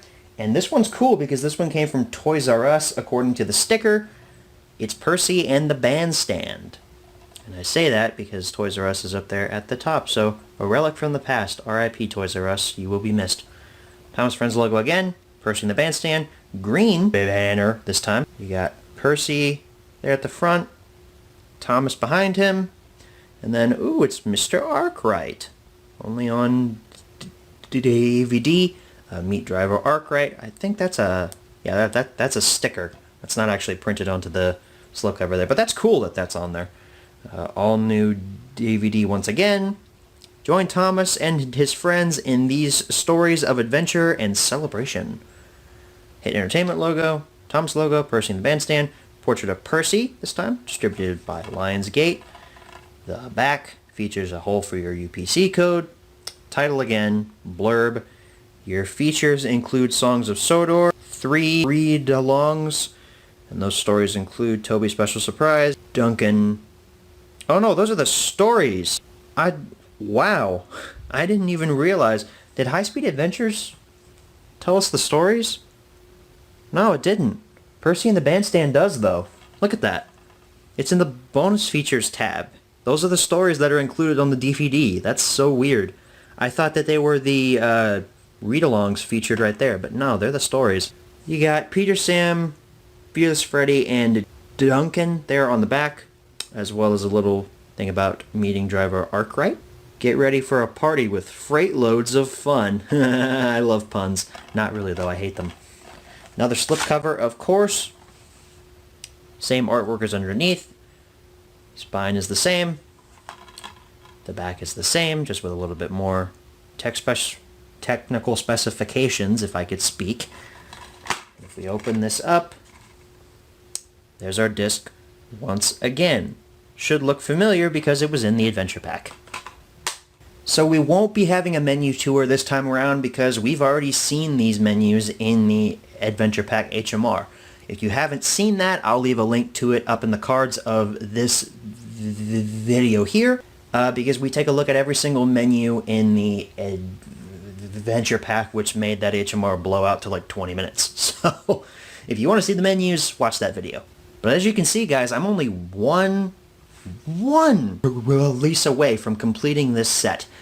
Honestly, I didn't think I would ever complete it. I didn't think I'd even get this far because I wouldn't say I don't care. It's a lot of effort to go out to find a Railway Friends with slipcover in good condition and for less than like $30 on eBay. So I don't know how long it's going to be before we come back to this.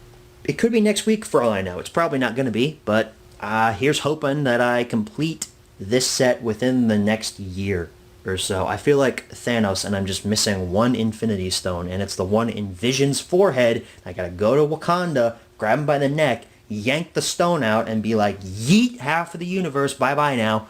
Are Infinity War references still relevant?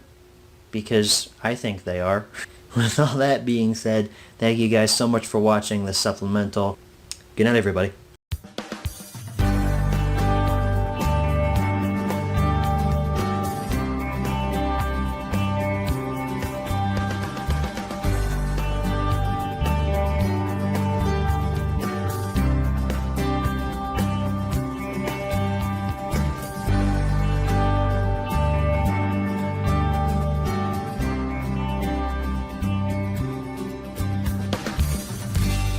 Hello everyone, welcome back to Thomas and Friends Home Media Reviews.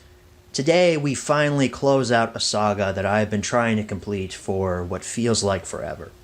Today we cover the last individual release of Season 12 here in the United States.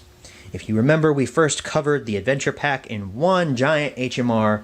It was like 25 minutes. Then we took a look at Team Up with Thomas because I picked it up at a train show locally here in town.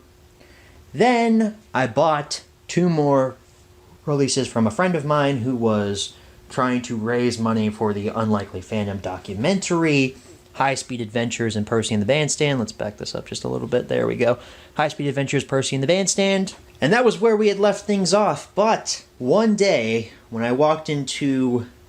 It was a Goodwill, actually. I don't know why I was walking into a Goodwill, but I walked in and I saw this copy of Railway Friends sitting on a shelf, slipcover and all, in pretty good conditions. For $2, I said, yes, this is mine. I'm going to make a video out of it, and I'm finally going to complete this collection. And I'm happy that we finally can. So let's take a look at it here. Thomas and Friends logo up there at the top. Railway Friends being lifted up by Colin the Crane. Pretty funny convention there. You got this yellow border around it, which matches the blue, orange, and green borders from previous releases. Walmart sticker up there at the top to match, I guess, High Speed Adventures, because Percy and the Bandstand is from Toys R Us. Thomas and Percy down there at the bottom with a very weird-looking CGI Sir Topham head. I don't know why that's weird, but it just kind of is to me. All new CGI animated series. Technically not true, it's just the faces. The models are still there. Includes 6 stories of friendship and adventure. This is probably my favorite cover out of all of these. I just like the contrast with the yellow and the greens and the blues on it. It just looks really, really good. The spine, Hit Entertainment logo, Thomas and Friends logo. Railway Friends covered up by a Goodwill sticker. Sorry about that. Let me just remove that right quick. Oh, this is a lot harder than I thought it was. These are like... The stickers like layered. I guess they make it this way so it's harder for you to like swap stickers in the store. Though I don't know anybody who's actually tried that and succeeded, so... Okay. Sticker is gone. Railway Friends. Colin's arm lifting up. Hey, a portrait of Thomas. Distributed by Lionsgate down there at the bottom. The back. Thomas and Friends logo. Railway Friends. UPC barcode popping out of the slipcover. Hop on board for fun, friendship, and adventure. Blurb about the release. Thomas at what looks to be the dairy factory or the ice cream factory. I'm not sure what that is. Bonus features. You got a puzzle, a game, and a bonus episode of Roy the Racing Car. Mr. Percival with a camera. I think that's Mr. Percival or it's somebody with a camera. That says CGI animated series, even though technically that's not true, just the faces. Copyright information, legalese, and stuff down there at the bottom. Take the slipcover off the release. Oh, I forgot to mention, the slipcover actually is embossed. So, like, Thomas's tank here, Colin, the title, Percy's face, or Topham hat, you can feel all of it, and it feels really nice. It's good quality. Railway Friends underneath, sticking with the blue clamshell case here to match the others. Same poster art on the front. Same spine. Same back. Nothing has been changed. If we open this up, this disc should look familiar to you. It's the same one that we saw in the Adventure Pack back in the original HMR. This is a shot I never thought I would have to actually take. This is a video I never thought I'd actually make because Railway Friends was selling for extraordinarily high prices on eBay, especially with the slipcover. But I mean, I walked into a Goodwill one night and found it for $2. The Lord works in mysterious ways, y'all. Really does. He's blessed me with Railway Friends.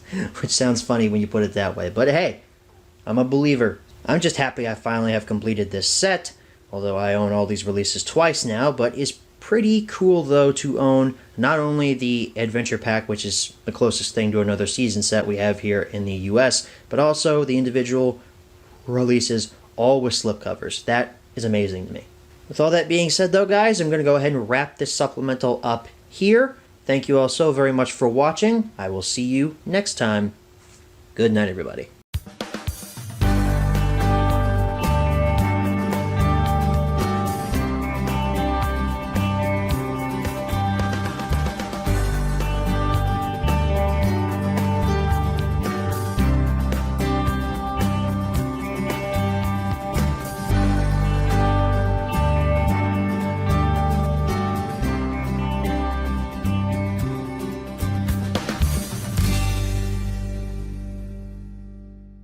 What's going on, everybody? It's your boy Neat Mike here for another Rocket League tutorial video. Today we're going to be doing a crate unboxing, and I am going to get so drunk. No, I'm just kidding. That's my best Neat Mike impression. How'd y'all like that? You didn't like it, or you don't know who Neat Mike is? Oh, I'm sorry for you. You should check out his channel. He makes Rocket League videos. But anyway, moving on from that horrendous intro. Welcome, everybody, to the HMR on Hero of the Rails, guys. We did it. We made it. We're here at the CGI series. I never thought we'd actually make it, but we're here. And now it's time to get into an era of pretty much crap. Obviously, I'm talking about the earlier CGI series. I'm not talking about Season 17, all that stuff. That's good. But right now, we're in the crap era. But we're not starting off with crap. We're starting off with a quality movie here with Hero of the Rails. So with all that being said, let's go ahead and jump right into the history section of Hero of the Rails.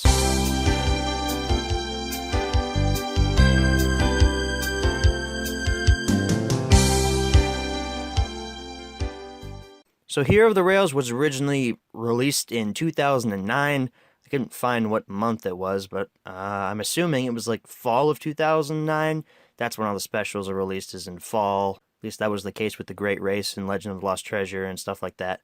However, there is a reprint of this floating around, sort of, kind of. Hero of the Rails was also available in a multi-pack known as the Movie Pack. Makes sense, I suppose. It was available in that pack in 2012 along with Calling All Engines and The Great Discovery. Ooh. Not too bad of choices. I mean, they were the only two Thomas movies out at the time. Or no, 2012 was what? 2012 was Blue Mountain Mystery year, so there were other Thomas movies out at the time. They could have chosen better options. What am I saying? So yeah, it's technically a reprint. It is just the disc thrown into another package. So I guess you could say it's a reprint, but it's also Lionsgate putting it out, so it's technically not. I don't think there's any new content on that disc, so... But hey, it's another time it was put out, so I have to cover it here. So with all that being said, let's go ahead and jump right into the close-up section of Hero of the Rails.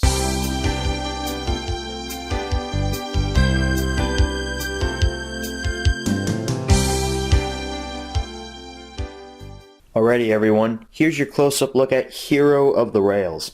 And I know I said this in the opening segment, but I can't believe we're here. I'm holding Hero of the Rails for a close-up. I never thought I would get to this point.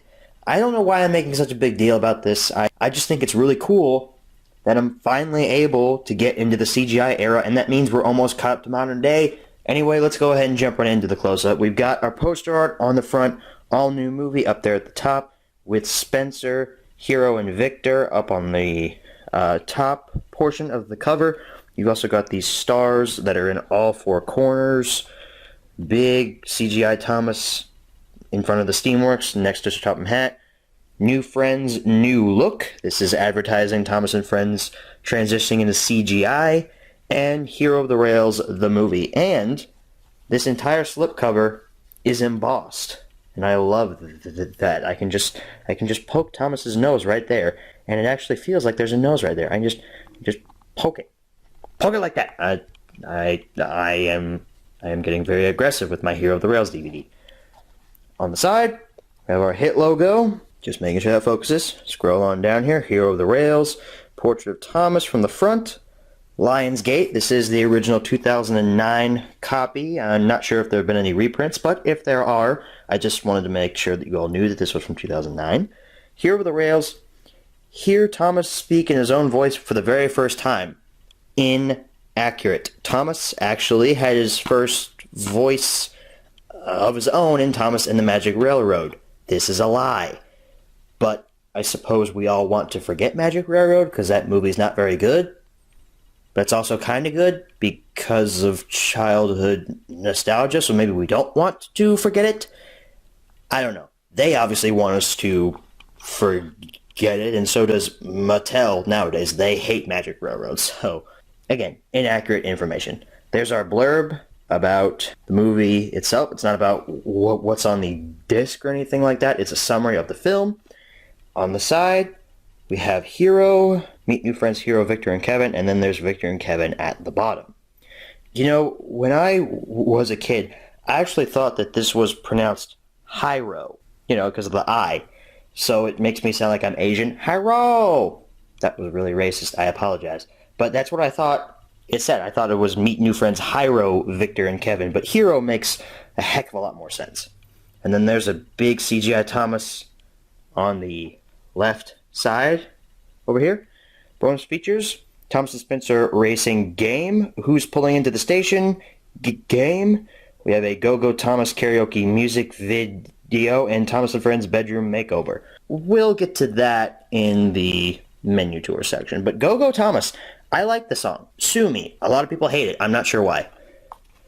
So again, as I mentioned previously, this is a slipcover. Bam. Exact same thing underneath, except part of my case is actually missing from where the security sticker was put on, and part of the red up here has been torn off, sadly, but it is the exact same thing underneath. I apologize for the reflection. That's from my window in the background. It's also really hot today. It's 80 degrees. It's probably not a good idea to be standing in front of a window filming your Hero of the Rails DVD when the sun is beating down on you. I should probably go get some water after this. So we open it up. I can't remember if it came with any pamphlets or paraphernalia or stuff like that, but if it did, I don't have them because I threw them out, and if it didn't, then I didn't throw anything out, and I'm not a bad person. There's our disc. It's pretty much a squished up version of the lower poster art, excluding this top section, for comparison's sake. So that, ladies and gents, is your close-up look at Hero of the Rails. Now let's go ahead and transition into our menu tour. Alrighty, everybody, and here we are for our menu tour for Hero of the Rails. So we start off here, we get a very nice menu style, matches the DVD cover with the red outline and Thomas and Hero up on the front with Hero of the Rails up there at the top. There's something interesting that I see here on this menu. If you notice the black bars on the sides, this menu's in 4x3. We've had a brief discussion about 4x3 and full screen versus widescreen with Thomas and Friends. It really doesn't hit Thomas and Friends that hard, the whole full screen versus widescreen debate, because Thomas has been primarily filmed and released in 4x3, which is why on my TV, which is a standard 16:9 widescreen television, it has these black bars on the sides. This image can't fit in a widescreen television, so my TV is adding those black bars to add up for the space that's not being filled by this image. However, the special itself is in widescreen. It's in 16:9, meaning that it fills up an entire widescreen image. The reason I bring this up is because if we take a look at the case here and we look at the back, you can see right there that says full screen. This special was produced in widescreen. It's not full screen. Full screen is referring to a 4x3 television, which of course is the size of this image, and if this was on a 4x3 television, this menu would take up the full screen. However, if we were to watch the special on a regular 4x3 television, the image would be widescreen. I just wanted to clear that up, and that's why I'm so interested that this menu is in 4x3 full screen, not in widescreen, when the specials are now being produced in widescreen formats. So anyway, moving on from the whole full screen versus widescreen discussion, we have three options on our menu. We have play, audio options, and bonus features. Notice how there's no scene selection. I find that interesting. Let's take a look at audio options. We have English, French, and Spanish, and enhanced audio 5.1 surround sound. We can either turn that on or turn that off. Go back to the main menu. Bonus features. We've got the Thomas and Spencer racing game. Who's Pulling Into the Station game. A Go-Go Thomas karaoke music video. And a Thomas and Friends bedroom makeover. Let's play that here. I'm not putting sound in this portion because I'd get copyrighted, but does this look familiar to you? This is the same documentary that I put up on my channel a couple of months ago when we covered the Calling All Engines DVD release. This documentary, which I call Thomas and Friends on Designing Spaces, is the exact same documentary that's on the Calling All Engines DVD release from the exact same year as Hero of the Rails 2009. That's the version that I own. I don't think it was on the original release from 2005. Then again, I could be wrong. I don't own that, but I'm going off of what was on the 2009 release of Calling All Engines. So if you have not seen this documentary, it's up on my channel for free. Y'all can watch it there. It's interesting. It details a complete home makeover of some child's bedroom with a whole bunch of Thomas crap that I was really jealous of that kid when I was younger. I'll be honest. He has a completely tricked out Thomas bedroom that I wanted when I was 9 when this came out. We also have an option for trailers and to go back to the main menu. So with that out of the way, guys, that's the end of the menu tour. It was a little longer because I had to explain the full screen versus widescreen thing and why it's weird. Let's go ahead and transition back and we'll answer the 5 main questions as always. Alright everybody, now we're back from the close-up, and now it's time to answer the 5 main questions as always. Number 1, where can you pick this product up? I'm not sure if you can find this in stores. You probably can't. I haven't seen it in stores in years at this point, so I'd have to say online retail is your best bet. Anything from Amazon to eBay. Number 2, is this product still being printed nowadays? I have not heard or seen of a universal printing of this, so I'm going to say no to that. Number 3, should you pick this product up? Hero of the Rails, to me, is probably the second most nostalgic Thomas movie, at least to me, because I know Magic Railroad is my most nostalgic Thomas movie. Obviously, I grew up with that movie, but Hero of the Rails is probably the second, because I first saw Hero of the Rails when I rented it from a Blockbuster. That's right, Blockbuster was still around in 2009. There was one close to me. I rented it from there. I really wasn't on board with the whole CGI thing. I was actually kind of pissed that they went to CGI and just abandoned the models entirely. Like, sure, the seasons weren't good, but at least they still had the model charm to them. Sort of. As a little 10-year-old Lego lover goes to Blockbuster and rents Hero of the Rails, little Lego lover thinks to himself, wow, this movie's actually pretty good. I am no longer pissed that they went to CGI. I was impressed by this movie, if I'm going to be honest. I feel that Hero of the Rails is one of the most emotional Thomas movies in the fact that it's able to make you feel so much for the character of Hero and actually care that he makes it out alive. I think that the plot of this movie was new and original at the time. I really like Hero's characterization. I think that this movie does a great job at making you feel his sorrow and his sadness and his loneliness of just sitting on that siding for years. I also really liked how Spencer was characterized as this villain type character, because up until that point, Spencer was an antagonist of sorts, but he was never like this villain. And I think that was a really cool way for the writers to change up Spencer's character and make him into something you wouldn't expect him to be. Also, I think that all of the voice cast for this movie was pretty much solid all around. I was a big fan of Martin Sherman's Thomas voice. Pretty much everybody besides Henry, I think they could have gotten a little bit better. And they've stuck with the same Henry voice actor to this very day. But at the same time, though, Henry's voice just... it fits his character in terms of him being a scaredy cat, but that's more of a CGI series trait. And I know that some people are pissed because, oh, the Steamworks, it's always been on the island, why haven't we seen it? Here's the thing, though. If you think about it, in the classic series, we never actually see what the narrator tells us is the works. I'm not sure if that's 100% true or not, but from what I can remember, we never actually see the works. So, if you think about it, the narrator could have been talking about the Steamworks the entire time, and we're just now seeing it. Obviously, that wasn't the plan back in the 80s to have a giant Steamworks model set with a model of Kevin and Victor and all that stuff, but I think it ties into the classic series perfectly fine. We're just now seeing the quote-unquote works on screen for the very first time. We're finally seeing that place that all of the characters went to in the classic series whenever they were broken down or got into an accident or something like that. We're finally getting to see that in this movie. And yeah, Victor and Kevin, I like him. I like Kevin. I actually really like Kevin. I think his slapstick is some of the only slapstick in terms of the Thomas universe that actually works. And Victor, in terms of this movie and in this movie alone, he's kind of a cut and paste character. You could have had anybody in that role.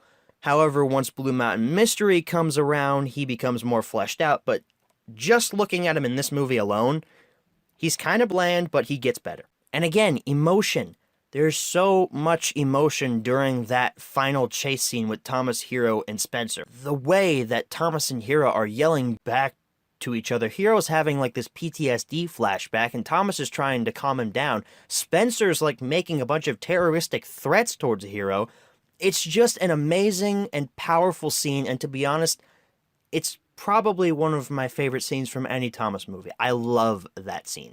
Now, the animation, obviously, it was Nitrogen's first special, and Nitrogen, not as good as Arc, but this animation, it didn't hold up all that well. Let's keep it in perspective here, though. This was 2009. This was Nitrogen's first special. They tried. They tried their hardest. Did they succeed in pulling off really good animation?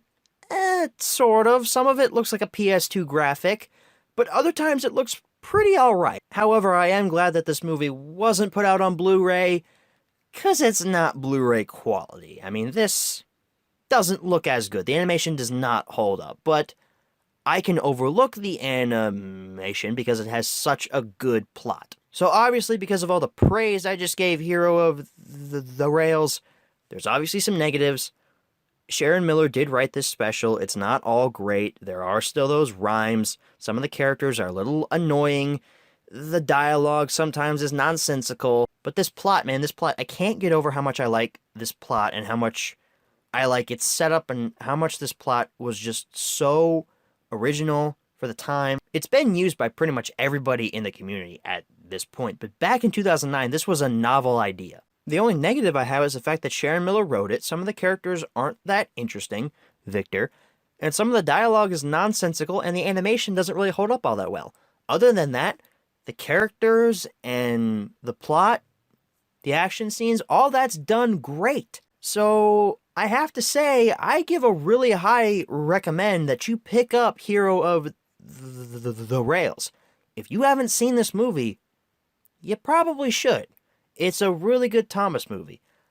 It's probably in my top 5. And if you have seen it and you hate it, why not give it another chance? It's not as terrible as you might think. Number 4, where should you pick this product up? Same answers as number 1. And number 5, what price should you pay? Well, if you're going to go for that movie pack, and you don't have Calling All Engines The Great Discovery, that's a good way to pick it up. I'd say go for like $10 for that or something like that. Something cheap. However, if you're just looking for the movie itself without a slipcover, $5 to $10 I'd say is the best price range. However, with the slipcover, I don't know. I'm a real aficionado whenever it comes to slipcovers. I love me some slipcovers. So if it was me, I'd say go upwards of $15 for the slipcover. But honestly, if you just want the movie just to have it, $10 is fine. So that's the HMR on Hero of the Rails. The review section went on a little long. I think I really hit all I wanted to hit about Hero of the Rails. I wasn't expecting to like it as much as I did whenever I watched it later on in my life, after I had seen it as a child. And that's how you know you have a really good film, when you watch it as a kid and it still holds up when you're a teenager or an adult. So we've started off the CGI era with a strong high. Just like the YouTube analytics, the only place we have to go is down.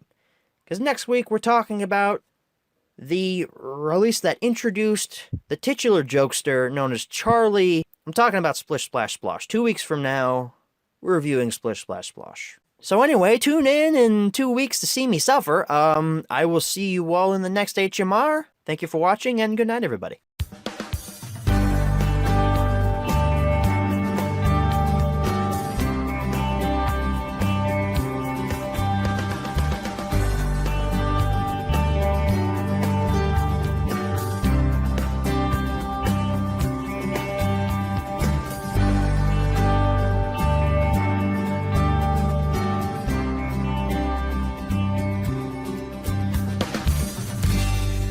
Alright, well hello everyone. Welcome back to another supplemental here on Thomas & Friends Home Media Reviews. This supplemental I thought I'd never have to do because this is a version of Hero of the Rails I didn't know existed. Obviously this is on Hero of the Rails. You can see it's on your screen in front of you. Also the title of the video probably says something about Hero of the Rails. Let's take a brief refresher at what the original copy of Hero of the Rails looked like. My copy, of course, has the slipcover. I bought it back when it first came out. Slipcover makes it somewhat more valuable. There it is underneath. Right, that's what it looked like. So, color me intrigued.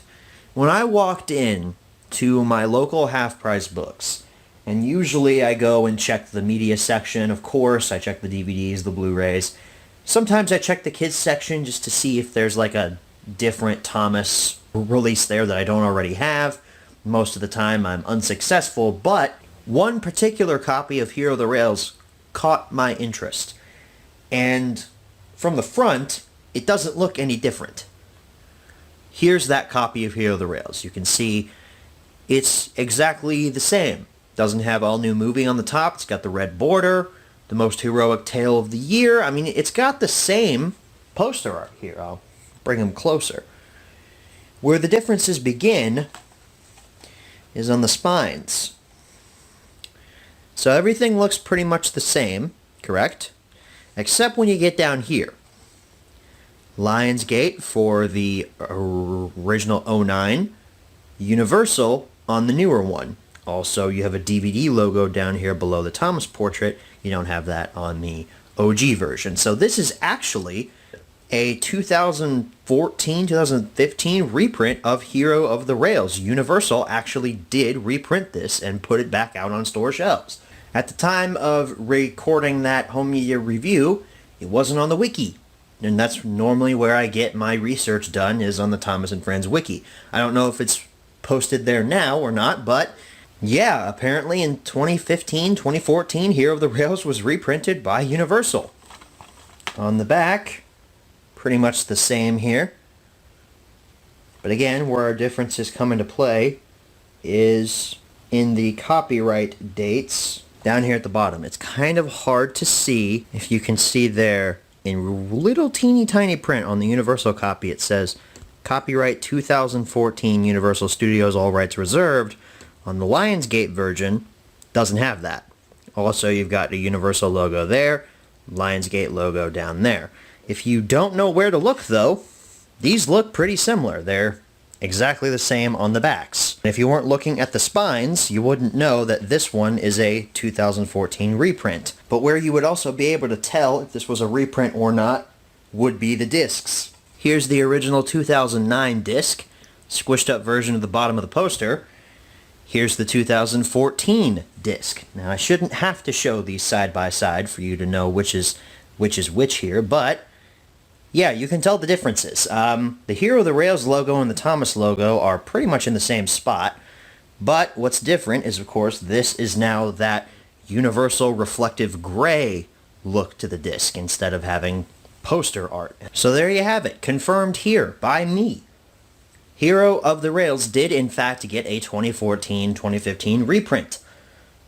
Or I guess just 2014, considering that has a copyright date of 2014, so we're just going to say it came out in 2014. I think I had a couple people tell me about this in the comments section, and I didn't believe them because I didn't see it for myself. So my apologies if I didn't take your comment seriously because I hadn't seen it for myself, but now I know. Yes, Hero of the Rails did get a reprint. And just like last week, I think we're going to have another menu tour that I didn't expect. Or at least we're going to pop this in and see if it's different from the 2009 menu. So, let's go ahead and transition to that menu tour. Okay, folks, here we are for a menu tour of Hero of the Rails, the 2014 reprint edition. You probably can't see that there.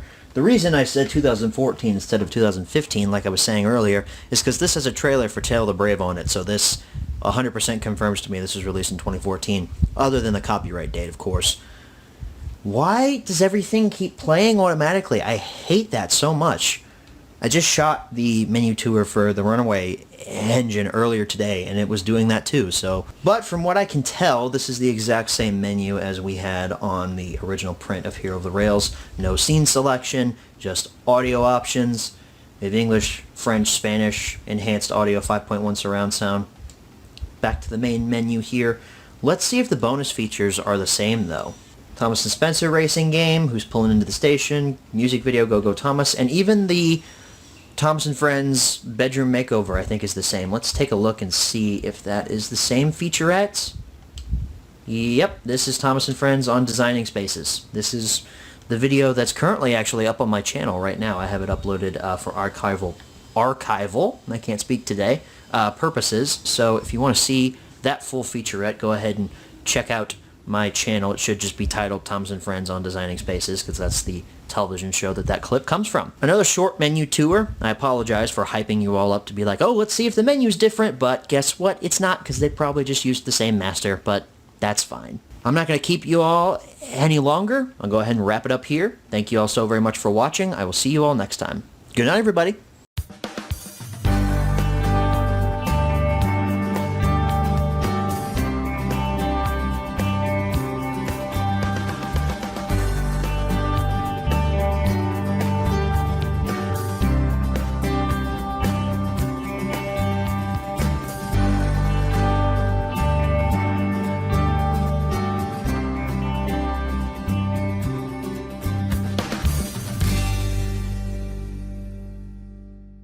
Hello everyone and welcome back to another episode here on Thomas and Friends Home Media Reviews. This review is on Splish Splash Splosh, a review that I sort of teased a couple of weeks ago whenever we looked at Hero of the Rails, and I kept insinuating that Hero of the Rails was such a high that there was nowhere else for the series to go but down.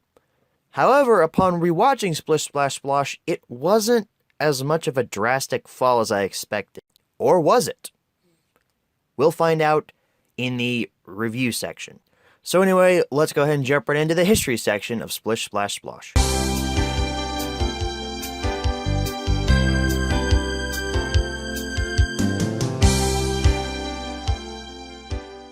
So Splish Splash Splosh was released onto DVD in January of 2010, and so far that's its only date that it's been released. Now, I know you all are wondering, why exactly did Lego Lover say that Splish Splash Splosh was released onto DVD?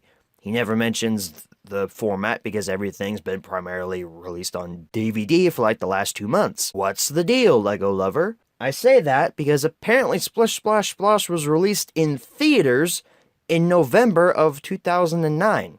I'm not sure if that's accurate or not, but considering that some of the specials got a limited theatrical run here in the US, I wouldn't put it past them. However, why would the regular series get released in theaters? I guess it was to promote Thomas and Friends changing to CGI, but they'd already promoted that with Hero of the Rails, which presumably came out before Splish Splash Splosh. I don't know if I believe it got a theatrical run or not. If you guys have any confirmation that it was released in theaters in November of 2009, please let me know down in the comments, because I'm not sure if I believe this or not. Anyway, let's go ahead and jump right into the close-up section of Splish Splash Splosh.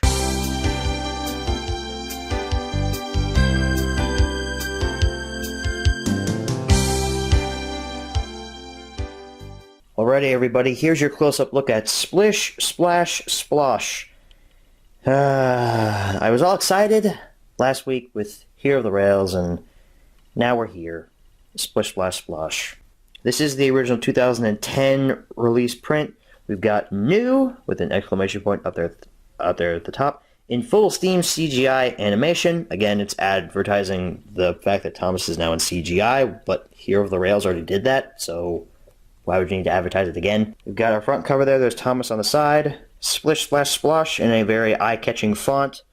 A Borders sticker. I bought this years ago, obviously at a Borders, which was a bookstore, which I think went out of business.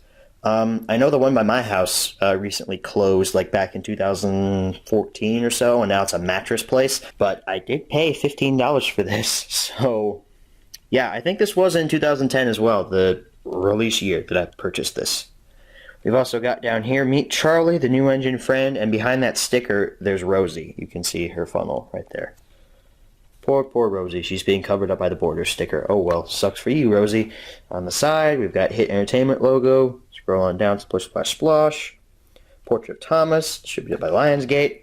On the back, soak up the fun with these exciting adventures. We've got our blurb about what's on the disc. We've got a Thomas enter Top Hat in his cab. Bonus features, lift and load crane game and counting with Thomas. And Thomas is also running through a puddle, in case you couldn't see. And legalese down here at the bottom. Whoop! It's a slipcover. I actually didn't mention that. The original print of this came with a slipcover. So, and it is embossed. Like I said, or like I forgot to say earlier, it is embossed. So I can poke Thomas's nose like that. Just like I did with Hero of the Rails. I get very aggressive with my CGI DVD slipcovers. That sounded weird. We're going to pretend that didn't happen. So, there actually are some subtle differences between the slipcover and the actual DVD itself. If you look here, the slipcover says new, like I said earlier, but if you look over on the actual DVD, new is gone. And, oh, you can also see Rosie right there. There she is. Hello, Rosie, you suck. And here it just says Meet Charlie, but on the slipcover it says Meet Charlie, the new engine friend. So I'm not sure why they made these changes. It just seems a little weird. Side is pretty much the same. The back is the same. It's also in a blue clamshell case, which is nice. I don't know if it came with any pamphlets or anything. If it did, I threw them out. If it didn't, then I didn't throw them out, and I'm not a bad person. And inside, it's a squished up version of this section of the poster art, not including the Charlie segment. It's just Thomas and Rosie splashing through a puddle. So everyone, that's your close-up look at Splish Splash Splosh. Let's go ahead and transition into our menu tour. Alrighty everybody, here we are for our menu tour of Splish Splash Splosh. I lose 10 brain cells every time I say that title, so by the end of this HMR, I will be dead. We start off here, we have a very similar menu to the menu styles of Season 12 and Hero of the Rails. Season 12 was really where this whole one-card menu with the standard 4 options really started, and we will see this continue into Season 20 and whenever we get to Season 21 releases, because at this point there haven't been any. Anyway, let's go ahead and get started. We have Play, Episode Selection, Language Selection, and Bonus Features. Episode Selection, let's see what terrible stories are on here, because I haven't rewatched this yet. We have Playtime, Splish Splash Splosh, Slippy Sodor, and Snow Tracks. The first 3 are awful, but Snow Tracks actually isn't that bad. Fun fact, Mark Morgan actually went back and redubbed Snow Tracks for Santa's Little Engine. I didn't know that prior to owning Santa's Little Engine, and who knows, we might cover that for Christmas this year. Hint, hint, maybe. I'm not sure, it's not finalized yet. Language selection, English, Spanish, and French. The standard languages for Thomas and Friends that's translated into. Bonus features, we have lift and load crane game, counting with Thomas, and trailers. Interestingly, this includes a trailer for Bob the Builder Ready Steady Build, which was the point in Bob the Builder's history when it first went into CGI, and it kept like the claymation style of models from the classic Bob the Builder era when it was actually good. I have not seen any of the old CGI Bob the Builder stuff. I have also not seen any of the new revamped Bob the Builder stuff, and I don't plan on ever watching that because it looks god-awful. So anyway, guys, that pretty much wraps up the Splish Splash Splosh menu tour. Let's go ahead and head on back and answer the 5 main questions as always. Alright, so we're back from the close-up, and now it's time to answer the 5 main questions as always. Number 1, where can you pick this product up? Do I even have to say it? Online retailers. Not found in stores anymore. However, if you want to watch it digitally and not have a physical media copy, check Netflix. The last time I checked Netflix, it was on there. Number 2, is this product still being printed nowadays? No, it is not. Number 3, should you pick this product up? Here's what I was talking about in the opening section, how I said that the series really didn't take that far of a drastic drop after Hero Over the Rails. Splish Splash Splosh was my second exposure to Thomas and Friends in CGI. I told you all in the Hero of the Rails HMR that I rented Hero of the Rails from a Blockbuster in 2009, and then I picked it up, I think, a couple of months later. I bought Splish Splash Splosh the year that it came out from Borders, as evident on the giant-ass sticker that's on my slipcover that you all saw in the close-up. Thanks, Borders. I'm glad you went out of business. I'm kidding. I miss you, Borders. Rest in peace. I can't remember what month I bought Splish Splash Splosh in. I don't think it was January. I feel like it was March.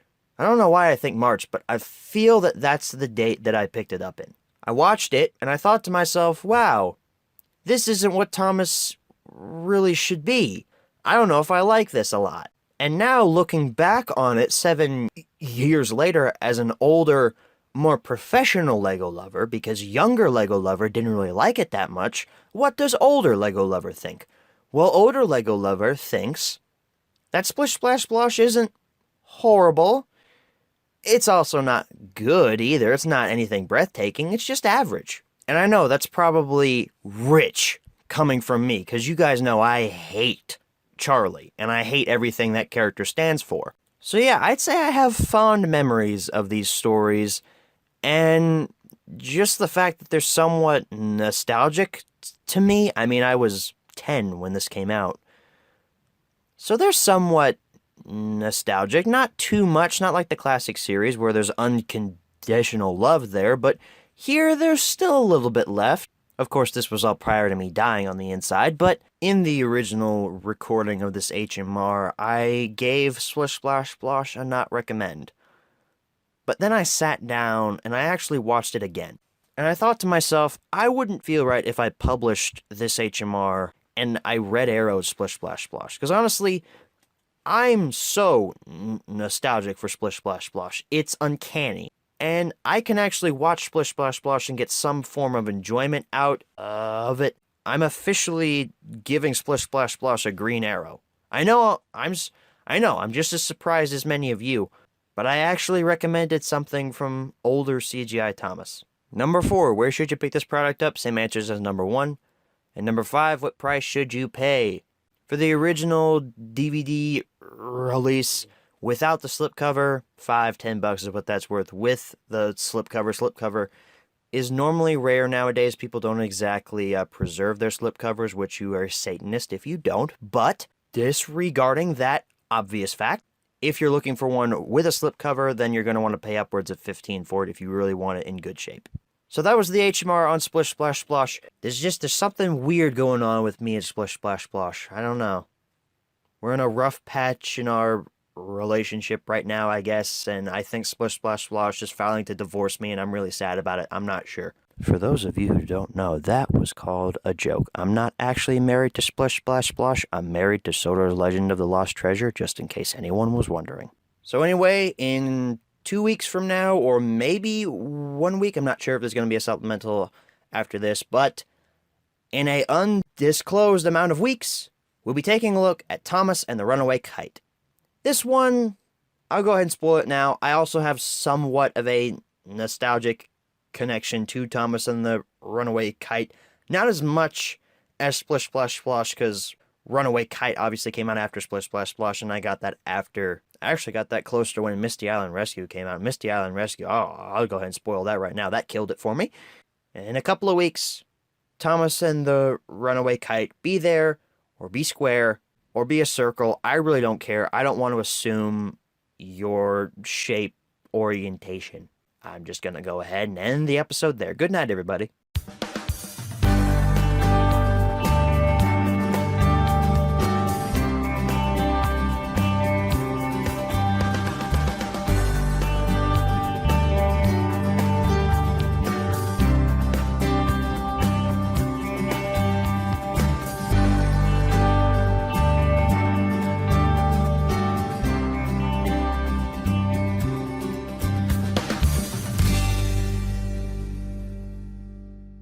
Hello, everyone, and welcome back to another episode of Thomas and Friends Home Media Reviews. This review is on Thomas and the Runaway Kite. I tried to do my best Michael Brandon impression there. It really didn't come off as that, did it?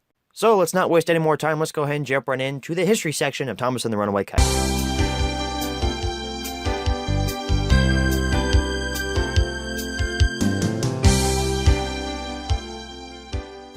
So Thomas and the Runaway Kite was released theatrically in January of 2010, and then was put out onto DVD in March of 2010. I'm still not quite sure if I believe that it was ever put out theatrically, probably just specialty theaters, but who knows? It could have happened. There could have been Thomas fans who were at that screening. I was not one of those Thomas fans. I was 10. Don't give me that look. Anyway, I think this might be where I'm getting the idea that I picked up Splish Splash Splosh in March. Because Thomas and the Runaway Kite came out in March, and I'm pretty sure I picked up Thomas and the Runaway Kite release month. So that might be where I'm getting that from. Possibly some false memories, possibly some fake news thrown in there. Anyway, let's go ahead and jump right into the close-up section of Thomas and the Runaway Kite.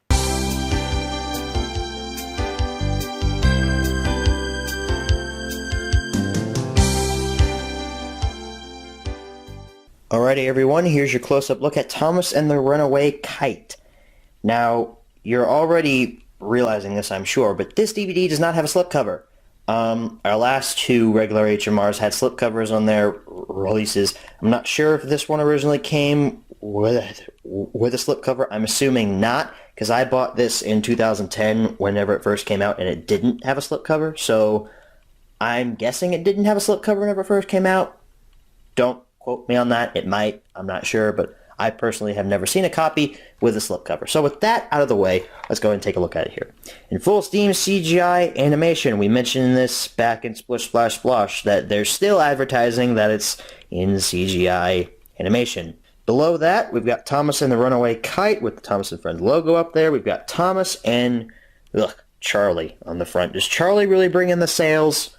Hit or Lionsgate or whoever makes these freaking covers. Does Charlie bring in the sales? No, everybody hates Charlie. Except kids with really low brain cells. Hit Entertainment on the side, scroll on down, Thomas and the Runaway Kite. Thomas down there, self-portrait. And there's a kite right there.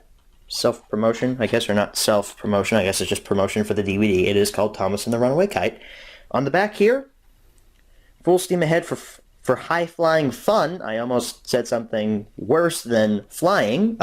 We've got a blurb there about what's on our disc and a summary. UPC code up there. Don't really know why I mentioned that. There's Thomas on the back with a kite. Next to him that has the bonus features on it. How many shapes do you see and what doesn't belong? And then down here we have our legalese information, copyright stuff, and all that jazz. There's the back again. You open this up. Still don't know if it came with anything. If it did, then I'm sorry I threw it out. But if it didn't, then hey, I didn't throw anything out. And as I've said in the previous two regular HMRs, that means I'm not a bad person. Here's our disc, and it is a full squished up version of the entire poster art. It's not just a section now, except it should be just a section because the disc includes Charlie. Charlie really triggers me, in case you're wondering. So that, ladies and gents, is your close-up look at Thomas and the Runaway Kite. Let's go ahead and transition into our menu tour. Alrighty, everyone, here we are for our menu tour for Thomas and the Runaway Kite. And as you can see, it's that standard CGI style of menu where it's one background. Usually it's the same background as on the DVD. In this case, it's the same thing, but Thomas and Charlie there. We've got play, episode selection, language selection, and bonus features. Episode selection. What episodes are on here? I forget. Thomas and the Runaway Kite, The Biggest Present of All, Toby's New Whistle, and Buzzy Bees. All of these episodes are terrible. I'm just going to be honest. They all suck so bad. Language selection, I bet you money. It's, yep, English, Spanish, and French. I bet you money for that. I don't know how much, but you owe me some sort of money, viewer watching this. Bonus features, what do we got? What do we got? How many shapes do you see? And find what doesn't belong. We also have trailers. So anyway, guys, that's the end of the Thomas and the Runaway Kite menu tour. It's extremely short, but that's the case with most of these CGI releases, especially in the early season 13 days. There aren't a lot of bonus features or any that are particularly interesting to look at, so these menu tours are going to get just a little shorter. So with that out of the way, let's go ahead and head on back and we'll answer the 5 main questions as always. Alright everybody, now we're back from the close-up and now it's time to answer the 5 main questions as always. Number 1, where can you pick this product up? I'm not sure if I even need to answer that. Online retailers. I remember this one being on Netflix as well, so if it's not, then I'm sorry for being fake news, but it was back in 2016 when I last checked. Side note, not recording this in 2016, recording this in 2017. I just haven't looked for Thomas content since December of 2016. Number 2, is this product still being printed nowadays? No. Number 3, should you pick this product up? Like Splish Splash Splosh, I have a weird nostalgic factor for Thomas and the Runaway Kite. Thomas and the Runaway Kite was my 3rd exposure to Thomas and Friends CGI, and young Lego lover thought, this is exactly like Splish Splash Splosh. And I really don't like it that much. I probably only watched Runaway Kite twice in my childhood. Meanwhile, I watched Splish Splash Splosh maybe 3 times before I finally gave up on it. However, older Lego lover thinks that Thomas and the Runaway Kite isn't too awful. It's kind of in the same space as Splish Splash Splosh in how it's not horrible. It's actually somewhat watchable. Because let's be honest, Season 13 isn't the pits. Season 13 is watchable at times and unwatchable at other times. It's not like Seasons 14 and 15, which are god-awful, and nobody should ever have to endure those travesties. I am going to have to because I watch everything before I review it for HMR. But Season 13 really isn't the pits of the CGI series. It's actually not horrible. It's kind of like Season 7, as in it's a transitional season, in how it's sort of bad, but also sort of good. Pretty much all 4 of these episodes on here, they're all kind of meh. I don't really particularly care for The Biggest Present of All and the fact that it brings Hiro back on Sodor when he was so emotionally excited to go back to his homeland. And then it seems like 2 weeks later, he's like, hey guys, my homeland freaking sucks. I'm coming back to Sodor, guys. Nowadays, it seems like the modern CGI era has fixed that, making it to where Hiro works primarily on the mainland, is owned by some like mainland railway and only comes on Sodor for special occasions and stuff like that, which I like. However, I do wish that they would have stuck with the idea that they set up in Hero of the Rails and just let Hiro go home. Maybe bring him back in like season 14 or something and have him be like Gator type character where he comes back for a while and then he leaves again off screen and we don't ever see him again because that's what Gator did. The other 3 episodes on here, I'd say the title story is the worst, Thomas and the Runaway Kite. It's not particularly great. Buzzy Bees, aside from being a title that I can barely say without stuttering, it's not a very good episode. For one thing, it features Hiro, which I say I like Hiro and Hero of the Rails, but I wish he would have stayed away. So that episode already has a stain on it in my eyes, and Thomas is just an idiot. But honestly, I have a weird nostalgic factor for Thomas and the Runaway Kite. Unfortunately, this time around, I can't recommend Thomas and the Runaway Kite on that nostalgia factor like I did to Splish Splash Splosh, because I just don't feel a lot for Thomas and the Runaway Kite. It's just not as nostalgic as Splish Splash Splosh, nor is it as good. I can't believe I'm saying Splish Splash Splosh is good, but it's just not as good. Number 4, where should you pick this product up? Same answers as number 1. And number 5, what price should you pay? Well, as far as I know, Thomas and the Runaway Kite never had a slipcover, So $5 to $10. That, ladies and gentlemen, concludes the HMR for Thomas and the Runaway Kite. We've had 3 regular HMRs that are all CGI. Guess what's next week? The Greatest Stories. We jump back to the friggin' classic series. Wow, isn't that great? But it actually kind of makes sense because The Greatest Stories was released in 2010. That was Thomas's 65th anniversary, I think. Yeah, 65th. So Hit Entertainment was like, hey guys, let's make a compilation of the so-called greatest stories, but some of the stories aren't really that great. In fact, some of them suck balls, but other ones are actually really good, but it's just a random assortment of stories, and what the hell were we even thinking? That was my impression of a Hit Entertainment executive after The Greatest Stories was put out. I think it's accurate. I'm not sure about you all. So anyway, The Greatest Stories, next regular HMR. I'll see y'all then. Good night, everybody.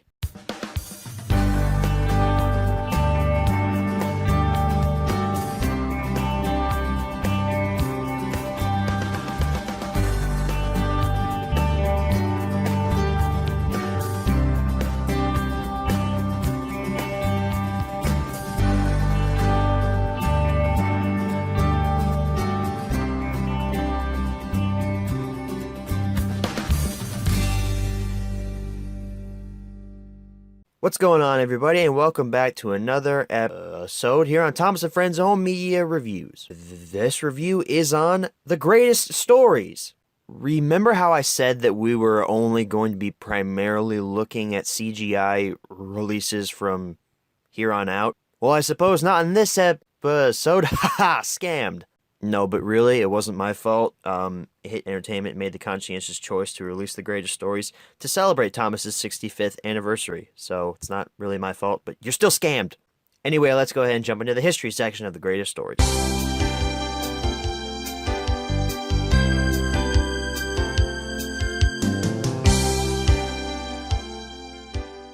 So The Greatest Stories is probably in the category of shortest history ever, because it was only released once in 2010, the year of Thomas's 65th anniversary, which that kind of makes sense, honestly, because why exactly would you reprint a special 65th anniversary release? That doesn't make much sense. Anyway, let's go ahead and jump right into the close-up section of The Greatest Stories.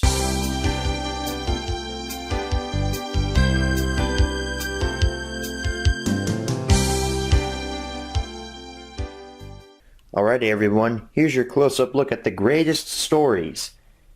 But are they really the greatest stories? I guess we'll talk about that later. Up here at the top, we have 65 years since this did come out in 2010. It was the 65th anniversary of Thomas and Friends, Making Tracks to Great Destinations, special edition 2-disc set. It's not really a special edition since all of these came with 2 discs. I guess if it came with a 3rd disc with like extra content on it, you could say it's special, but it's the standard version, so don't let that trick you. The Greatest Stories underneath the Thomas and Friends logo, and then Thomas is underneath that logo. 20 stories, including the very first one. That, of course, referencing Thomas Gets Tricked being the very first story that was ever produced. Or not that was ever produced, that was ever shown. That's the first episode of Season 1, if you didn't know. Hit Entertainment on the side, scroll on down, The Greatest Stories, Portrait of Thomas, Lionsgate on the back. This back is actually really cool. I really like how they laid this out. You've got your blurb about what's on the discs and such. Then you've got around the sides here, you've got little screenshots for characters. You have a screenshot Duncan, which is weird. Clarabelle, which is weird also. Gordon, that makes sense. Emily makes sense. Rosie, an interesting choice, but alright. Edward, Henry, James, Percy, all of these characters besides Rosie, Clarabelle, and Duncan, they pretty much make sense. Then you have Molly. Why is Molly on here? And Toby. This is the weird Molly that's got the face that's like really bulging and protruding, and it scares me, and I don't even know why she's on this release. Also, why is there just Clarabelle? Why isn't there no Annie? They made some weird choices whenever it came to this release. Here we have the 2-disc set, or bonus features. Then you have Thomas and Friends, Making Tracks to Great Destinations, special edition 2-disc set. Then you have Hit Entertainment on the side, scroll on down, The Greatest Stories, Portrait of Thomas, Lionsgate on the back. Here we have the 20 Thomas and Friends stories. Create your own personalized Thomas and Friends stories. 6 fun games. 4 character sing-alongs. 4 music videos. Enhanced read-along. And a DVD-ROM feature featuring coloring pages and a desktop wallpaper. I wonder what that desktop wallpaper will be. And your text specs and stuff on the bottom. Sorry, camera didn't focus there. You have a little insert here. Looking at Day Out with Thomas. Celebration includes 25-minute ride with a full-size Thomas the Tank Engine, meetings, top hat storytelling, live music, building with Mega Blocks, and much more. For tickets and information, visit www.ticketweb.com/dayoutwiththomas or call 866-486-7630. I wonder if you call that number. I wonder if that actually still works. Everyone pays kids price. Present this coupon at the ticket booth of any Six Flags theme park. Oh, Six Flags! This was back when Six Flags was in business. I guess this is like a coupon to pay kids pricing for Six Flags. That's actually really cool. I wish that Six Flags was still in business so I could use that, even though I hate theme parks, but I would use that. Here is disc 1 for the greatest stories. You can see it's episodes 1 through 15, and on the disc you've got Thomas, James, Gordon, and Diesel, 10 of all characters. So it's not a squished up version of the poster art, it's actually new art. That's cool. On the other one, it's pretty much the exact same layout, except it's now colored red. It says disc 2, and it has Thomas, Percy, Toby, and Emily instead of Thomas, Gordon, James, and Diesel 10. And this is stories 16 through 20. So that, ladies and gentlemen, is your close-up look at the greatest stories. Let's go ahead and transition into our menu tour. Alright everybody, here's our menu tour for Disc 1 of the Greatest Stories. You see we have our options here. We've got Play, Episode Selection, and Language Selection. There's no bonus feature tab. That comes later on the second disc. So let's go ahead and jump right into it. Episode Selection. What episodes do we have on Disc number 1? Thomas Gets Tricked. Obviously, you gotta have that one. Edward Helps Out. That makes sense too. That's a very classic one. It was also the first story ever written for the Railway series, so that makes sense. Diesel's Devious Deed. Interesting choice to put the middle story of a 3-story arc on this and not include the other 2 stories, but hey, that's okay. Percy's Ghostly Trick. That's a good one. That's a good choice. Thomas, Percy, and the Dragon. That's an alright choice, I suppose. I could see where they would get that from. Trust Thomas. Yeah, I guess. That's a classic one. Henry and the Elephant. I suppose. I mean, that probably has a justification. Cranky Bugs. Yeah, that's the first episode of Season 5. I could see that one being on there. However, I don't see any Stepney Gets Lost or Oliver's Find. I don't know why those aren't on here. Snow Engine. Oh, this one features Oliver. Okay, that one's alright. Thomas Saves the Day. I think that's the Season 9 or Season 8 episode where Thomas saves the station from running from the trucks. I always get that one confused with a Season 5 story where Thomas helps a bunch of kids out with their playground. I forget what that one's called. I think it's Thomas Saves the Day as well. I'm not sure. Oh no, it's Thomas and the Rumors. That's what it's called. That's not on here. So Cranky Bugs is the only Season 5 episode on here. That's kind of sad. Edward the Great. Okay. James Gets a New Coat. I don't really remember that episode all that much. Thomas to the Rescue. That's actually not a bad story per se. That's actually a decent choice. Thomas and the Birthday Picnic. That needs to be gone. Goodbye. Get rid of that one. Emily Knows Best. Get rid of that one as well. That one's bad. So our story selection isn't terrible on disc number 1. It's not the stories that I myself would have personally picked to be the greatest stories, as the title implies. So let's go ahead and transition into language selection. We've got English, Spanish, and French. So, folks, that's the end of the first disc. Let's go ahead and transition into disc numero dos. Alright, everybody, we're back for the second disc of the greatest stories. I wouldn't blame you if you didn't notice a difference in the menus, because literally the only change is the fact that these 3 options have been shifted up to make room for the bonus features tab. But other than that, it's the same image and all that. I would have liked it if they changed it to red for disc 2, because the artwork on disc 2 is red, so it's a minor gripe. So, episode selection, let's jump in. What do we got? Percy and the Carnival. I don't really remember all that much about that episode. Thomas and the Birthday Mail, that introduces Rosie, I think, so let's get rid of that one. Sir Handel in Charge, that one's real bad, get rid of it. Skarloey storms through, that one's real bad, get rid of it. And Duncan Does It All, that one's probably bad, because a lot of the Narrow Gauge episodes from the later model era are bad. So let's just get rid of that one. So pretty much this entire selection of stories can just be erased, and I would be okay with that, because Skarloey Storms Through is probably one of the worst Narrow Gauge episodes I've seen in my life. I mean, Skarloey, what happened to you? Language selection, I'm pretty sure, yep, it's the exact same menu. English, Spanish, and French. Let's go back to the main menu. Bonus features, what do we got? How did Thomas meet his friends? Trivia game. Thomas saves the day. Enhanced read-along. Storybook Adventure, Soda Activity Depot, that's the DVD-ROM feature. Let's go over to the next music video. We have the Thomas Anthem. It's great to be an engine, James the Splendid Engine, and never, never, never give up. Or never, never give up. I like to say that it's never, never, never give up. I've always said it that way. We also have character sing-alongs. Sir Topham Hatt, he's the head of the railway. Percy's Seaside Trip. I don't really remember that song that well, so I can't sing it here. He's a really useful engine, you know. All the other engines, they'll tell you so. And our last song is Harold the helicopter flying through the skies. First to the rescue, should help be required. I'm gonna stop now. So I'm actually interested in the Storybook Adventure, because I think that's the bonus feature that says you can create your own stories. So I think we're going to play this game. Why not, right? They can make this HMR just a little bit longer. Hello, my friends. I'm Sir Topham Hatt. Welcome to Thomas's Storybook Adventure, where you can be part of the story. Choose. This is, I think this is the exact same bonus feature from Sodor Celebration. I'm going to take a look at it here. I think it's the same one. It's a beautiful sunny morning on the island of Sodor. Everyone is very excited about the grand opening of the new rail station on Sodor.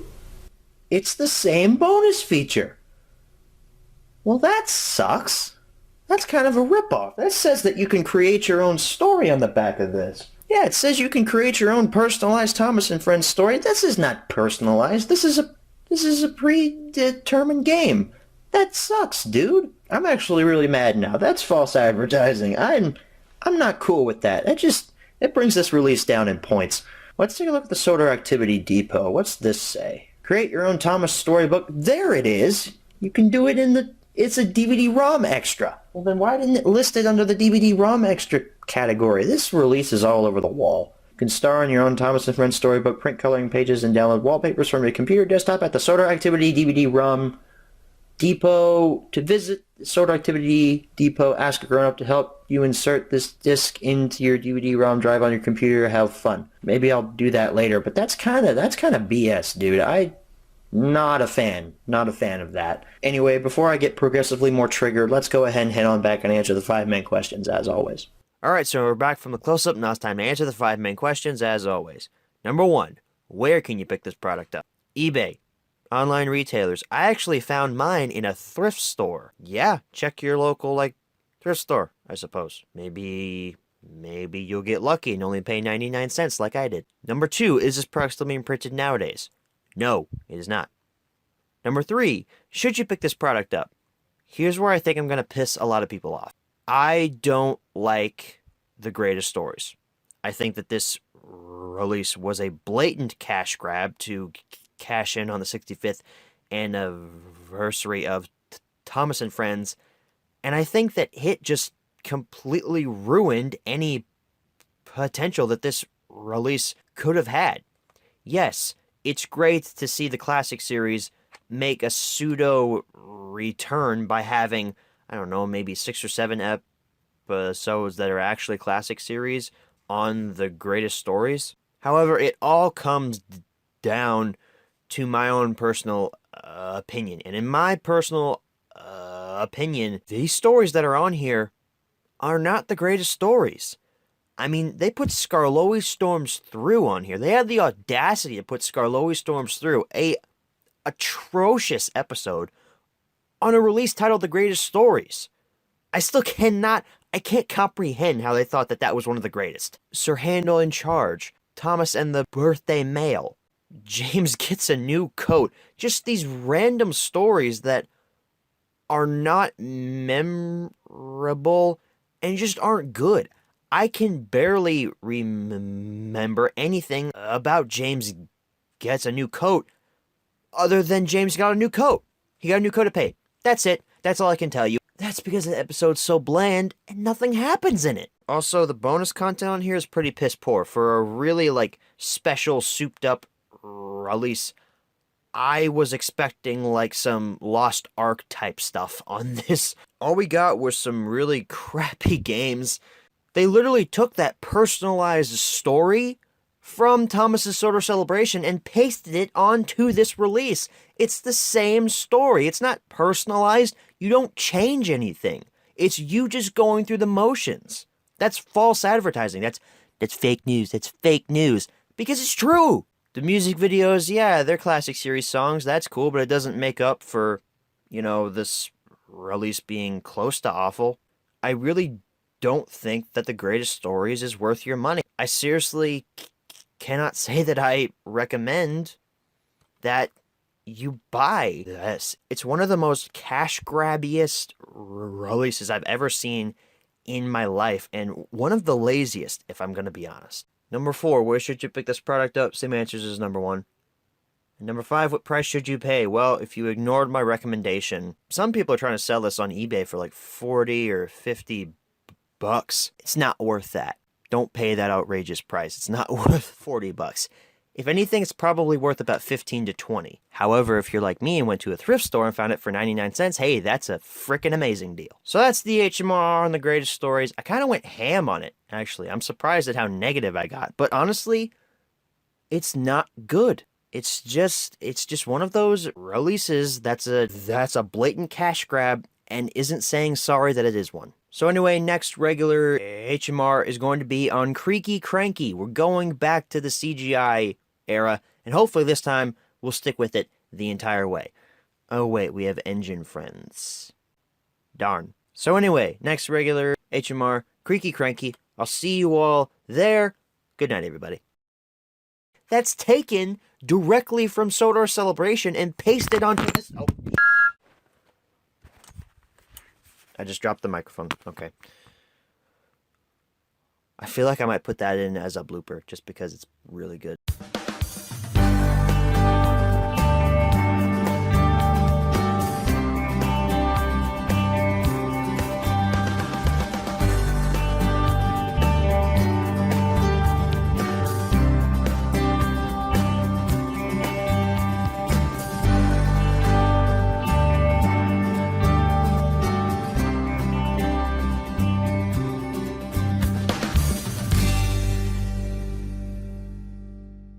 Hello everyone, what's happening down there? My name's Cranky the Crane, and I'm here to take over this HMR as Lego Lover is currently out. I'm not sure when he'll be returning, but today we're going to be looking at... Cranky, what are you doing here? Oh, Lego Lover, I thought you were staying at Walmart all day. Well, as it turns out, Cranky, you were wrong. Spider-Man Homecoming is not out on Blu-ray yet. I must have gotten my dates mixed up. Get out of the studio. Oh, but Lego Lover, this is about me. I mean, why exactly can't I stay? Get out. Fine. I apologize for that, folks. This is the real host speaking here, and as Cranky previously stated, in this HMR, we're going to take a look at Creaky Cranky. So, let's go ahead and jump right into the history section of Creaky Cranky.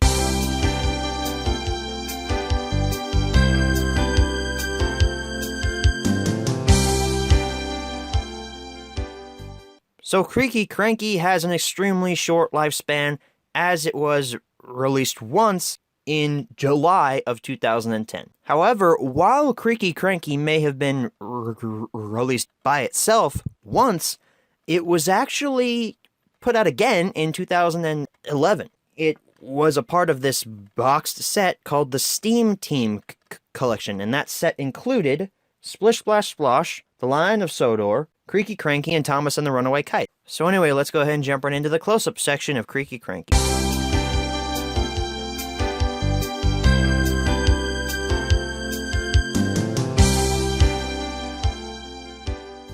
Alrighty, everyone, here's your close-up look at Creaky Cranky. We start off here at the top. I almost said clank. Crank up the fun with Thomas and his friends in a little green bar on top of here. Creaky Cranky in a very eye-catching font with rusty metal underneath the Thomas and Friends logo. You've got Cranky in the background lifting up Thomas, and Thomas looks like he's having a good old time, but Cranky doesn't look too happy. He's like, Thomas, get off my hook. I'm busy. Thomas is like, nah, Cranky, I need to be stupid because this was a season 13 episode, so I was really dumb. That's basically my plot summary of Creaky Cranky. That's how it goes down. On the side here, we've got Hit Entertainment logo. If my camera will ever focus, come on. There we go. I had to zoom in on it. Scroll on down, Creaky Cranky on the side. Your portrait of Thomas from the front, distributed by Lionsgate. We take a look at the back here.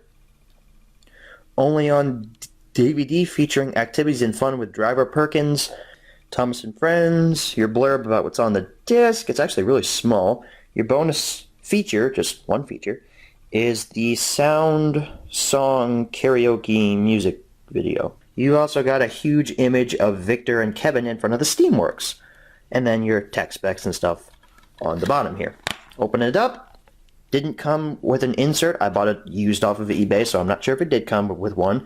And this is technically new art. It's not a squished up version of the poster art, because if you can see on the poster, Cranky is holding Thomas, but on the disc, Cranky's not holding Thomas. Thomas is free to do whatever he wants.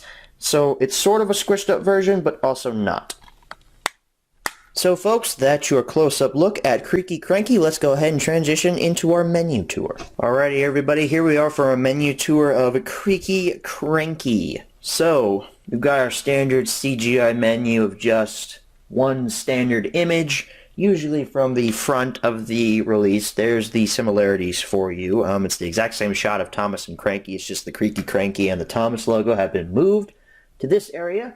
And our options: play, episode selection, language selection, bonus features, standard options as always. Nothing really changes. So, episode selection, what do we got? Got some mediocre stories, I'll tell you about that. Creaky Cranky, that's alright. Tickled Pink, I suppose it's okay. I don't know why people like it so much. Steamy Sodor, yeah, that one's okay. I think Steamy Sodor was one of the first CGI Thomas episodes I ever saw airing on television. Then the Early Bird, I think that's the worst episode on this release. Language selection, English, Spanish, and French. When are we going to get Hungarian on here? Like, seriously, when exactly can I watch Thomas and Friends in Hungarian? Like, come on.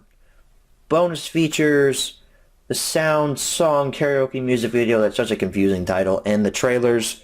And then for comparison's sake, there's the back of the DVD case in comparison to the picture of Victor and Kevin's pretty much the exact same. I also want to mention here that this release does feature the actually pretty okay trailer for Misty Island Rescue that has that creepy narrator's voice that really doesn't reveal a whole lot about what the movie actually is.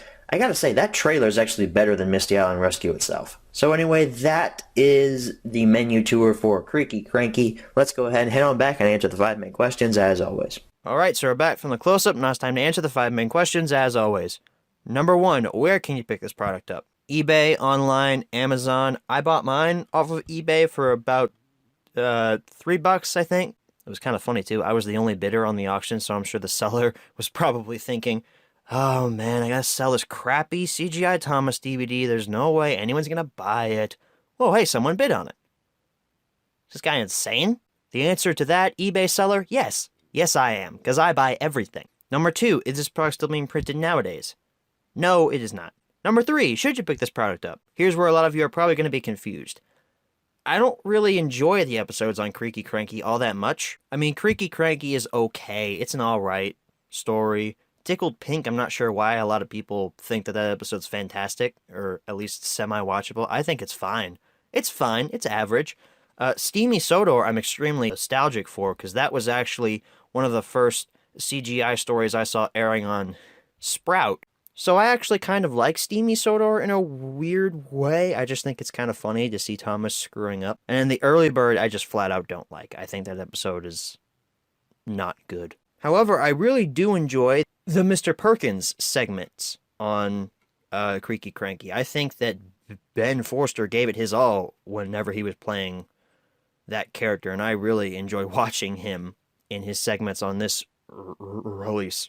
I think combined with my love for the Perkins segments and my sort of nostalgic look on Steamy Sodor, I think I'm going to give this a recommend. I think I'm going to greenlight Creaky Cranky. You guys should pick this up. I can't believe I just did that. I'm sure you all are shocked, just like you all were shocked that I recommended Splish Splash Splosh as well. Number 4, where should you pick this product up? Same matches as number 1. And number 5, what price should you pay? Well, for just the standard release, I'd say probably about $5 would be, that'd be about how much it's worth. And then for the Steam Team Collection Season 13 Extra Special Extravaganza boxed set, that one's probably worth maybe around 15 to 20, mainly due to the fact that it has 4 DVDs in it. So that, everybody, was the HMR on Creaky Cranky. I know, I'm surprised. I recommended another Season 13 release. I mean, after The Greatest Stories was such a letdown, I was surprised. Next week, however, I'm not sure if that one's going to slip by. Next regular HMR is on The Lion of Sodor, so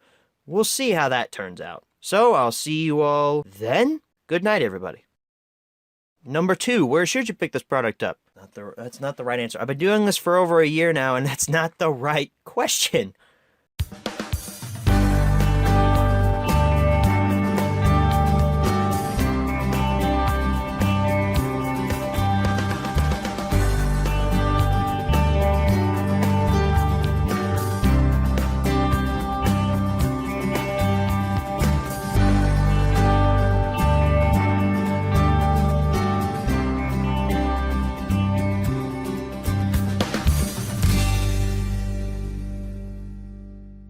What's going on, everybody, and welcome back to another episode of Thomas & Friends Home Media Reviews. This review is on The Lion of Sodor, the final Season 13 release of Thomas & Friends in the US. I know what you all are thinking, Lego Lover, you skipped Merry Winter Wish. Well, technically, no, I haven't, actually.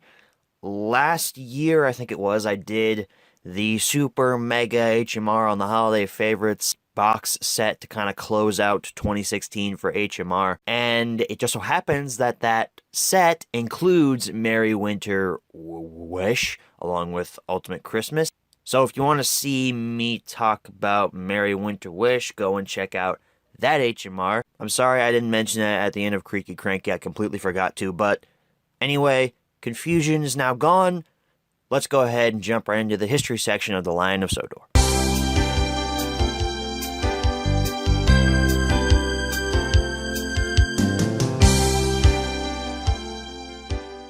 So The Lion of Sodor was released theatrically in October of 2010, surprisingly. I still don't know if these were real or not. I mean, I get that they're only in specialty theaters, but man, it's just weird to think that the CGI series was released theatrically.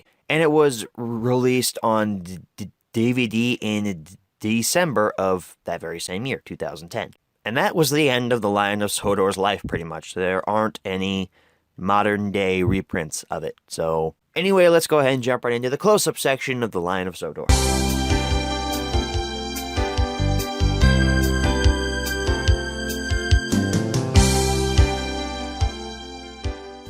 Alrighty, everyone, here's your close-up look at The Lion of Sodor. So we start off here at the top. It says, a new gift arrives for a grand adventure.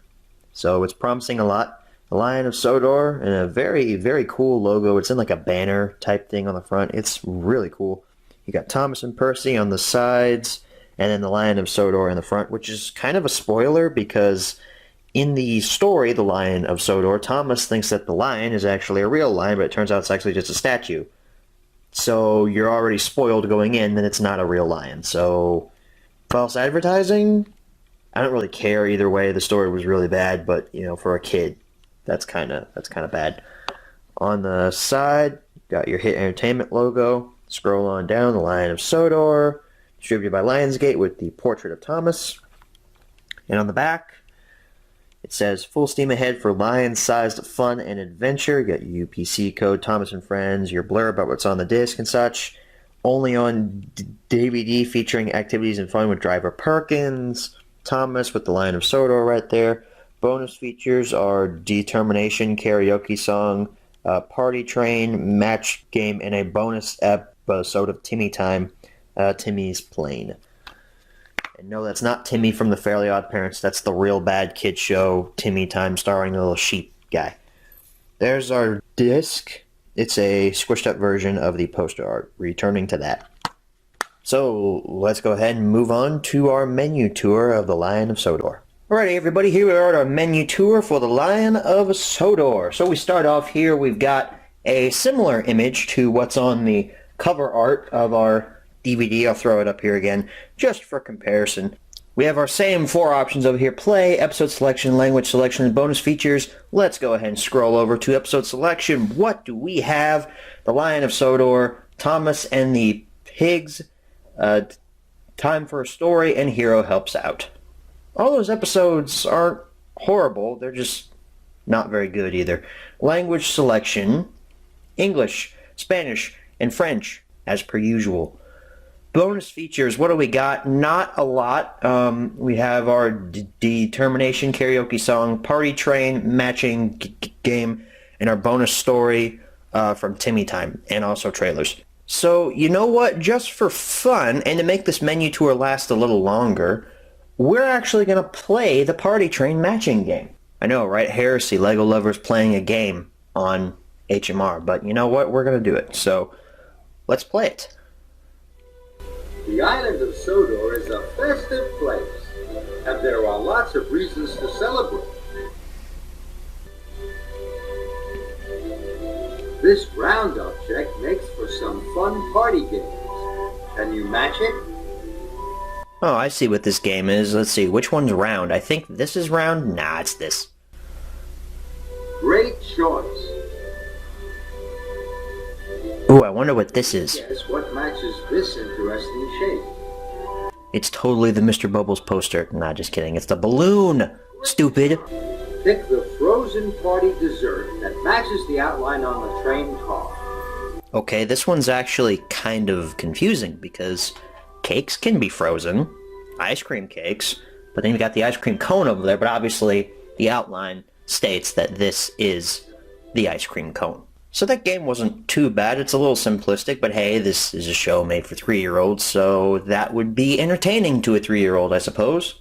So anyway, that's the end of our Lion of Sodor menu tour. Let's go ahead and head on back and we'll answer the 5 main questions as always. Alright, so we're back from the close-up. Now it's time to answer the 5 main questions as always. Number 1, where can you pick this product up? Online retailers. I haven't seen the Lion of Sodor in stores ever, so yeah. eBay, Amazon's your best bet. I got mine from Amazon, actually. It's pretty cheap on there. Number 2, is this product still being printed nowadays? No, it is not. Number 3, should you pick this product up? I've been very lenient on Season 13, mainly because it's the CGI season that I'm the most nostalgic on. I think Season 17 would probably be my second most nostalgic CGI Thomas season, but I've been very lenient on the Season 13 releases. I know I recommended Splish Splash Splosh. I didn't recommend Thomas and the Runaway Kite. I think I recommended Creaky Cranky. I can't remember if I did. And I know I didn't recommend Merry Winter Wish because I gave a giant Red Arrow to the Holiday Favorites box set. So I know you all are on the edge of your seats right now. Is Lego Lover going to recommend The Lion of Sodor? I'll go ahead and spoil it now. I'm giving this a Red Arrow. Because I don't find the episodes on here as interesting. The Lion of Sodor, Thomas and the Pigs, Time for a Story, and Hero Helps Out, they're kind of a slugfest to watch, if I'm honest, and I can't remember anything about any of them except for the Lion of Sodor, and that's only because it has a lion statue in it. That's the only reason that I remember anything about that story. Obviously, I like the Mr. Perkins segments, but I can't recommend a release because of some Mr. Perkins segments when they don't make up the majority of the content that's on this release. They make up a very small portion of it. I'm not even going to comment on the bonus features. I know we played the game, but they're lackluster as always. So yeah, I'll end this segment with saying that no, I don't recommend The Lion of Sodor. Number 4, where should you pick this product up? Same answers as number 1. And number 5, what price should you pay? Ignoring my red arrow, I'd say that the Lion of Sodor, I paid, what, $6 for it? That was about $1 overpriced. I'd say it's worth about $5. However, 6 isn't too bad of a price, but, you know, I'd say stick around the $5 to $6 range. So that was the HMR on the Lion of Sodor. Kind of a downer to end Season 13 on. I was expecting to be more nostalgic for these, but, you know, I never had the Lion of Sodor as a kid, so I guess it was fate that I was going to give it a red arrow. Next regular HMR, however, I think it's pretty obvious where the arrow is going to land. We're talking about Misty Island Rescue, next HMR, and I got some thoughts on that one, as every Thomas fan does. So anyway, I want to thank you all for watching, and as always, good night, everybody.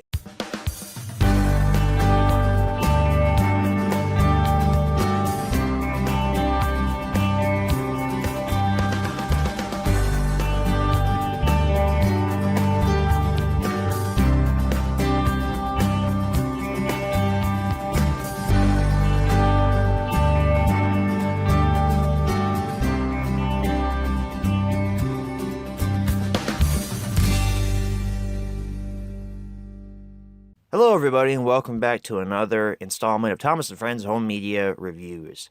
This review is on one of the singular most hated Thomas & Friends pieces of media that's come out since Calling All Engines. Misty Island Rescue. I realize I kind of jumped the timeline here. The Lion of Sodor, I really should have covered after Misty Island Rescue, but to be honest, I already had the Lion of Sodor HMR complete before I realized the timeline jump I did. So, we're going to keep it how it is. However, I do acknowledge that Misty Island Rescue came before The Lion of Sodor.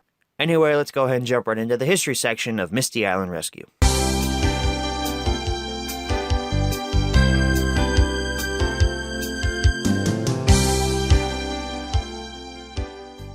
So, Misty Island Rescue doesn't have a really long lifespan. However, its history is very interesting.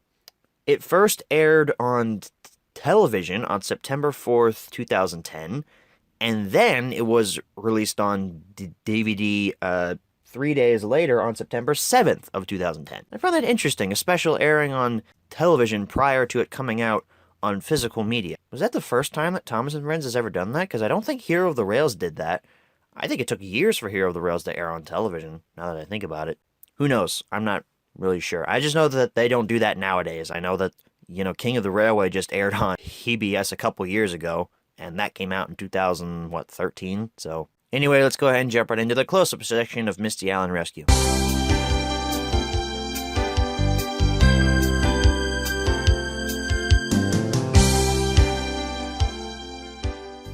Alrighty everyone, here's our close-up look at Misty Island Rescue. Now we're only going to be looking at the DVD version. I forgot to mention in the history section that Misty Island Rescue was released on DVD and also Blu-ray. First Thomas & Friends movie ever to be released on Blu-ray. It was not Hero of the Rails, which surprises me. Hero of the Rails hasn't gotten a Blu-ray transfer yet, which is kind of sad. But anyway, Misty Island Rescue here on DVD. I gotta say, I really like the poster art. I hate this movie, but the poster art is really good. It starts off here at the top, all new Thomas movie starring Bash, Thomas, Dash, and Ferdinand. I really like that setup on the top. It makes them look like they're like A-name actors or something starring in this film. That's funny. I called it a film. Thomas & Friends Misty Island Rescue in a very large font with Sir Topham Hatt on Captain and Harold down there on the bottom. On the side, there's our hit logo. Thomas & Friends Misty Island Rescue. Portrait of Thomas from the front cover. Distributed by Lionsgate. On the back, Thomas journeys off the island of Sodor in this all-new movie adventure. Your blurb about what the film is about. Again, funny, I called it a film. Meet new friends, Ferdinand, Bash, Dash, and Captain. There's Thomas, Bash, Dash, and Ferdinand on the tracks over there, and there's Captain sitting over there. Bonus features, The Search for Thomas, Game, Misty Island Rescue karaoke music video, Sir Topham Hatt karaoke music video, and that's it. Text specs down here at the bottom. You've got an image of Thomas from Misty Island, and then an image of Sir Topham Hatt when he's in the water, when he's like at that weird part of the island and is just screaming, Thomas! Thomas! Like Thomas drifted and crash into a beach or something. Again, there's your text specs down there on the bottom. And if we look real closely, widescreen. I like seeing that. So, take off the slipcover. Come on, camera. Focus up. There we go. Slipcover there. It's exactly the same underneath and on the side and on the back as the slipcover. Nothing has changed. We open this up. There is our disc. It's a squished up version of the bottom half of the poster art, excluding this top half up here. And if you saw, I did keep the pamphlet. And I also kept this little advertisement for Thomas and Friends magazine. So I can still apply for this, I guess. It was in 2011, so... Or no, it was in 2010, so 7 years later, hey, can I still get... can I still save up to 40% off of the Thomas and Friends magazine with this? I don't know. I'm not going to try, though. So here's the pamphlet. It's exactly the same as the cover art. Just grab the slipcover there. Exactly the same. Open it up. It's mainly just advertisements. Expand your Thomas world with new engines and playsets. Advertisement for a Take and Play set. Advertisement for a Trackmaster set. Here's some advertisements for some books based on the Misty Island Rescue tie-in. And interestingly, if we look over here, there's a Take and Play Trackmaster, but there's no Wooden Railway. I guess people in 2010 should have been worried that, oh no, the Wooden Railway is going to get canceled because there's no advertisement here. Oh no. In case you didn't know, that was a parody of everybody who's been going nuts recently about the Wooden Railway that's going to get canceled, which it's not getting canceled, it's just getting redesigned, but in a way it's getting canceled because they're changing the magnets, and really the old Wooden Railway is dead and gone, but you know, that's a discussion for another day. On the back we have a Mega Bloks advertisement. Interesting, they chose Mega Bloks over Wooden Railway. And a Day Out with Thomas advertisement. 2011 dates now available on website. They plan a year in advance. So that's the pamphlet. There's the disc again. Again, squished out version of the lower half of the poster art. Alright, so with that all being said, let's go ahead and jump right into our menu tour of Misty Island Rescue. Alrighty everyone, here we are for our menu tour for Misty Island Rescue. And already, straight off the bat here, as you notice, the menu's in widescreen. This is actually a step above Hero of the Rails' menu, because that menu was in 4:3 when the special itself was in widescreen, 16:9. This is in widescreen. This is pretty cool, guys. So we've got play, audio setup, and bonus features. There's no scene selection. Interesting. Of course, there wasn't a scene selection on Hero of the Rails either, so I'm not sure why that is significant. However, I just thought I'd mention it here. So let's look at audio setup. What can we do to our audio? We've got English, Dolby Digital 5.1 surround sound, just English in stereo, Spanish in stereo, and French in stereo. So if I had a surround sound system, Misty Island Rescue would sound pretty damn good. Bonus features, what do we have here? There's Thomas in the Hollow Tree Tunnel, The Search for Thomas, which is a game, Misty Island Rescue karaoke music video, which is a music video, self-explanatory, and the Straw Hat karaoke music video as well. And we also have trailers. I'm actually going to do what we did in the Lion of Sodor. We're going to play the Search for Thomas game. Because why the hell not? It's my show. I'll do what I want. Welcome to the island of Sodor. Here is a map of the island of Sodor. Choose a location to start searching for Thomas. This is pretty intense, guys. Okay, let's choose Tidmouth Sheds.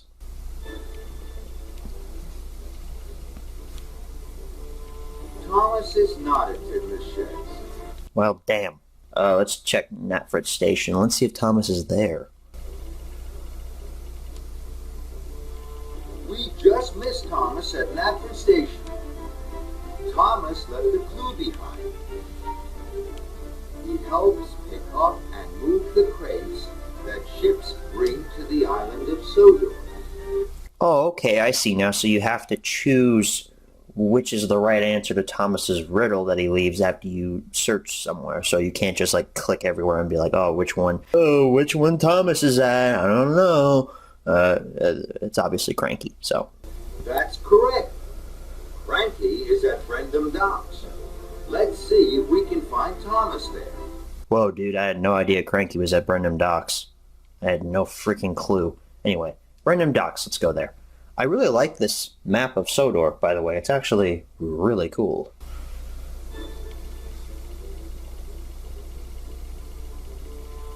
It looks like Thomas just left Brendam Docks. Thomas left a clue. This helps produce steam and smoke. And I think it's this thing. great job. The bellows are used at the Sodor Steamworks. I actually didn't know that. Learn something new every day. So it said Sodor Steamworks, so it's over here, on the other side of the island. Yeah, that's far away from Timber Sheds. Thomas must have just left the Sodor Steam. Well, damn. He left a clue. This structure is filled with coal. Oh, it's obviously this thing. Good job. The coal hopper is located at Titmus Sheds. Let's see if Thomas is there. Let's go. He's got to be there. I mean, he can't be anywhere else, right? Thomas is not at Titmus Sheds. Thomas left a clue. Thomas, I hate you. Look through this item to see things that are... Binoculars. Well done. No, obviously you look through gloves to see things that are far away. Sodor Search and Rescue Center. Perhaps Thomas is there. This game is actually kind of fun. Let's see, he said Sodor Search and Rescue Center. It's kind of like a mystery type game. It's actually pretty fun. I didn't know the Sodor Search and Rescue Center was right next to Brendam. Thomas is not at the Sodor Search. I don't know if this is an accurate map or not of Sodor, but it could be. These animals graze on grass. The TARDIS, Doctor Who confirmed, even though it's red. It's the evil TARDIS. It's the TARDIS's evil twin. Well done. The sheep can be found in the countryside. Let's see if Thomas is there. Thomas had better be in the freaking countryside, because that's like the only place we haven't checked. We've checked everywhere else. He better be here. If he's not, I'm killing myself. Please don't take that seriously. I'm still alive. Well, Finally, we found him. you found Thomas in the countryside. Good job, me. We found Thomas. That game was actually that was pretty fun for being on Misty Island Rescue. I mean, I could see getting more enjoyment out of that when I was a kid. I bought this in 2010. I think it was 11 when it came out, so I didn't play Thomas games on DVDs. I was too old for that, even though I was still buying the DVDs. But anyway, that pretty much does it for our Misty Island Rescue menu tour. Let's go ahead and head on back and answer the 5 main questions, as always. Alright, so we're back from the close-up, and now it's time to answer the 5 main questions, as always.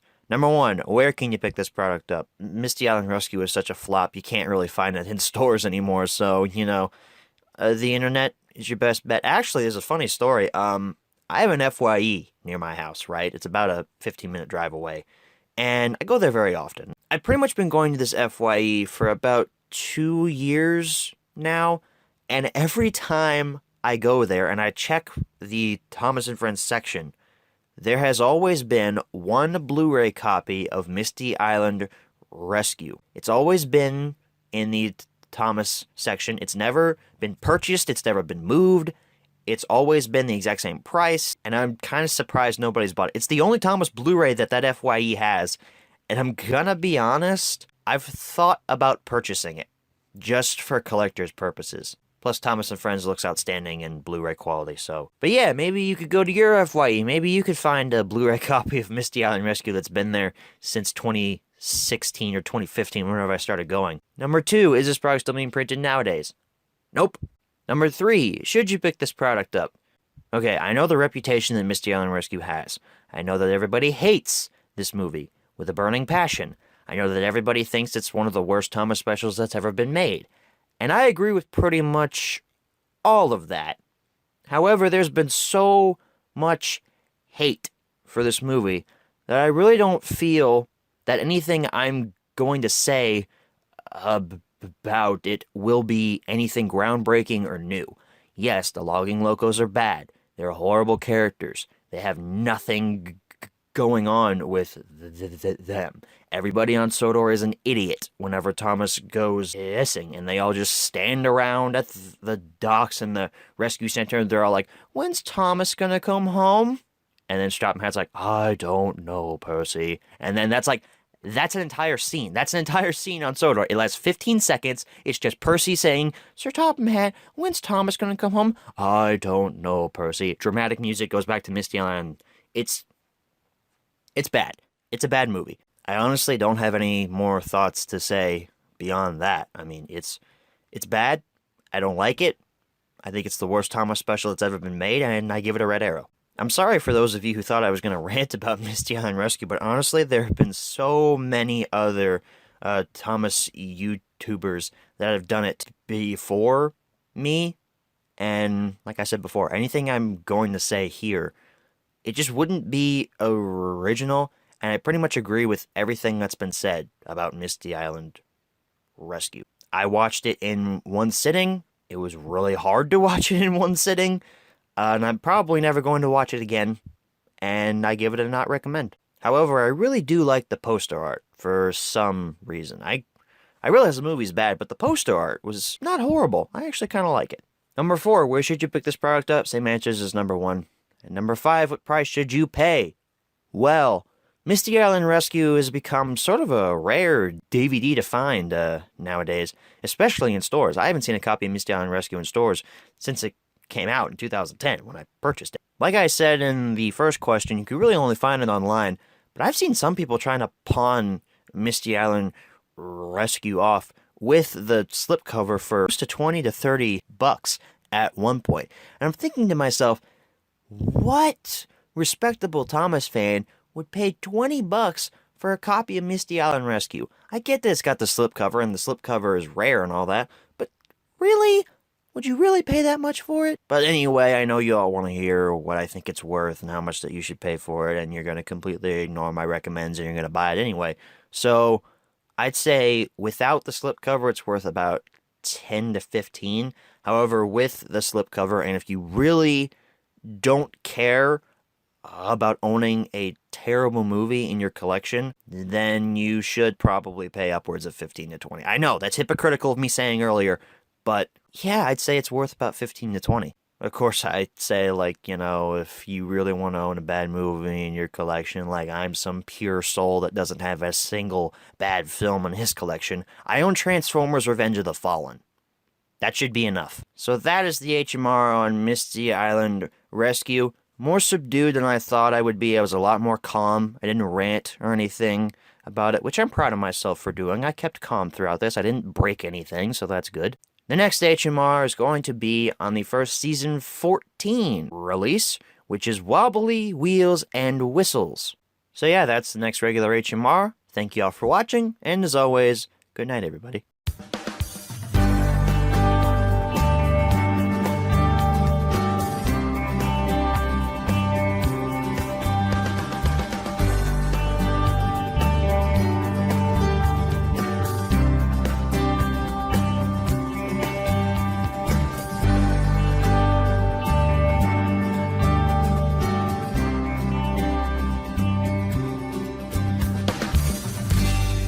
Hello, everybody. Welcome back to Thomas and Friends Home Media Reviews.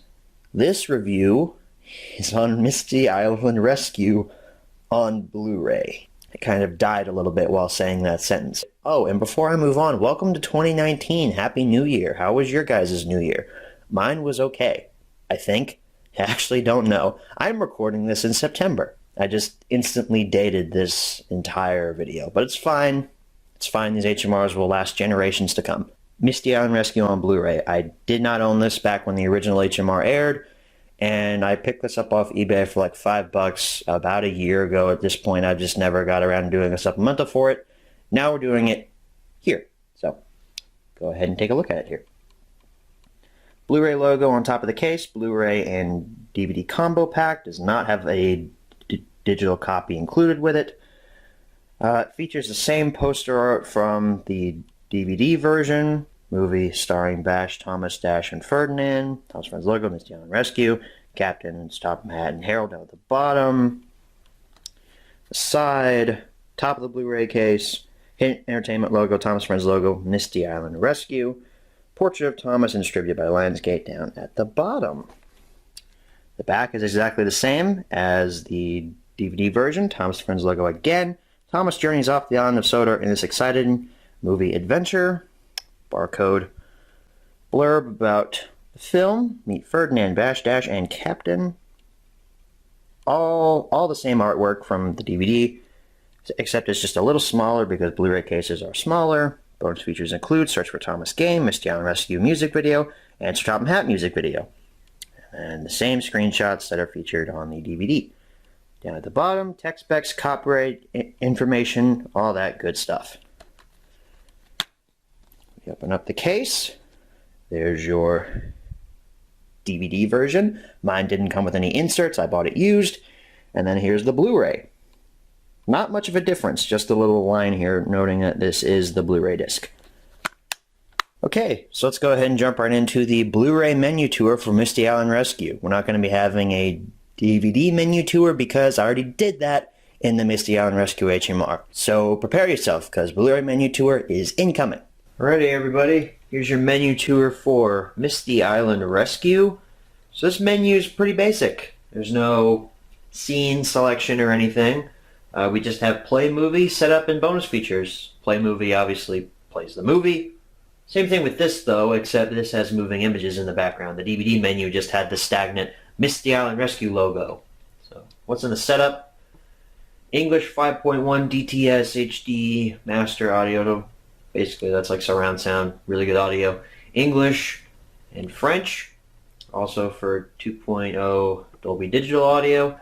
And subtitles, just English for the hearing impaired. We have it currently set to subtitles off. Bonus features include Search for Thomas, which is a game, Misty Island Rescue, and Sir Topham Hatt, which are both music videos and trailers. So the game we played in the original HMR, it's the exact same game on the Blu-ray as it is on the DVD. No reason to show that here. So that basically means the supplemental has come to a close. I want to thank you guys for watching, and as always, good night everybody. Before anybody asks in the comments, no, I have not watched this on Blu-ray because this movie sucks.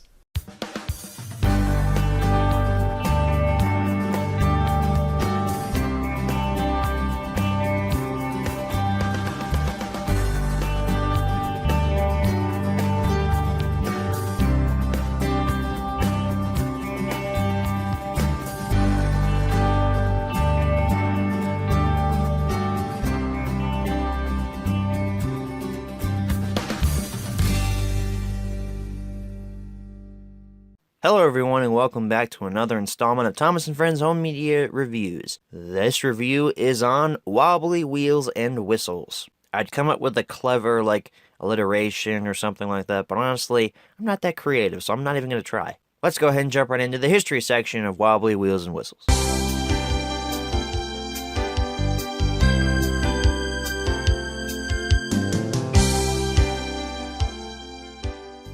So Wobbly Wheels and Whistles has a very short lifespan, as it was only released once in January of 2011. There's not much else to say. I mean, I could talk about when it was released in the UK, which was the 31st of January, or when it was released in Australia, which was June 21st of 2012. Man, Australia gets things late. I'm sorry for you, Australia. You got Wobbly Wheels and Whistles, late. You got the Lego Batman movie late here in 2017. I'm sorry, Australia. You guys are so nice, though.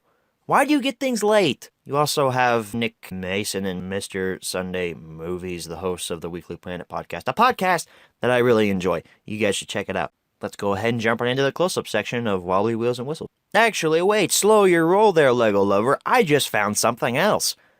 Apparently, Wobbly Wheels and Whistles was reprinted in 2013 and was a part of a DVD box set known as Full Steam Ahead. Now let's move into the close-up section of Wobbly Wheels and Whistles.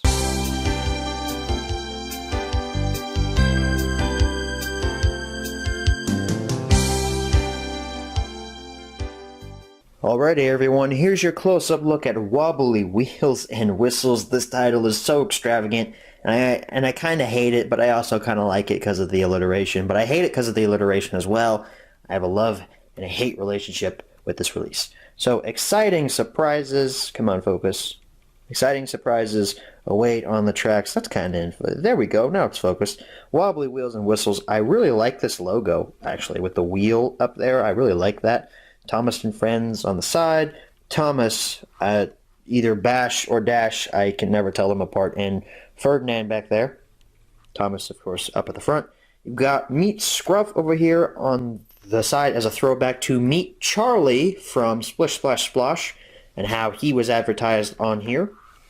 On the side, you've got your Hit Entertainment logo. Scroll on down, Wobbly Wheels and Whistles. A nice orange theme going on here. I really like the color they chose for this, or rather, Portrait of Thomas, if it'll focus. Come on, camera, you can do it. I know you can do it. There you go. Distributed by Lionsgate on the back. Blow your whistle for fun and adventure. Thomas and Friends UPC code up there. You've got your blurb about the certain episodes on this release. Thomas right next to, I don't remember the crane's name. Is it Wheezy or Hee Haw? I forget. I'm pretty sure it's all Wheezy, but I don't remember. With some Joby logs right there, bonus features, Steam Team puzzles, and Timmy Time episode, Timmy's Plane. So it doesn't look like there's a game on here that we can play. Oh, sad face. Only on DVD featuring activities and fun with Driver Perkins. I don't know what that was. And your tech specs and stuff down here on the bottom. We've unfortunately reverted back to full screen with Misty Island Rescue being in glorious, fabulous widescreen for a absolutely terrible, awful movie. Open this up. We have an advertisement in here. We'll take a look at this first. Recreate the adventures. Toby and the Whistling Woods Trackmaster set. Oh boy! That episode's real bad. I don't care about it. And hey, look, Wooden Railway advertisements. Oh boy! It's not canceled, guys! Yay! I love parroting that. You've got your... It was Old Wheezy. I was right. That is Old Wheezy. You've got an advertisement for Old Wheezy the Crane, Scruff, Victor with the engine repair car, and Dash. Okay, so that's Dash. Or no, that's... I still can't tell them apart, even from the Wooden Railway version. I think it's Dash, but I'm not sure. Oh boy, who cares, really? Those are terrible characters. And your disc here is a squished up version of the poster art. So, with all that being said, let's go ahead and transition into our menu tour for Wobbly Wheels and Whistles. Alrighty everyone, here's our menu tour for Wobbly Wheels and Whistles. We have a regular menu card that's exactly the same as the poster art here on the regular DVD cover, just throwing that up there for convenience. And their same four options: play, episode selection, language selection, bonus features. I accidentally pointed at episode selection when I said play, so please forgive my sins against humanity. Episode selection, what episodes do we have on here? Jumping Joby Wood, Thomas and Scruff, Victor Says Yes, Toby and the Whistling Woods. Jumping Joby Wood and Toby and the Whistling Woods I remember being awful, but Thomas and Scruff I remember being okay, and Victor Says Yes I remember being okay as well. I know what you are thinking, holy crap, Lego Lover doesn't remember the episodes. That means he must be lying when he says he watches every release prior to him actually reviewing it, #exposed. Yeah, random fan trying to expose me, that's true. I do watch these every time before I review them. It just so happens that I filmed the close-ups and menu tours prior to me actually sitting down and watching this or any other release, and then also prior to me reviewing said release. And by reviewing said release, I mean sitting down in my closet, aka my sound booth, with my phone sitting on a tripod, me pushing the record button, and then me doing the audio only segments. So there's a little behind the scenes action on how you make an HMR. Don't steal my ideas. So moving on from that little behind the scenes thing of HMR and exposing the exposers, language selection. What do we have? English, Spanish, and French. And holy crap, this is the exact same setup of Thomas, Percy, James, and Gordon from the Lion of Sodor from the language selection setup. That's really lazy, Nitrogen, or whoever the hell put this out. Lionsgate, whoever made the choice to do that. Bonus features, a bonus Timmy Time episode, Timmy's Plane. I can't remember if this is the exact same episode from the Land of Sodor. It looks similar. It's probably not, but there was also a bonus Tim Tam episode on the Land of Sodor as well. And the Steam Team puzzles. You also have trailers. So there's no game or anything on here that we can play. Oh, sad face. So that means that this menu tour is over for Wobbly Wheels and Whistles. Let's go ahead and head on back and answer the 5 main questions as always. Alright, so we're back from the close-up. Now it's time to answer the 5 main questions as always. Number 1, where can you pick this product up? If it was back in 2014, I'd say you can find it in stores, because I actually bought mine in a store, but that story will come later. Wobbly Wheels and Whistles, not found primarily in stores nowadays, given it's 2017 and, it's been out of print for a long time. So, online, really. But let me tell you the story of how I bought mine. Back in 2014, when Lego Lover was just a wee young lad, and I was in Target? Yeah, I was in a Target, and I was looking to buy some Thomas DVDs, because back in 2014, I was getting back into the whole Thomas collecting DVDs and VHS tapes type stuff. I was more into VHS tapes than I am nowadays. But I was looking for some more Thomas DVDs. And that's when I stumbled upon a copy of Wobbly Wheels and Whistles. I think I also bought Muddy Matters that day. And I bought a third one. What was it? I forget. Oh, it was Spills and Thrills. It was a season 17 release. And that was my second season 17 release that I'd ever bought. The first one being The Thomas Way, which was a couple weeks prior at a different Target. So that was fun. That was a fun day. I got a good haul that day, I suppose. And yeah, that was also back when Spills and Thrills had first come out and everybody thought, oh, Spills and Thrills has season 18 content on it. Nah, it was just another season 17 release. But hey, I had never seen the episodes, so it was new content to me. Number 2, is it supposed to be printed nowadays? No. One of these days I'm just going to scream like Darth Vader at the end of Revenge of the Sith to answer number 2. No! I'm glad I'm in a small recording studio right now and nobody heard that. And by recording studio, I mean my closet. Number 3, should you pick this product up? Wobbly Wheels and Whistles, as stated previously, is a first season 14 release, and season 14 was really a step in the wrong direction for Thomas and Friends. I mean, season 13 was alright, but season 14 it was a nail in the coffin, man. And these episodes, Jumping Joby Wood, Thomas and Scruff, Victor Says Yes, and Toby and the Whistling Woods, man, actually, I think that Victor Says Yes is okay. That one's actually watchable, but the other 3, they're not even bland. They're just bad. Some of them are borderline just not watchable. Like Jumping Joby Wood, that one has so many logical problems that I just want to tear my eyes out every time I see it. So yeah, Wobbly Wheels and Whistles, I'm going to give this a not recommend. Number 4, where should you pick this product up? Same answers as number 1 without the story part. And number 5, what price should you pay? Let's be honest, not a lot of people are clamoring for Wobbly Wheels and Whistles, so you should probably pay like $5 to $10 for it if you really want it that bad. So that's the HMR on Wobbly Wheels and Whistles. Yeah, we made it through the first season 14 release. It was kind of bad, but the next release, I'm not sure if I'm going to say if it's worse than Wobbly Wheels and Whistles, but it's definitely not better. Pop Goes Thomas is our next regular HMR, and if I die during this era of HMRs, like during the CGI era, then I think you guys know why. Anyway, next regular HMR is on Pop Goes Thomas. Thank you all for watching, and as always, good night, everybody.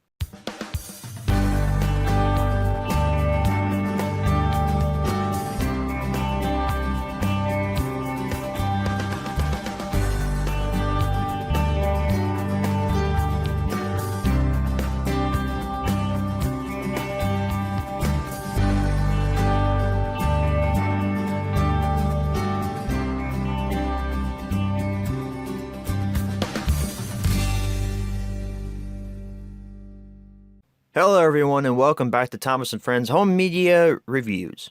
This review is on Pop Goes Thomas. Had to do the enunciation like Michael Brandon there, but I think I got it down to an itch. Kind of, sort of, not really though. So anyway, let's go ahead and jump right into the history section of Pop Goes Thomas.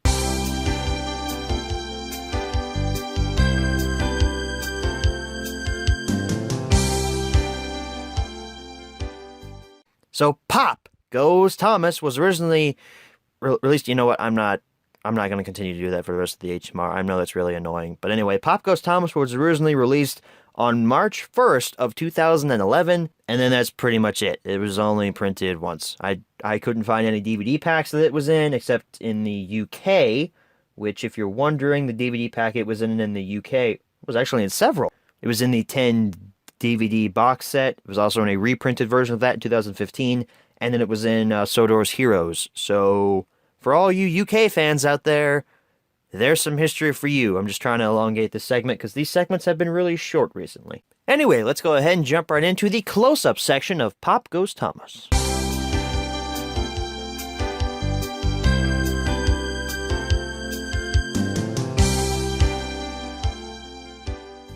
Alrighty, everyone, here's your close-up look at Pop Goes Thomas. We start off here at the top. Thomas delivers a cargo full of fun with an exclamation point at the end, so you know it's a lot of fun. Pop Goes Thomas. I really like the logos. Again, with the CGI series, the episodes are bad, but the logos, they're actually really cool. The Pop Goes Thomas, it really draws your attention in. Then you've also got Thomas on the front here with the lemonade popping in the background. It's actually kind of funny that the corks, they kind of look like bullets. I don't know if I'm the only one who's noticed that, but come on. Anyway, there's Thomas on the front with Mr. Bubbles with some children. I'm surprised Trevor's not on the front here because there's children right there. On the side, Hit Entertainment logo. Scroll on down here. I like the gold and yellow combo on the side here. Thomas portrait, distributed by Lionsgate on the back. Bubbling boilies! That was the Henry line from Hero of the Rails when Spencer runs past him. He's like, bubbling boilies! Wow, dude!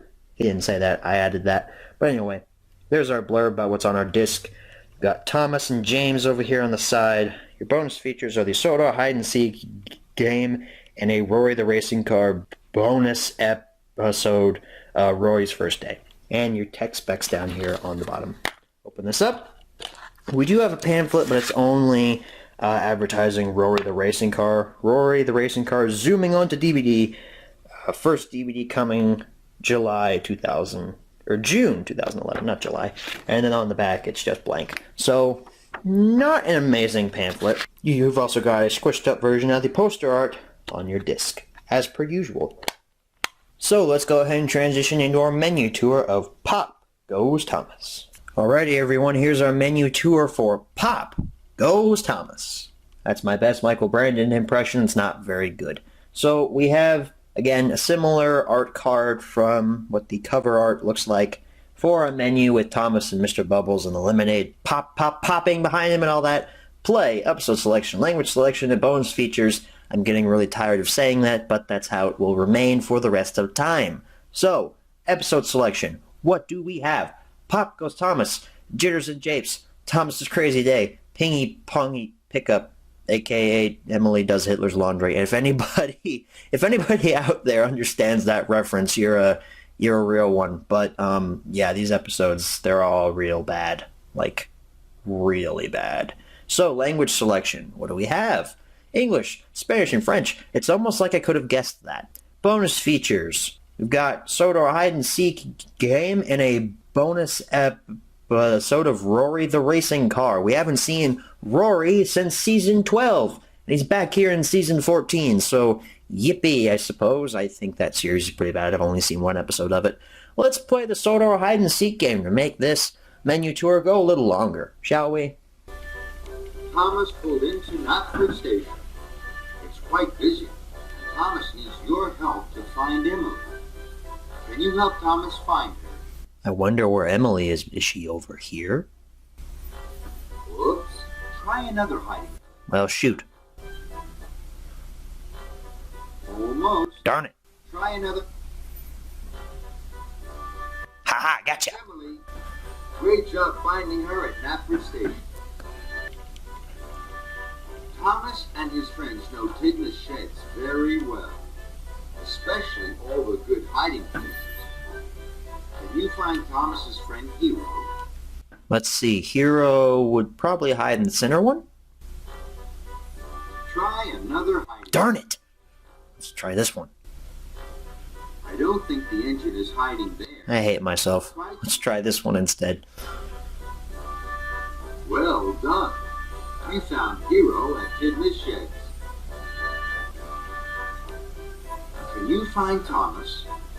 He's hiding somewhere at the Sodor Steamworks. I only have 2 options, so I'm gonna say he's in there. Whoops. Try another. Well, dang it! Really? So he's right there then. Great job. You found Thomas at the Sodor Steamworks. No, not a great job. I sucked at this game. People are gonna comment down below that I'm a terrible person. One of Thomas's friends is hiding at the Sodor Search and Rescue Center. Can you find Thomas's friend James? James? Well, he can't be up here, because those are roads. Let's try this one. Come on, James. Yes! Finally, I got something on the first try. I think we all understood the gist of that game. So, yeah, I kind of sucked at that game. Please don't comment mean things in the comments below. It hurts my fifis. Anyway, that brings the menu tour for Pop Goes Thomas to a close. Let's go ahead and head on back and answer the 5 main questions, as always. Alright, sir, back from the close-up. Now it's time to answer the 5 main questions, as always. Number 1, where can you pick this product up? Online retailers, haven't seen this in stores once in my entire life, so wouldn't get your hopes up. Actually, no, that's kind of a lie. I actually did find my Pop Goes Thomas in a store, but it was in a used store called Half Price Books. Obviously, they sell books at really cheap prices, but they also have cheap Thomas DVDs, and they had about 5 copies of Pop Goes Thomas on Black Friday 2016. If you watched my video last year about my Black Friday pickups, you saw this in that video, but I picked mine up there. So I guess if you have a Half Price Books near you or a used DVD/Blu-ray store near you, check there, but other than that, I wouldn't get my hopes up. Number 2, is this product still being printed nowadays? No, it is not. Number 3, should you pick this product up? Oh boy, where do I start with this one? The stories on here. Oh boy, Pop Goes Thomas, Jitters and Japes, Thomas's Crazy Day, and Pingy Pongy Pickup. They all suck ass. Pardon my French, but they all suck literal ass. They suck about as much ass as Thomas and Friends Wood does. And there's really nothing redeeming about Pop Goes Thomas. I mean, if I'm gonna be honest, this release really sucks. I mean, the bonus features aren't even that good. I mean, I guess the Sodor hide-and-seek game, that was somewhat fun. Maybe a kid would be entertained by that. And the Roy the Racing Car episode is a reused episode. If you already have Railway Friends, you don't even need Pop Goes Thomas if you're a Roy the Racing Car fan, because the same episode is on Railway Friends. I don't think Pop Goes Thomas is the worst release ever, but it baffles me that the writing team approved these episodes to be produced into CGI format, that they even made it past the early scripting phases. That's how bad these episodes are. So no, I do not recommend that you pick up Pop Goes Thomas. However, the poster art is kind of cool, and the Pop Goes Thomas logo on it is kind of eye-catching, I guess. But that's pretty much it. Number 4, where should you pick this product up? Same answers as number 1. And number 5, what price should you pay? Considering I paid about $4 for this at Half Price Books, and it was sealed, I'd say probably about $4, maybe $5 if you're desperate, which I don't know why you would be, because Pop Goes Thomas sucks. So that's the HMR on Pop Goes Thomas. I'm holding my DVD right now in my hand, and I'm trying to make the choice on whether or not I want to throw it. That has no relevance on this HMR whatsoever, but I'm going to throw it anyway. If you heard that, congratulations. You don't need a hearing aid. So anyway, next week on HMR, sort of a redundant release. It kind of reuses older stories. No, actually, not kind of. It does reuse older stories. We're talking about The Birthday Express. So I want to thank you all for watching, and I'll see you next week with The Birthday Express. Good night, everybody.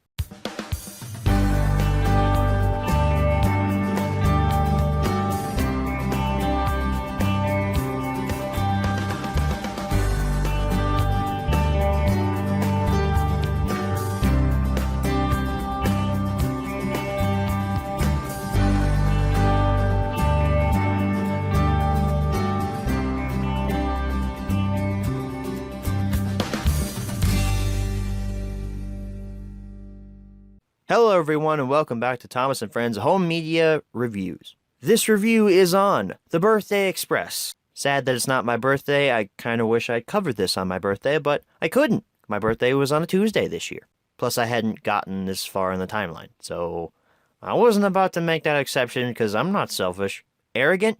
Yes. Stuck up? Yes. Pompous? A little bit, yeah. But selfish? Not me. So anyway, enough about me, because I'm not selfish. Let's go ahead and jump right into the history section of the Birthday Express.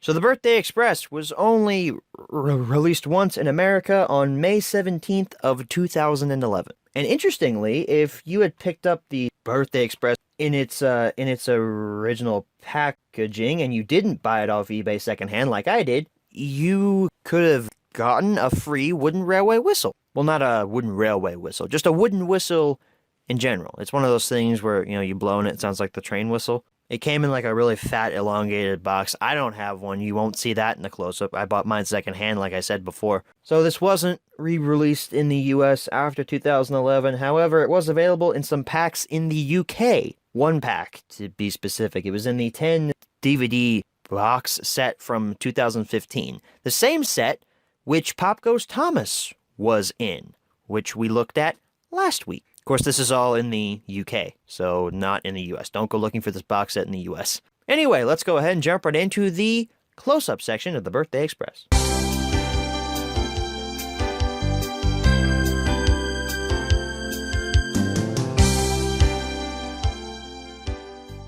Alright everybody, here's your close-up look at the Birthday Express. So, I don't have like the big box that came with the little whistle thing that this release is oh so famous for. I just bought mine off of eBay and it didn't come with the big box thing. So we're just looking at the DVD itself. So we start off here.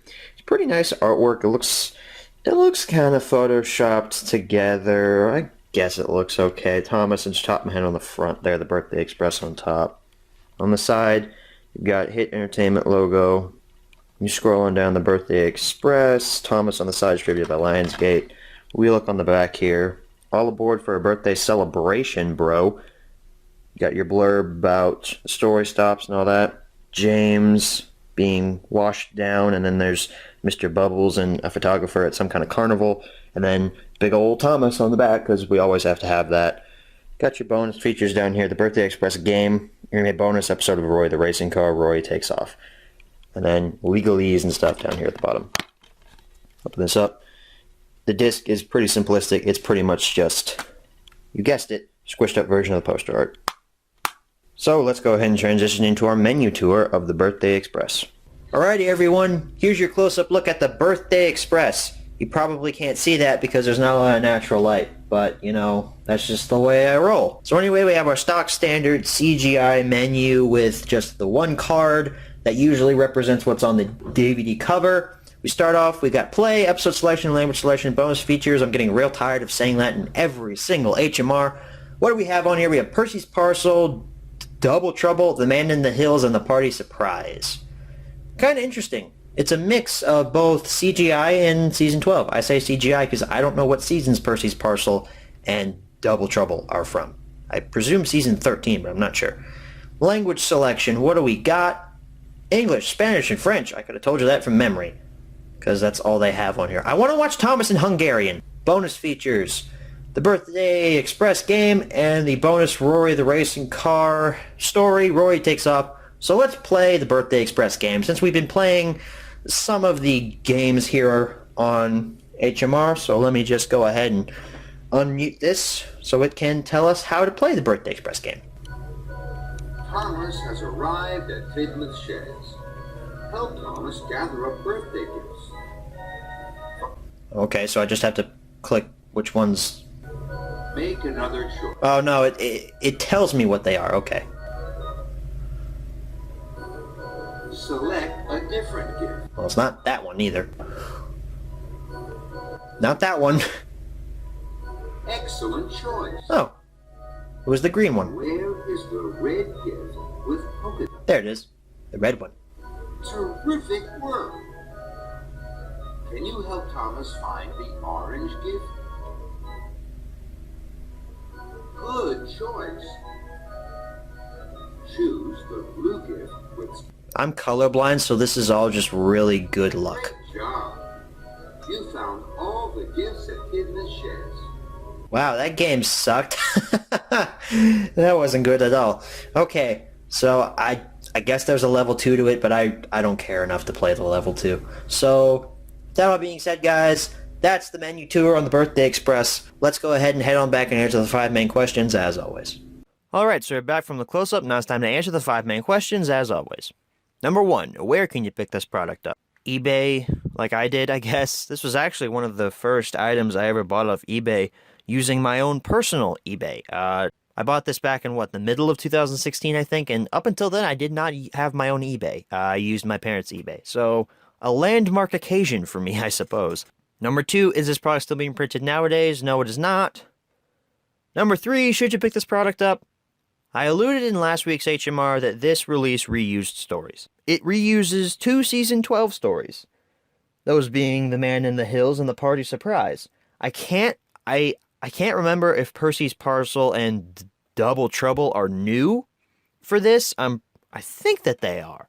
They don't pop into my head as being a part of any other release, so I'm pretty sure they're new for this. But the other 2 episodes are just reused and recycled. I mean, I guess it makes sense that they use The Man in the Hills because it's Mr. Percival's birthday.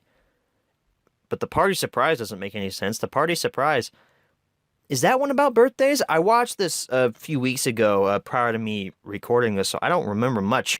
Isn't it Mr. Percival's kid's birthday or something? Or is it anybody's birthday in The Party Surprise? I know that's the one with Colin. But yeah, given the fact that I can't remember much about the stories on this release, proves to me that these stories are bland. And that's coming from someone who likes Season 12. And like I said with Pop Goes Thomas, even the Rory the Racing Car bonus ep that's on here is reused. The Rory the Racing Car story that's on here was originally on Team Up with Thomas. So there's really no extra value added with that. As it stands though, I desperately want to give the Birthday Express a green arrow, because we have had so many red arrows in the past few weeks. It's been so depressing and so sad, but I just can't bring myself to do it. I can't give this a green arrow under false pretenses, just because I want to, and just because I want there to be a green arrow in this series coming soon. I can't in good conscience recommend that you pick up the Birthday Express. This gets a red arrow, I'm sorry. I just dropped my case on top of Pop Goes Thomas. I recorded this and Pop Goes Thomas in the same night. Little behind the scenes effort for you. If you watched Pop Goes Thomas last week, I threw my DVD case on the floor. It's still there and the Birthday Express landed on top of it. Number 4, where should you pick this product up? Same answers as number 1. And number 5, what price should you pay? Well, I got mine in a lot for about $9, so 9 divided by 3 is what, $3 each? Yeah, $3 is what's worth for the Birthday Express. However, if you get the version with the whistle, that's actually a little more rare. So I'd say about 6 or 7 is worth it for that. However, I said to not pick up the Birthday Express, so if you do, you're going against my wishes, and if you do that, you're dead to me. So that is the HMR on the Birthday Express. I'm kind of sad, honestly. It's been, like 10 episodes since we've had a Green Arrow in this series, and next week isn't going to get any better. We're talking about Thomas in Charge. So with all that being said, I'll see you guys next week for Thomas in Charge. Thank you for watching, and as always, good night, everybody. Alrighty, everyone, here's your close-up look at the Birthday Express, and I don't have a lot of natural light right now, so you probably couldn't even see that. But, rest assured, this card is exactly like it is. That up, okay.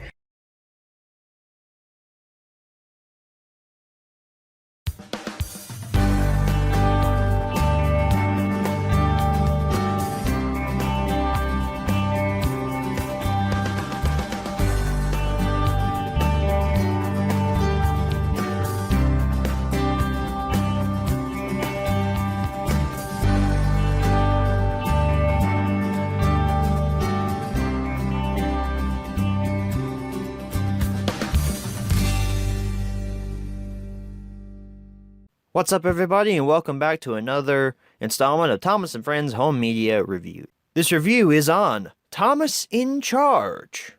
Exclamation point at the end, because it's very important that Thomas is in charge. But is it really that important that they say that Thomas is in charge? We'll talk about it. Let's go ahead and jump right into the history section of Thomas in Charge.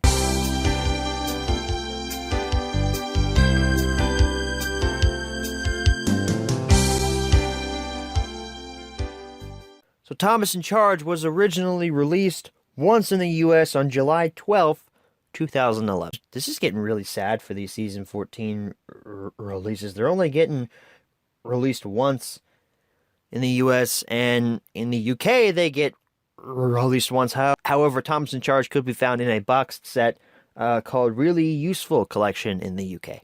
Anyway, let's go ahead and jump right into the close-up section of Thomas in Charge.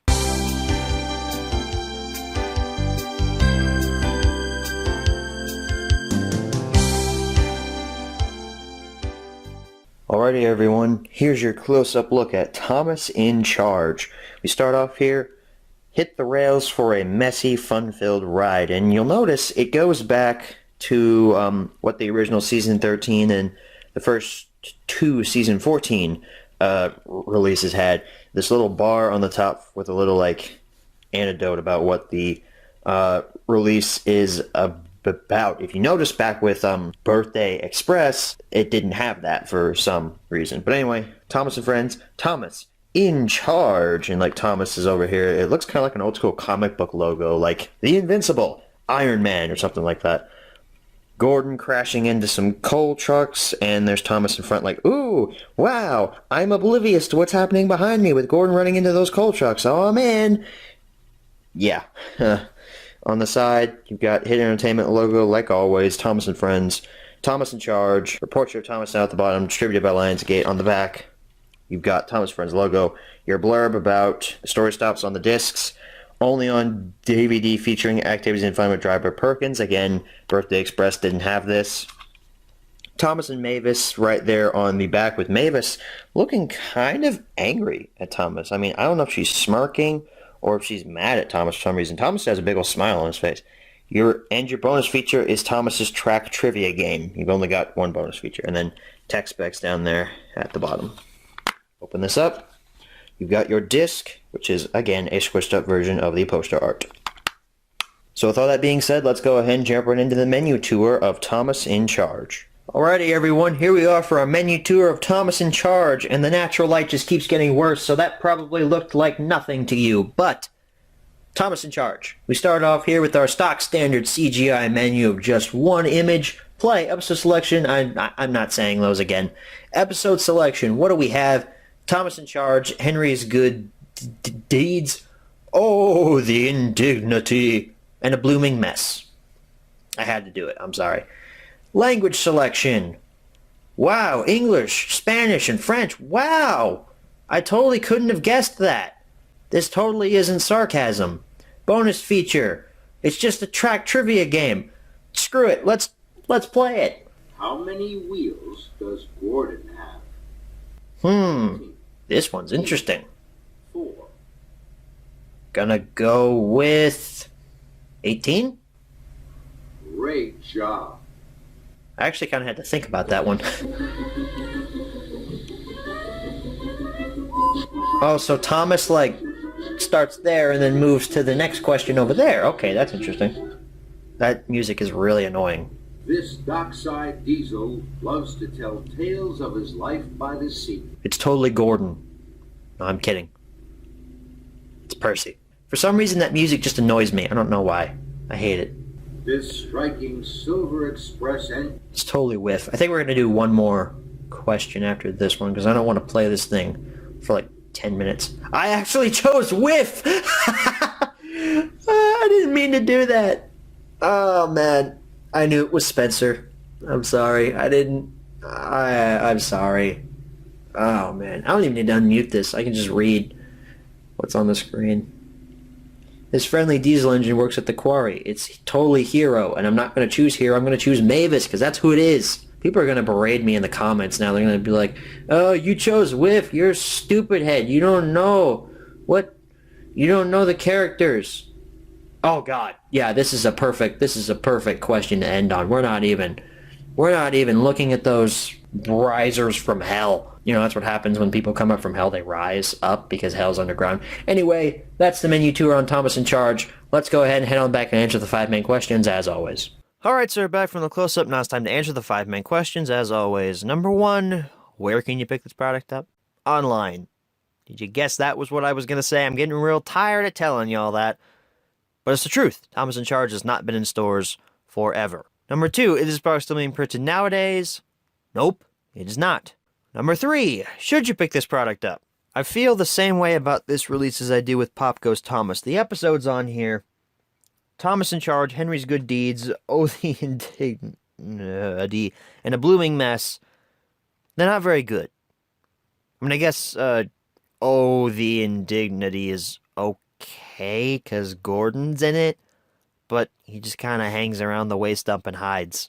Apparently, if you watch this through Netflix, back in whenever it was put on Netflix, it's not on there now, you could get a special bonus story from season 13. That's the story called Buzzing Bees. Or I'm sorry, Buzzy Bees. Not buzzing, Buzzy Bees. I guess I don't feel as strongly about this as I do with Pop Goes Thomas. I guess the starting point of this was a lie, because these episodes, they're just bad. I mean, they're not awful like on Pop Goes Thomas. They're not unwatchable, for the most part. They're mediocre. And that's pretty much the entirety of season 14. It's mediocre. As it is with a lot of bad Thomas seasons, it's all just mediocre, mind-numbing crap just shat out onto the television or onto a disc for children's consumption, and it makes the child dumber by watching it.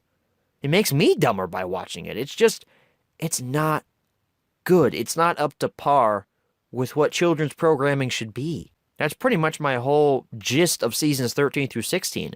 They're all mind-numbing crap that nobody should watch. And yes, I gave Green Arrows to 2 season 13 releases. That was based on nostalgia. It was either 1 or 2 season 13 releases I gave Green Arrows to. I can't remember off the top of my head. As it stands, Thomas in Charge just falls into the pile of mediocre crap, and it gets a red arrow.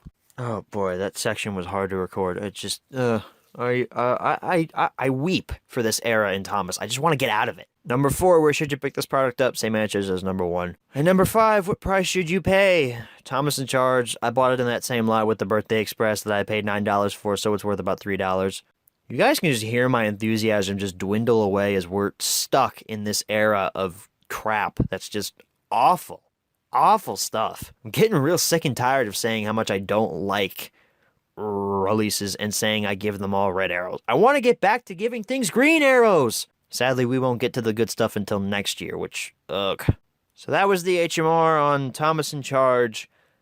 Next week is actually our second to last regular HMR for 2017.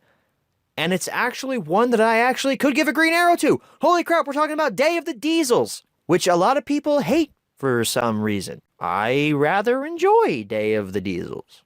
However, we'll get to that when we get to that HMR. But you're thinking to yourself, Lego Lover, what do you mean the second to last HMR for 2017? Whatever do you mean? I'll go ahead and give you a schedule update right now. This HMR right now, Thomas in Charge, is coming out at the tail end of November. It's past Thanksgiving. We're done with all of that stuff. We're moving into Christmas. So like I did last year, I'm going to do a special end of 2017 HMR that's Christmas themed, and then I'm going to take a 2-week break. So next week is Day of the Diesels, which is coming out on December 4th. The next week after that, December 11th, I'm going to air a special supplemental. I know, it's been a long time since we've had a supplemental, right? Holy crap, guys. However, that's going to air a special supplemental on a very special Christmas release that I have been dying to get my hands on for a long time. You guys saw that Christmas release in my complete Thomas and Friends VHS and DVD collection video. And then after that supplemental, on December 18th is when Merry Christmas Thomas is going to air, and that will be the final HMR for 2017. That's our mega Christmas spectacular. It's going to end in a red arrow. Oh boy, fun. Spoiler alert, yeah, I'm probably not going to recommend Merry Christmas Thomas, so.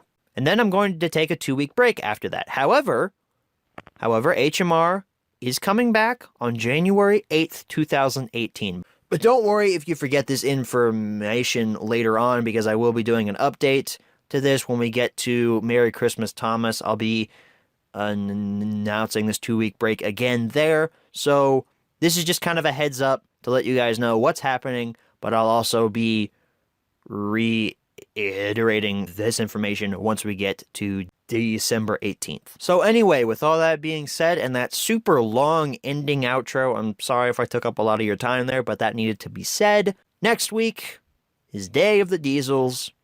I'll see you all then. Thank you all for watching, and as always, good night, everybody. Number 2, where should you pick this product up? That's not the right question.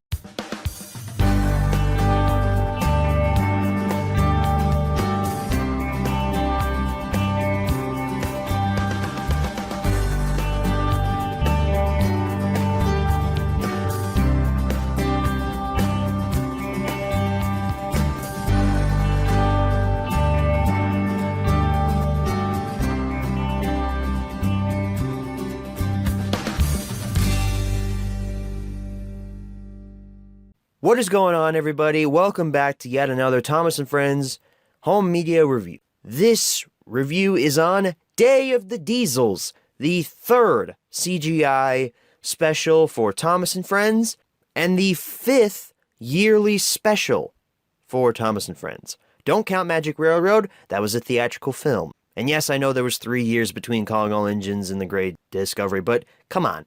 The yearly stuff pretty much started with Calling All Engines. So let's not waste any more time. Let's go ahead and jump right into the history section of Day of the Diesels.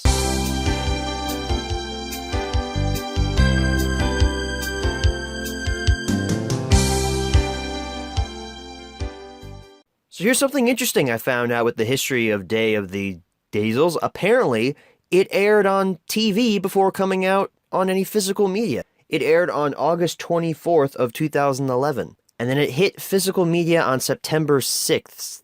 Of 2011, meaning both DVD and Blu-ray. But that's not all. The Day of the Diesels could also be found in some boxed sets over here in the US and the UK. Here in the US, it could be found in the 3-movie pack, which included Day of the Diesels, obviously, but it also included Blue Mountain Mystery and Misty Island Rescue. And this 3-movie pack was released in October of 2013.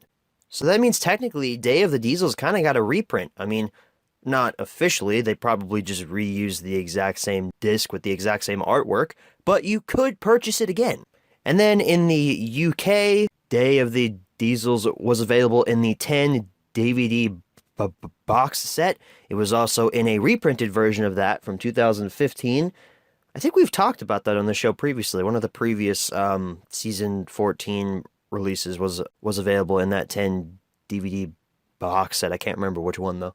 It could also be found in the limited offer DVD box set and the Ultimate Movie DVD box set. So the UK really wanted you to buy Day of the Diesels since it was reprinted, I don't know, 4 times? So with all that being said, let's go ahead and jump right into the close-up section of Day of the Diesels.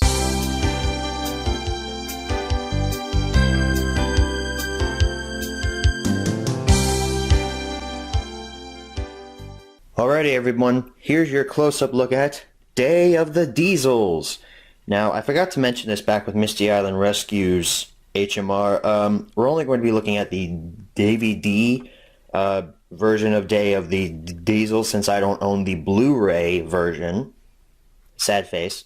But yeah, just the DVD this time around, as with Blue Mountain Mystery and King of the Railway, and pretty much all of the other specials until we get to the Great Race. So anyway, we start off here on the top with Mavis, Den, Diesel 10, Salty, and Dart. It's actually, I really like this like running across the top of the poster. It's a really cool image, and along with Diesel 10's claw snapping right there.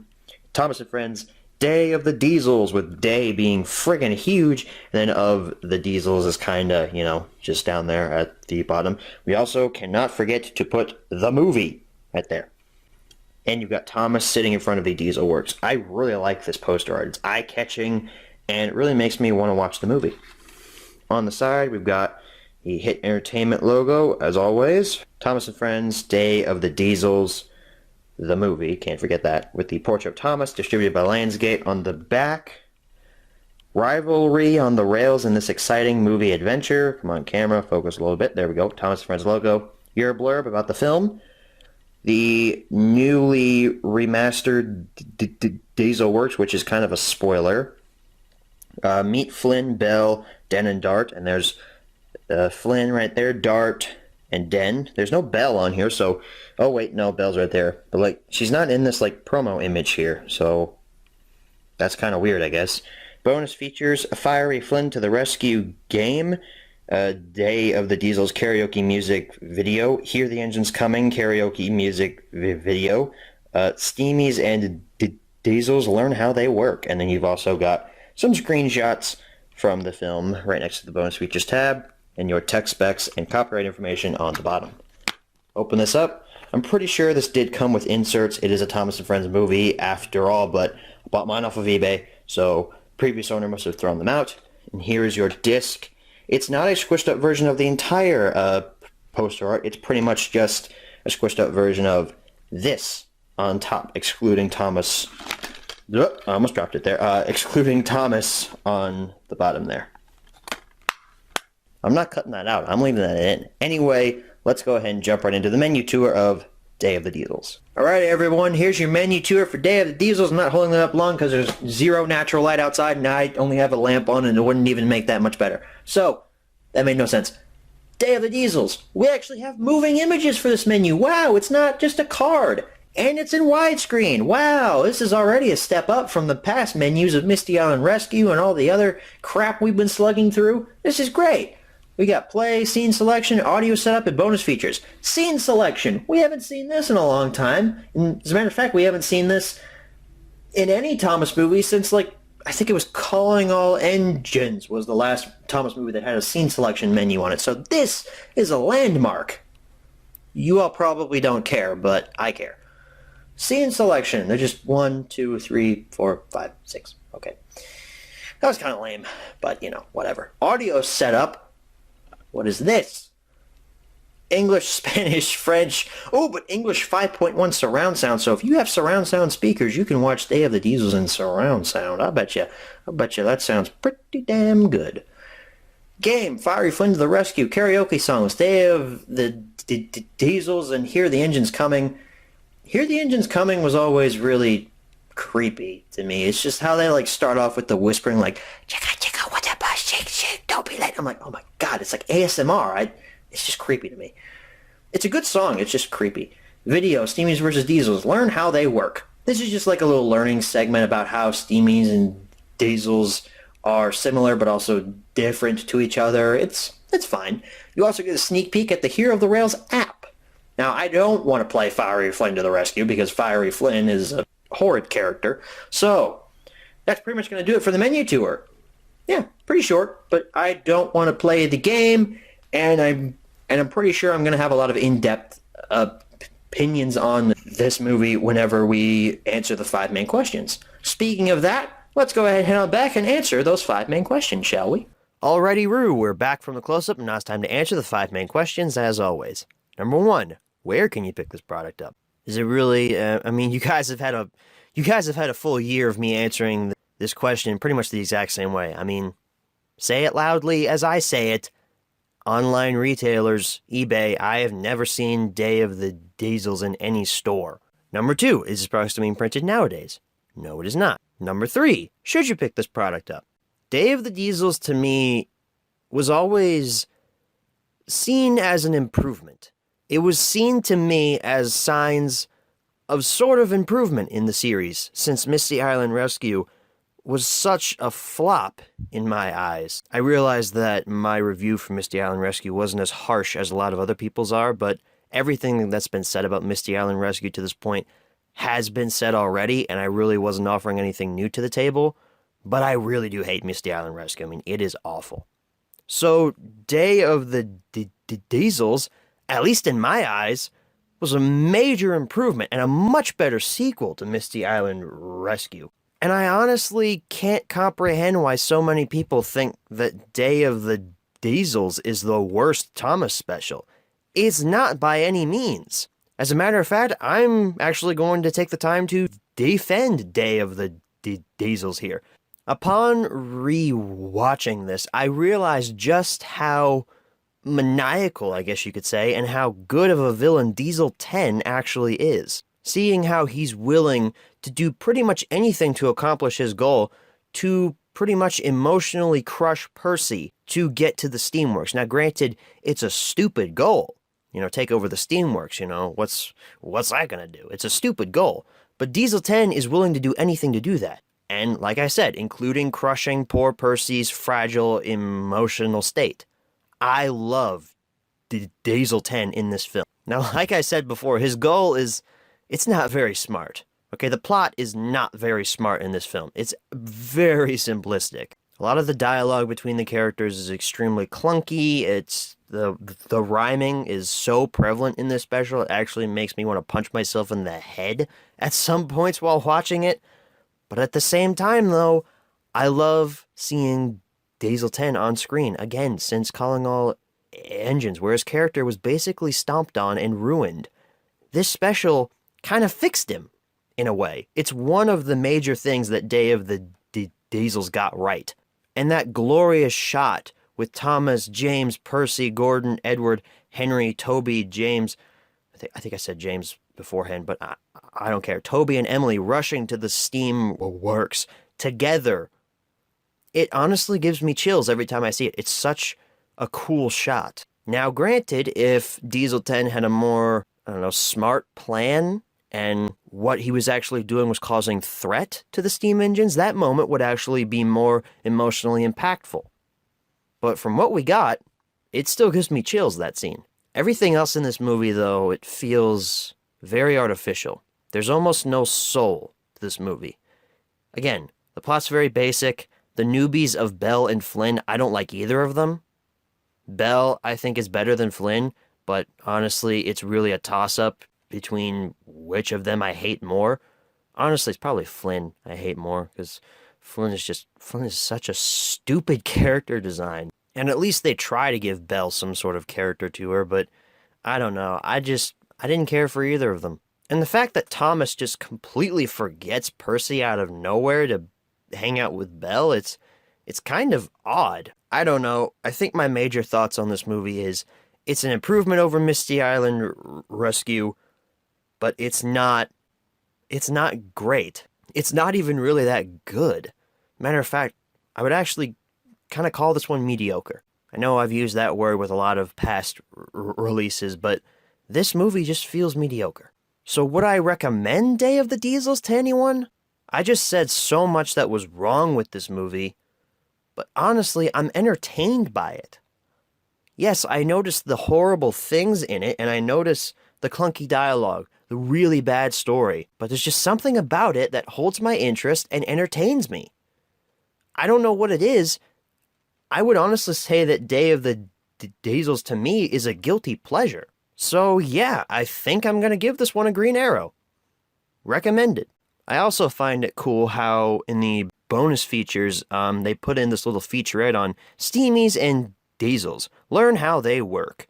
It's actually an interesting featurette, and it actually provides some cool features for kids to learn the differences between diesels and steam engines. But as usual, the bonus features section is pretty lackluster. There's no behind-the-scenes stuff on these. I want to see how these specials are made, people. Come on, give us some behind-the-scenes stuff. Number 4, where should you pick this product up? Same answers as number 1. And number 5, what price should you pay? Well, for the DVD, probably say upwards of around 5 to 10 for that. Stay in that price range. For the Blu-ray, however, which I don't own, but I probably will one day, probably 10 to 15. That's really the range you should be looking in. Nothing over 15, I would say, is worth it. So that is the HMR for Day of the Diesels. When I was recording the recommend section, I teetered and tottered with the fact of whether or not I was going to give this a green or a red arrow. But like I said, it's a guilty pleasure, and I honestly find some sort of entertainment value in it when I watch it. I can't explain what I'm entertained by. I just really like watching it for some reason. I don't watch it periodically, but every now and then, like once every couple of months, I'll enjoy it. If you forced me to watch this every day, though, I probably would have given this a red arrow if you did that. So anyway, I'm just going to give you all a quick recap on the rest of 2017. It's now the first week in December. Christmas time is in full effect. I know I'm usually a grouch throughout November because everyone's already got their Christmas decorations up, and I'm like, yeah, it's not Christmas time, it's not December. But now, Christmas time is in full effect, and I'm in the Christmas spirit, so I explained what's going to happen with HMR in a past HMR, redundancy there, but I explained what's going to happen with our schedule, but in case you missed it or you forgot, I'm going to go ahead and explain it here. Next week on December the 11th is going to be a supplemental. Whoa! Supplementals, right guys? I haven't had one of those in a while. Not since October. But it's going to be a supplemental on Thomas's Christmas Wonderland on DVD. You guys didn't see my complete home media collection video, which aired back in, August? I have that now. Donated to me graciously by my good friend, Wooden Railway Only. Dude, I will never stop being thankful for that. Thank you so much. Every time I mention that, I am going to thank you, so please get used to it. But that supplemental is airing on December the 11th, and then on December the 18th is when the final HMR for 2017 is going to air. And that's going to be on Merry Christmas, Thomas. I know, right? What a weird coincidence. I honestly did not plan it like that. It just happened. Who knew we would end 2017 in the regular timeline with a Christmas release? I'm just as shocked as you are. And then, after that, HMR is going to take about a 2 to 3 week break. We won't be coming back with this show until January the 8th. That is when Rescue on the Rails is going to air. So after December 18th, again, HMR on hiatus for the rest of 2017, but rest assured, it will be back on January the 8th. Similar to what we did last year. And you now have your update on what's going to happen for the rest of 2017. So I will see you all next week for Thomas's Christmas Wonderland on DVD, and I'll see you all again in 2 weeks for Merry Christmas, Thomas. Thank you all for watching, and as always, good night, everybody. Alrighty, everyone, here's your close... That's not what it is. That's not what it is.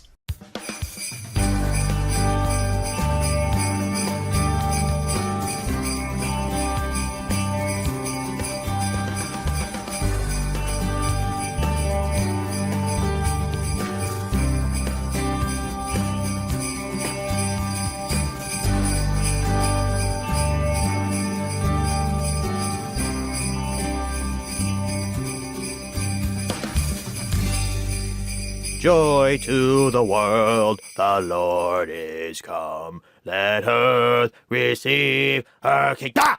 Hello. I didn't see you there. How you guys doing?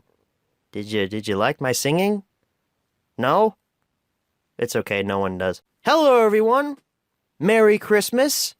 Early Christmas, because, it's next week. But Merry Early Christmas, and welcome back to Thomas and Friends Home Media Reviews. This episode is on Merry Christmas, Thomas. And Merry Christmas it is. You guys can already tell. I'm in the holiday spirit. I'm feeling chipper. I'm feeling happy. This is the one time a year where I actually feel like there's something inside of me and I'm not dead inside. That was called a joke. Please do not call the suicide prevention hotline. But if you do, say, "What's up, my diggity dogs? Give me a high five." If you do, you'll get some kind of shout out, I guess. So let's go ahead and jump right into the history section of Merry Christmas, Thomas.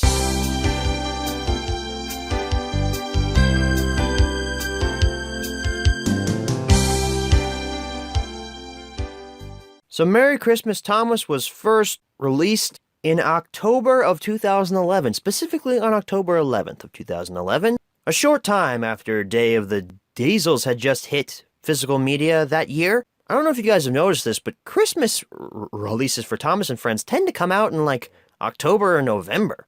Last year with Tinsel on the Tracks, it came out in November. And now this year with Christmas on Sodor, that came out in October, November again? What's with this, guys? You should really be putting this out in the month of Christmas, not the month of Thanksgiving or the month of Halloween. That doesn't make any sense. But we're not here to complain about that because Merry Christmas, Thomas was reprinted by Universal in, I presume, 2016. It didn't have a date, actually, and I don't own the 2000 whatever reprint of that by Universal. So I assume 2015, 2016, any of those years. Hell, it could have been this year and I missed it. So that's the brief history from Merry Christmas, Thomas. I don't really feel like covering the UK stuff here. It was really only available in a few box sets over in the UK, which we've already talked about on the show, so we're not going to mention it. So let's go ahead and move into the close-up section of Merry Christmas, Thomas.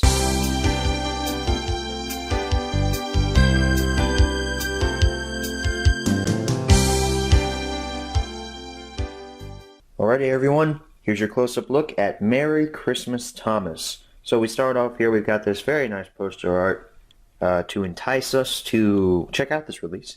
Thomas and Friends logo up there with Merry Christmas, Thomas in a very eye-catching font. Christmas tree in the background. There's Thomas right there on the front with a big nitrogen CGI face smile. It kind of reminds me of the Learning Curve face Thomas that came out in 2002. You know, when Learning Curve redesigned all the characters and for the Thomas Wooden Railway line and gave him this face. This is what that face kind of reminds me of. By the way, RIP Thomas Wooden Railway. On the side, we've got our Hit Entertainment logo. Camera will focus. There we go. As always, Thomas and Friends, Merry Christmas, Thomas. Not actually a portrait of Thomas, it's actually a rectangle of Thomas. So I guess you could say it's a portrait, but it's a rectangle. So distributed by Lionsgate on the back.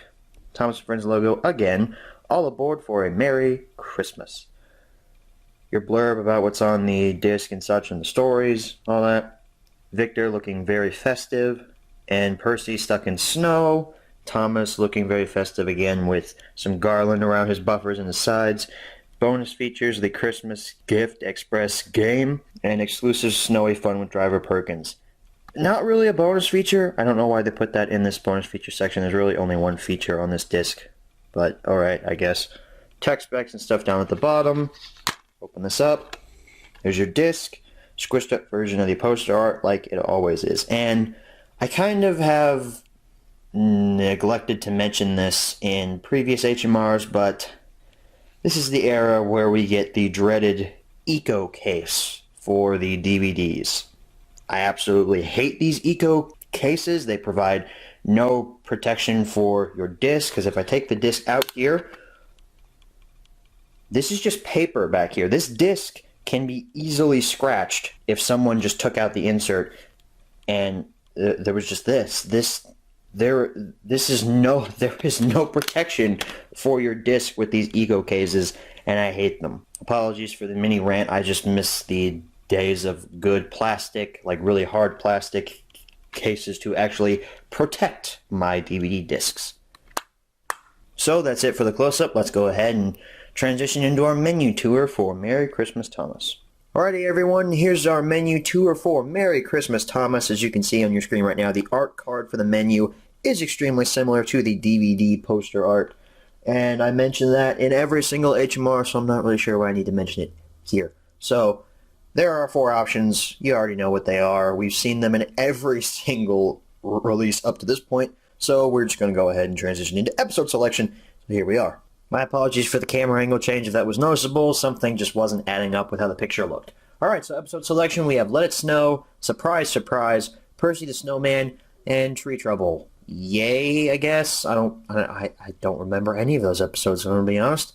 Language selection, English, Spanish, French. Languages, I don't even know why I say that anymore. Bonus feature is just the Christmas Gift Express game. You know what? It's Christmas, so I guess we'll play it. I'm really not in the mood to, but you guys are my fans. I know in the comments you're going to be really mad if I don't play it, so we're going to play it. Sir Topham Hatt has wrapped a wonderful present for Gordon. Can you help Thomas deliver it by choosing the correct way through the snow? Select a piece of track. Okay, so it's like a build your own line thing. Alright. Great job. The first piece of track is clear. Choose one more piece so Thomas can ride the rails and... Well done. Thomas can deliver the present from Sir Topham Hatt to Gordon.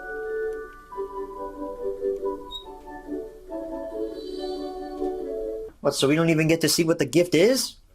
This is a scam. But needs help getting it there. Can you select the first piece of track?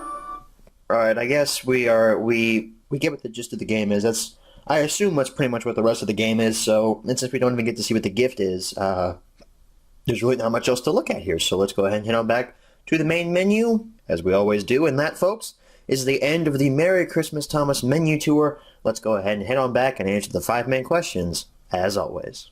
Alright, so we're back from the close-up. Now it's time to answer the 5 main questions, as always. Number 1, where can you pick this product up? I'm going to go out on a limb here and say, hey, maybe you could find the new printing in a store. Because, you know, sometimes Universal puts out Christmas stuff during the holiday season. I mean, they did last year for a very Thomas Christmas, so maybe you'll find it there. But for the original Lionsgate printing, you'll have to look somewhere online. Number 2, is this product still being printed nowadays? I'm going to go out on a limb here and say, I have no idea. Is this the first time I'm saying I don't know for this section? Because I personally have no idea. Number 3, should you pick this product up? Last year on HMR, we ended with the Holiday Favorites DVD box set. And I said that I was sad to end the year on a not recommend. I thought maybe this year that would be different. But unfortunately, that's not the case. Because these episodes on Merry Christmas Thomas are the worst. They are the absolute pits. Episodes such as Let It Snow, Surprise, Surprise, Percy the Snowman in Tree Trouble, well, they make me want to jump off the nearest bridge. I mean, I had to watch Merry Christmas Thomas in 2 days because I stopped in the middle because I was just getting so gosh darn bored, and my face was hurting from punching it so much because I was so perplexed by just everything that was wrong with these episodes. I'm sorry to have to say this, but this year, once again, it is a not recommend for the special Christmas release that we're doing this year. At least this is a mainstream thing. You know, it's not like the Holiday Favorites box set where it's like a specialty thing that you don't really need. You don't really need this either. That's why I'm not recommending it. But at least this is in like the main timeline, unlike the Holiday Favorites box set was. Number 4, where should you pick this product up? Same answers as number 1. Number 5, what price should you pay? Well, you're obviously going against my word, but, as many of you usually do, but for the 2011 Lionsgate print, I paid, I'm pretty sure I bought it off Amazon. I think I paid like $3 for it, I think. So yeah, $3, 3 to 5. You should go for that. For the newest one, the only difference that I can think of is that there's going to be a Universal print on it, and maybe the disc artwork is going to be changed to that uniform, reflective gray look that has no artwork on it to begin with, that I personally don't care for. So that might become rarer in the future, since not a lot of people are probably going to buy it, so there will be less available later on the secondary market for collectors like me. So I'd say probably 5 to 10 for that one. Just for the, little Universal logo on the side and the disc artwork, presumably. So that is the HMR for Merry Christmas Thomas.